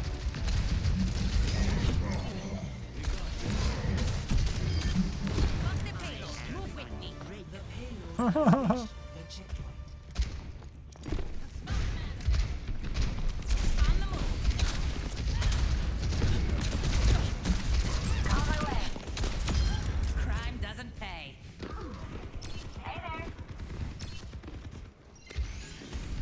Much better.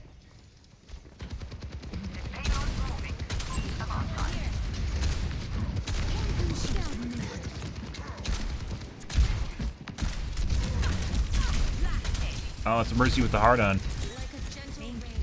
Yep, the 80 strafe is what gets that. Oh my god, he is so close to dying. He didn't even have heals.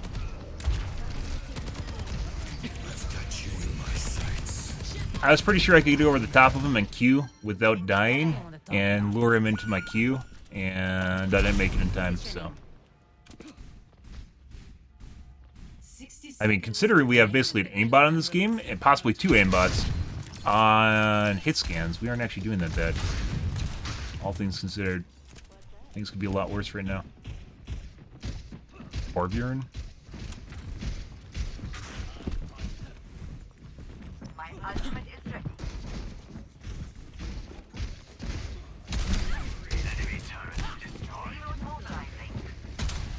And a Bastion. Nice.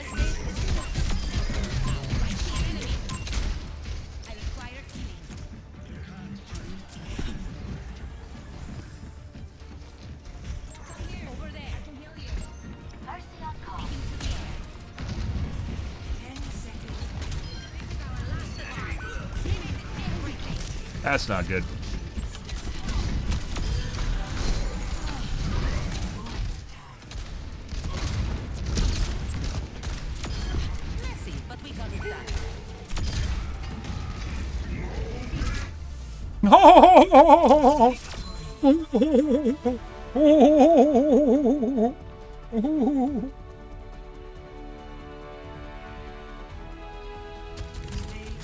Support gap? I mean, not really, but you know. All things considered, we did not do horrible in this match. I'm very certain that the soldier is cheating.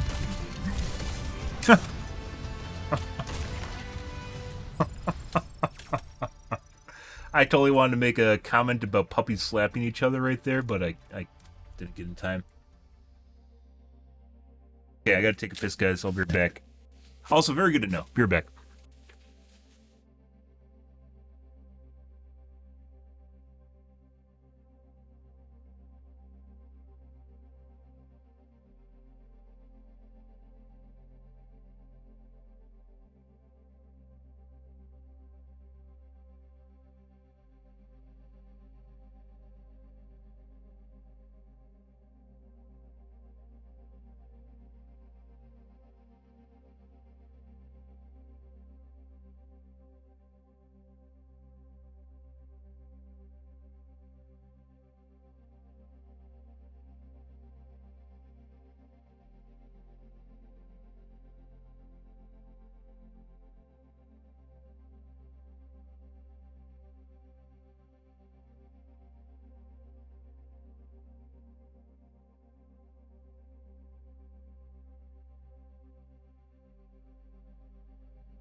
Well, this might mean, guys, it's time for a new router. It's kind of the weird thing, though, is like I log into my router, like I still have free memory on it. The CPU's not being pegged or anything like that. It usually sits around like 1 to 5% or something. But this in and of itself is definitely starting to make it feel like my router is bad or my computer's bad. I have a separate NIC in my computer, a separate network card in my computer that I occasionally swap to.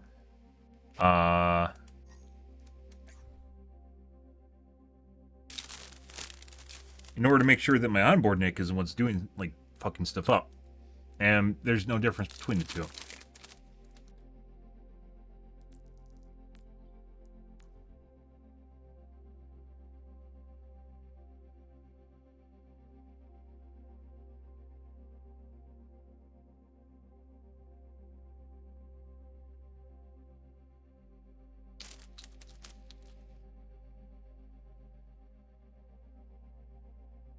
I mean, network cable? Well.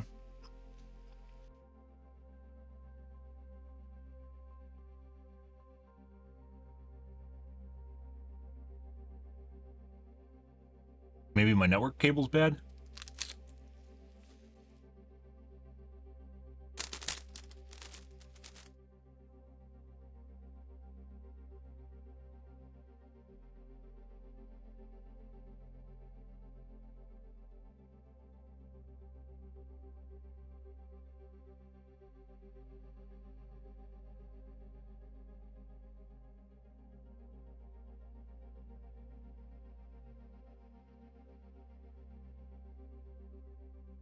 I mean, I'm probably using a two-decade-old network cable at this point.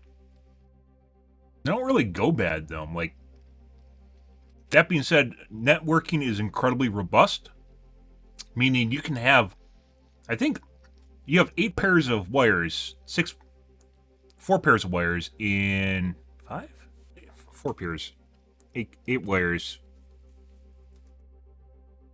Guys, pretty sure it's 4 pairs of wires in a Cat 5 or Cat 6 cable. And 3 of the 4 pairs of wires can fail, and your network will still work. It'll be degraded, but it'll definitely still work as a half duplex 10 megabit. And even then, sometimes those wires can be flaky, meaning the port that they're connected to or whatever's happening on the router could make the connection really flaky, and it'll still work. Ethernet cable is incredibly robust. But once again, just because it works does not mean it's working well. It's going to be a degraded state. So you potentially can have a cable that is it has some failure points on it, but you won't be able to figure it out. Because it has a shitload of redundancy built into it. So even then, like, even if the packets are getting dropped on occasion, it'll retransmit the packets, right? You'll get the packets anyway. Alright, before I forget about this.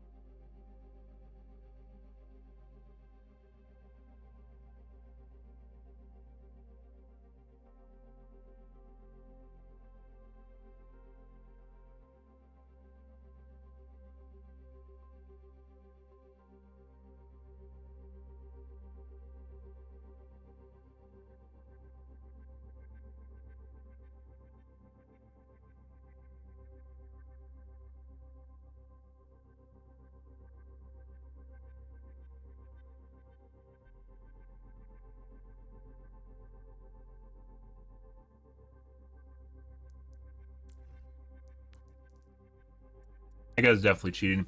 So the rocket finish was where he tried to style on me. He didn't fire any bullets, he just fired a rocket at me. But on his screen, I had no health bars and I wasn't pointed out. So. And if someone on voice comm shouted, "Oh my god, one shot," I can guarantee you it's still fire. Like, that's still code for, like, fire at them. The only way that he would actually do something like that is if he knew exactly how much health I had. And knew that a rocket would finish me off. Because he's trying to be a cheeky dick. I do have an Ethernet cable tester, but it's just for, links. Or, testing the pairs to make sure that they're connected properly.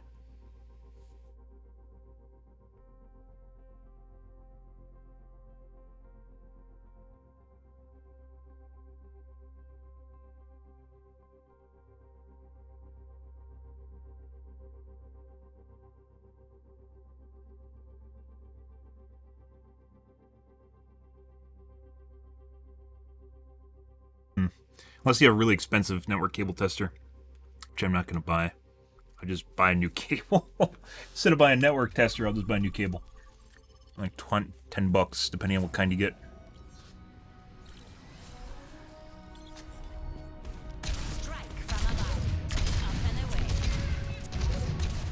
But this probably means that there's a problem with my internet connection more so than my computer.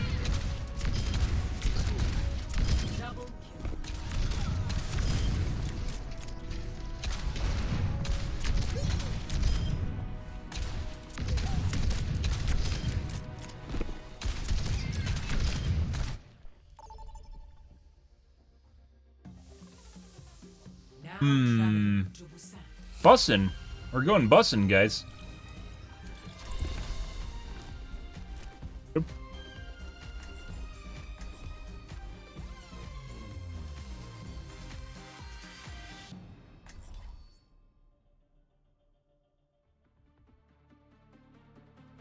The invader. I'll invade you. Nah. Strike from above. Stay close. I can't heal you if you stray.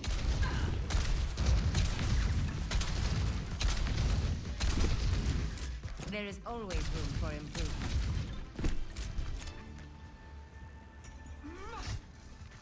Is it like playing a song because she's dancing there? I have 50 MS. That's not normal. The fuck is that? Fuck server is this? U4? U4 should be 37 MS. The fuck's going on here?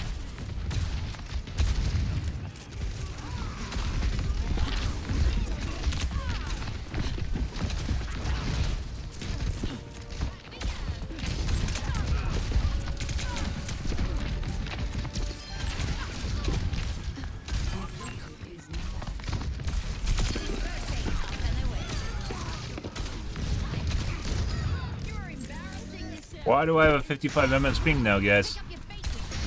What? I will not waste this opportunity. That's weird.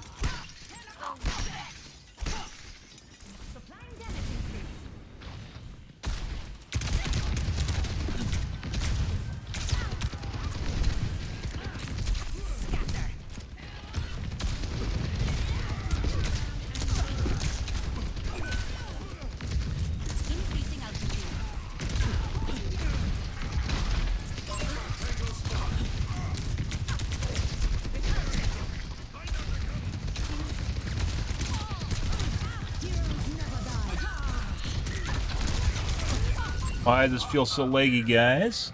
Don't know. Let's get you all Very delayed. Shake it off. Aerial positioning underway.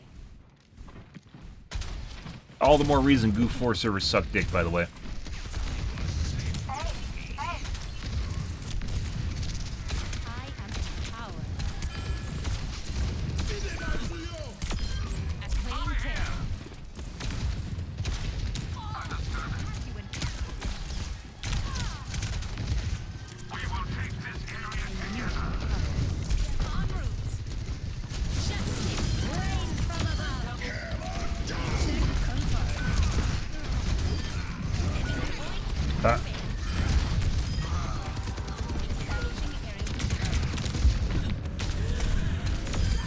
Holy fuck that flick.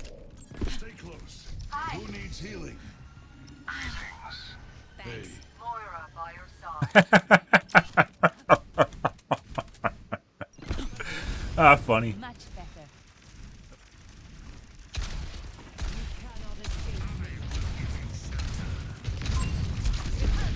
Boop.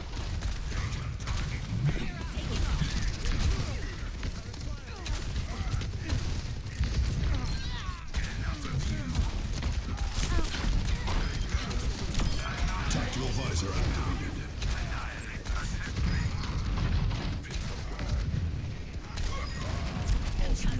Delivered to target.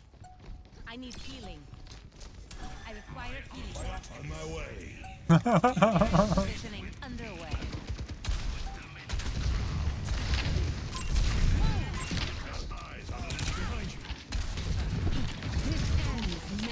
That's not good. Let the Kitsune guide you. They outnumber us. Keep it. Get him? No.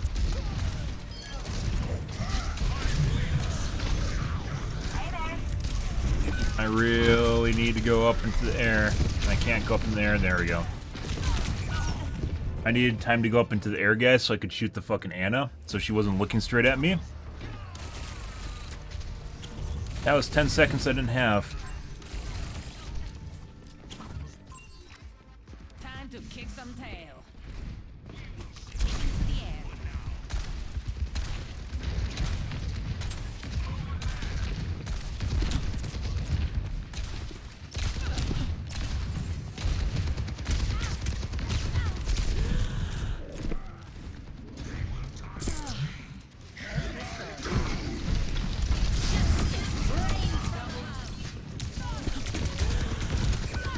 He's up top. Good.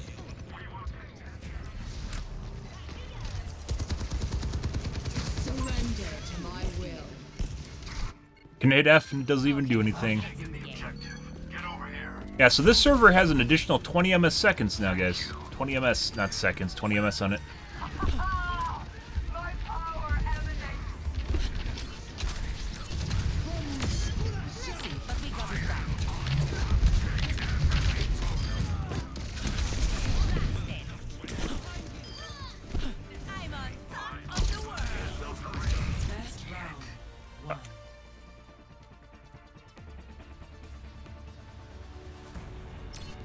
I don't know, guys. Kinda shit. Kinda sorta shit now. Oh, now we have plus 23 ms, 24 ms. What? Okay. This could just be the Google server, though.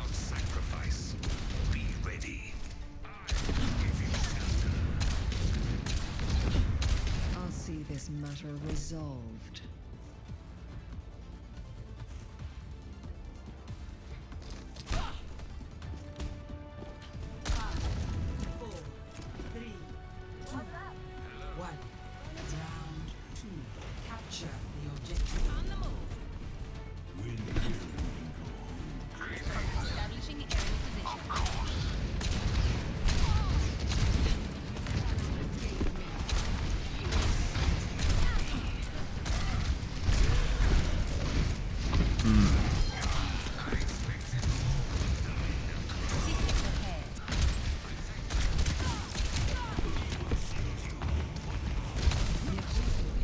Oh, that really fucking sucks. On the face, please.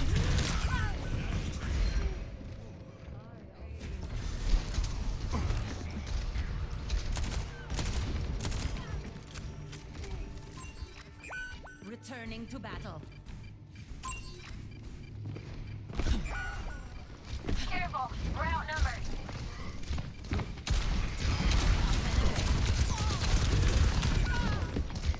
Mm-hmm.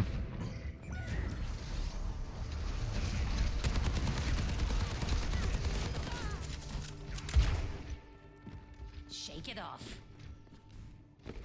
That is the McCree.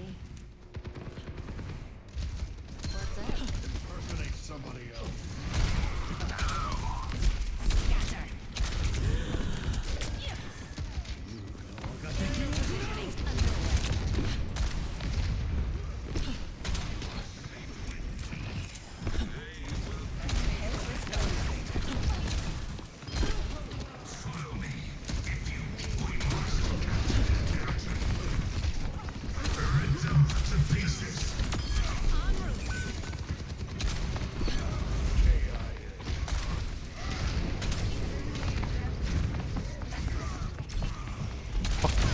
Yeah. Oh, he's around there.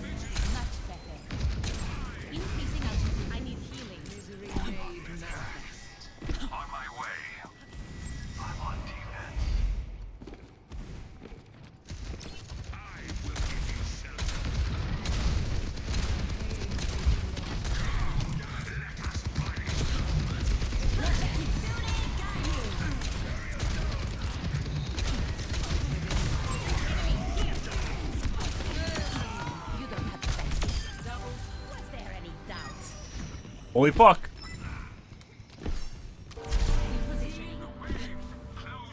Holy fuck, guys. I'm on defense. Of course. Cannot escape me. In 3, 2, enemy over here. Taking off. Justice rains from above. I'm taking off. Over here. I've got you covered. Oh! The fuck, guys? What the fuck is this shit? Why am I not getting vaporized instantly, constantly?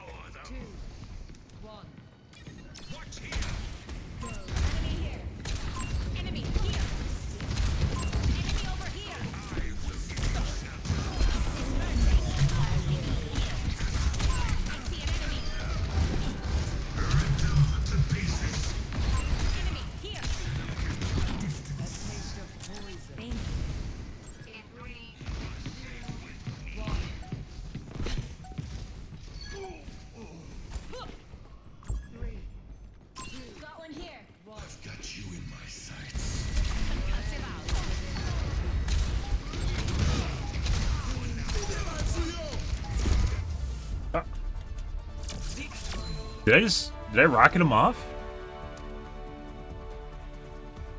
He didn't come out after that point, so... Holy shit, guys! That was also, by the way, another fairly competent team.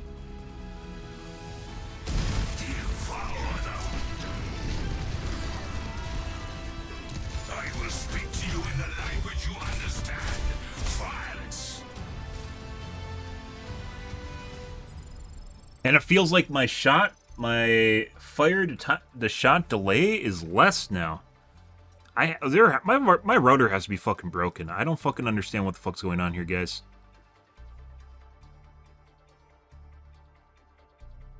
Like, there has to be something just fundamentally broken with my router.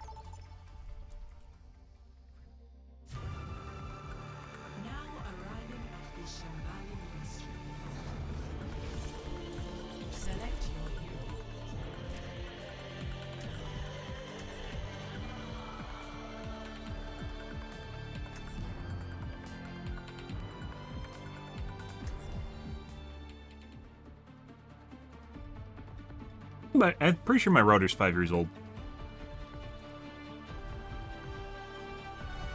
Strike from above. Just one more mission. 5 years old. Not that it really matters, like I said. Unless you're running into issues with utilization, it shouldn't be a problem at all. I don't know what's going on here. Maybe I'm done with ASUS products as far as networking goes. Up and away. Monstering you. Thanks for the assist. No one's a natural. We all have to put in the work. 5, 4, 3, 2. Mercy wants me to try and flank him, I guess. Stop the payload. Work as a team, everyone. Enemy here.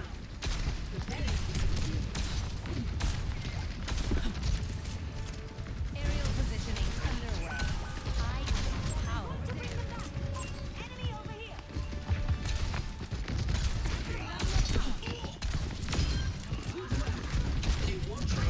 Uh-oh. Holy fuck, I survived. How the fuck did that happen? What? That never happens. I never survive Roadhog. Did all the cool kids survive?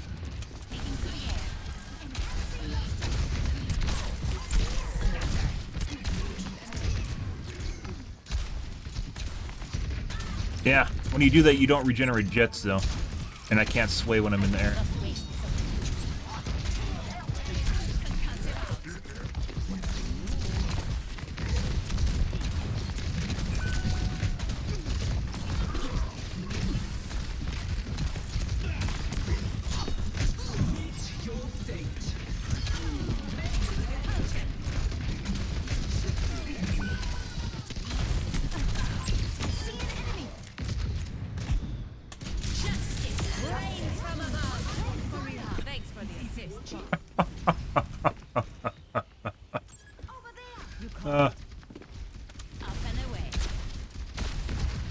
I know you're angry, Mercy.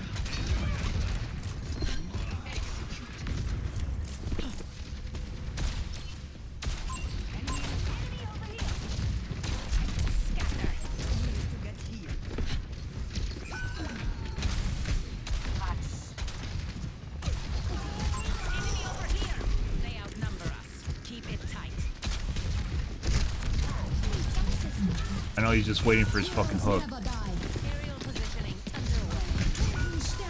Uh-oh. I mean, pretty good ult.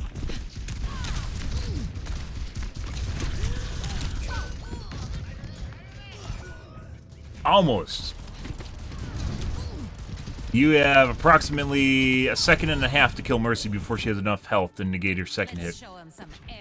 Oh my god, Idawin, it's quitting time! Ah, favorite time of the day. Thanks, Idawin.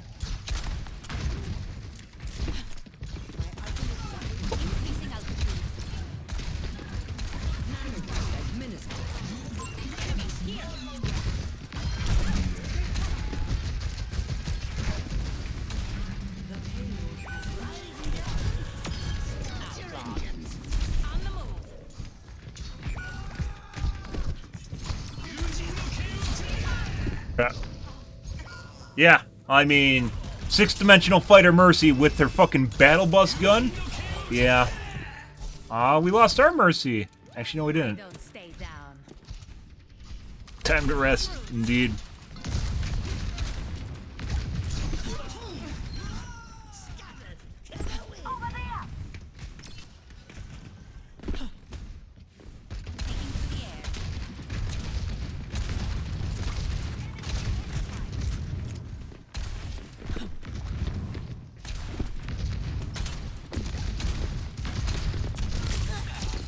And I'm there.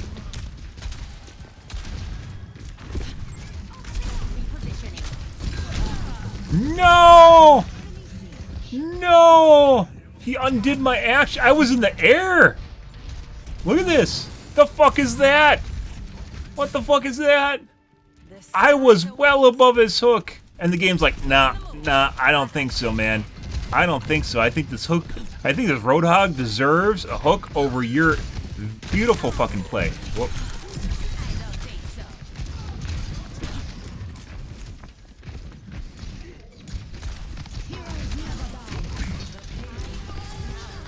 Oh, I was up way too high.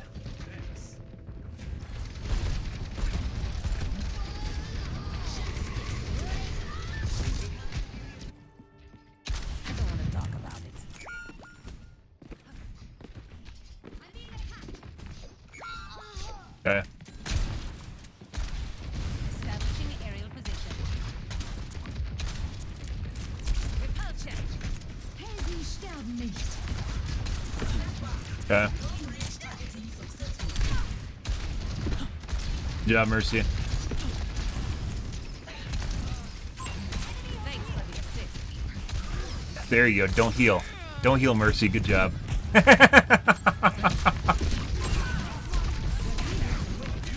Oh. Well.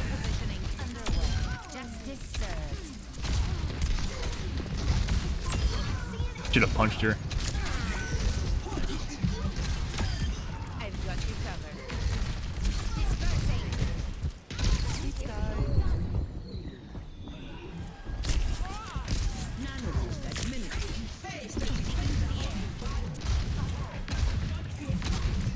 I will not waste this opportunity.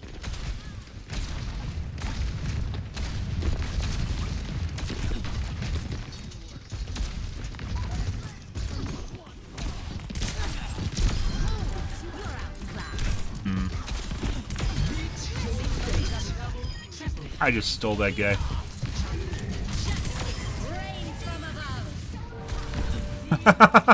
Oh, fucking shit. Was that necessary? In no way, shape, or form. I am empowered.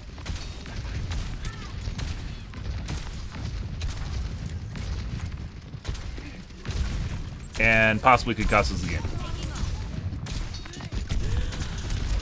Oh, I missed the fuck. There's no wall there. I just shot through the fucking opening. That's the Genji.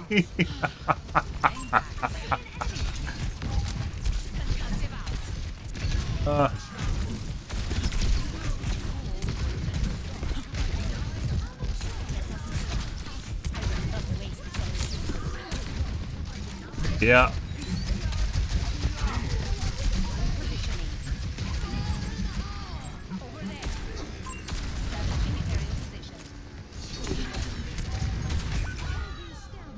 God.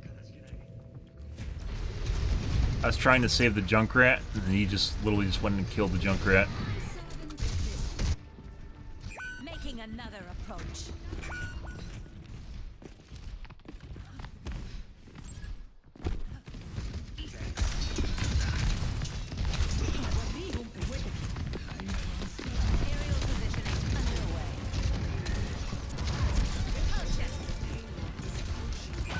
Oh, I don't want.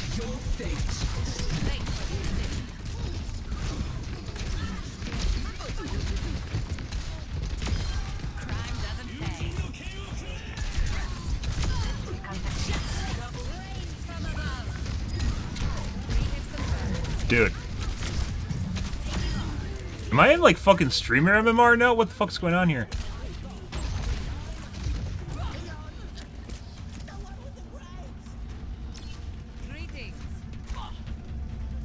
Holy fucking shit.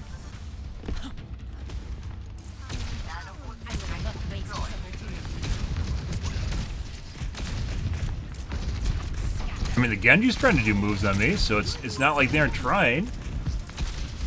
God. That was almost death. Holy fuck, he survived.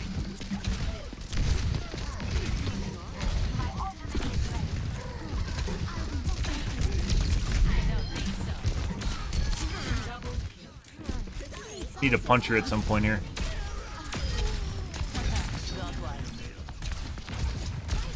Thank you for the assist.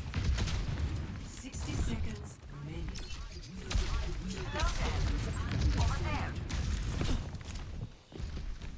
I see an enemy. Aerial positioning underway.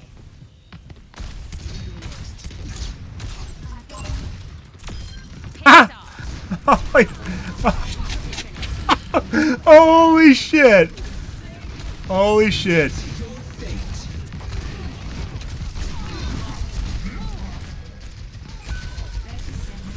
Uh-oh.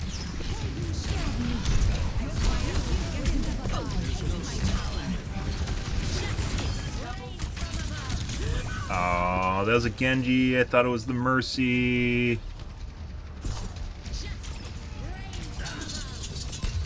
Holy fuck. Thanks for the $1.10. Oh my god. Thank you. That's beautiful. Thank you, bud. I appreciate the tip. Jesus Christ. Holy fucking shit, guys. I don't know what's going on here. Like I said, I think there's something wrong with my network.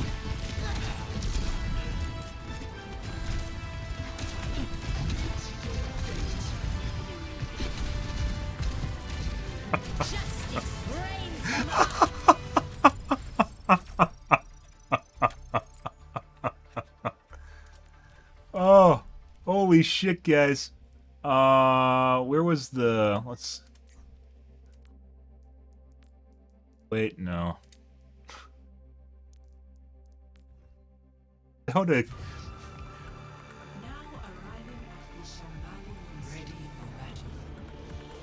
But I want to... No, I want to watch the pot G. I don't want to watch the whole replay.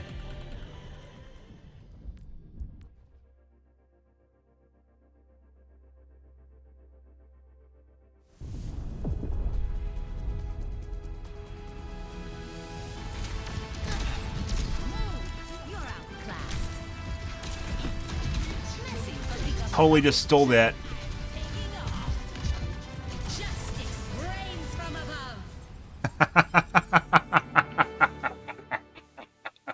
And you have to admit, so I didn't aim at the body of the hog because on his screen he's still laying on the ground there for the most part. So, yeah. Holy shit, that was pretty good. That's even if my games go back to normal, guys, like tomorrow, you know, whatever, I still have these little couple handful of games that just make me be happy, right? Because I haven't had so much problems with my setup and stuff that's happening on my computer that once in a while when this happens, let's see.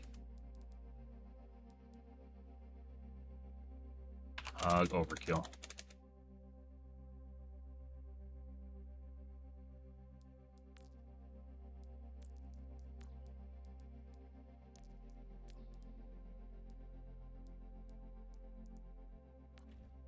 I've had so many problems, guys, with my computer, to be perfectly honest, that just getting something to work on, even if it works momentarily, it just feels like a win for me. And I just got, like, what, 3 good games here tonight out of all of them? But... And we wasted $10 and what the fuck fast. That changed absolutely fuck all. Yeah. Don't know, guys. I think maybe my network cable's busted. I'm not sure. I'm going to try... I have an extra cable, obviously. actually attached to my computer is attached to my other network card. Maybe I'll swap it with that one. Holy shit. But I appreciate the tip, dude. Thank you very much.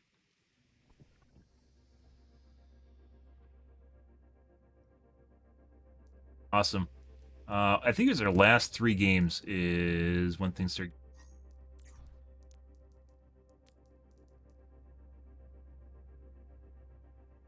Included. So, I think it's literally just when we started winning. Yeah. And we had 37 fucking limbs in King's Row. Maybe my MMR declined. Maybe my SPMM went down.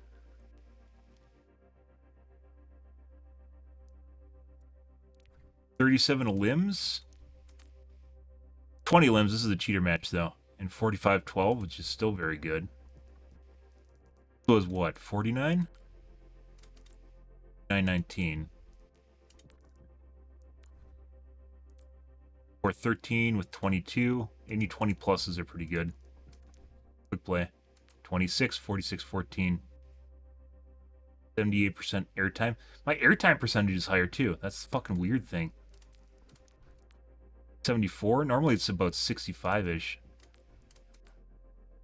5. That was a cheater lobby though.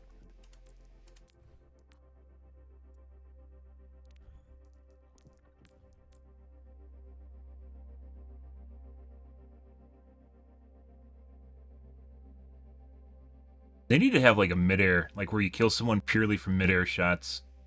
A counter. There's a lot of stats that they're just fucking missing in the stats menu, unfortunately. Don't know, guys, but I'll take it. I'll take what I can get, so. I guess the momentary bits and pieces that make me feel happy. But alrighty, guys, I'm out here for this evening, guys. Tomorrow will be more of Overwatch 2 or later today. We'll keep going with this, guys. Keep on with our tweaking. I'm going to try out a different network cable. I think I just need a different router. Routers generally don't go bad. That's the thing, is like it doesn't just break. So I don't know exactly what's going on here, guys, but it's yeah. Starting to make me wonder if my network's just, there's something wrong with my network. Either my router or my computers that are attached to my network or this computer. But I tried a different network card already and that didn't change anything. So yeah. I know people hate. People hate me. Who sent me the tip anyways? Let's figure this out real quick. I appreciate the Dolores.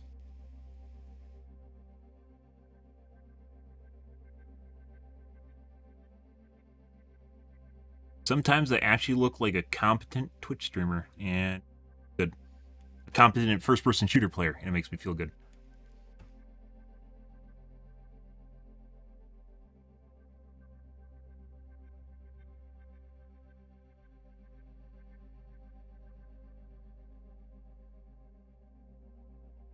Bite a bottle, let bro. Thank you for the $10. Go, bro.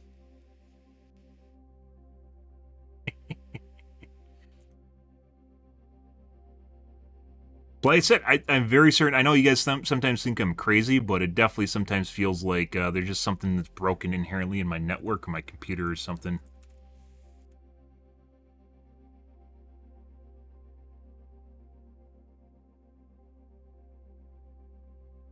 Done. Oh my god, I got a tip. Look at that. Look at that. It's automatic. It comes up on the screen automatically, I tell you that. But alrighty, guys. Tonight, guys, will be more Overwatch 2, so you guys have that to look forward to or not to look forward to. Depends on your preferences. But if you are new to the stream, you enjoyed the tweaking, you enjoyed the fun, make sure you hit the follow button in the top right-hand corner. I use stream every day from evening to late night, GMT-6. So 8 to 9 p.m. Central Standard Time to 1 to 2 a.m., give or take. It depends what's going on in my life, what's happening, etc., etc. The usual, guys, but I am out here for this evening, guys. We had some pretty good games. I mean, like I said, we've played so many fucking games where we've just been shitted on, and then like I get these handful of games where it feels like my computer is not exploding, and I do fucking phenomenal in the games, and then something else happens, and then it's no different than it was before. But that's seemingly the way it goes. So, alrighty, guys. I'm out here for this evening, guys. Thanks for watching my stream as always, and I hope you guys have a wonderfully fantastic Thursday night and Friday morning. Have a good day, guys.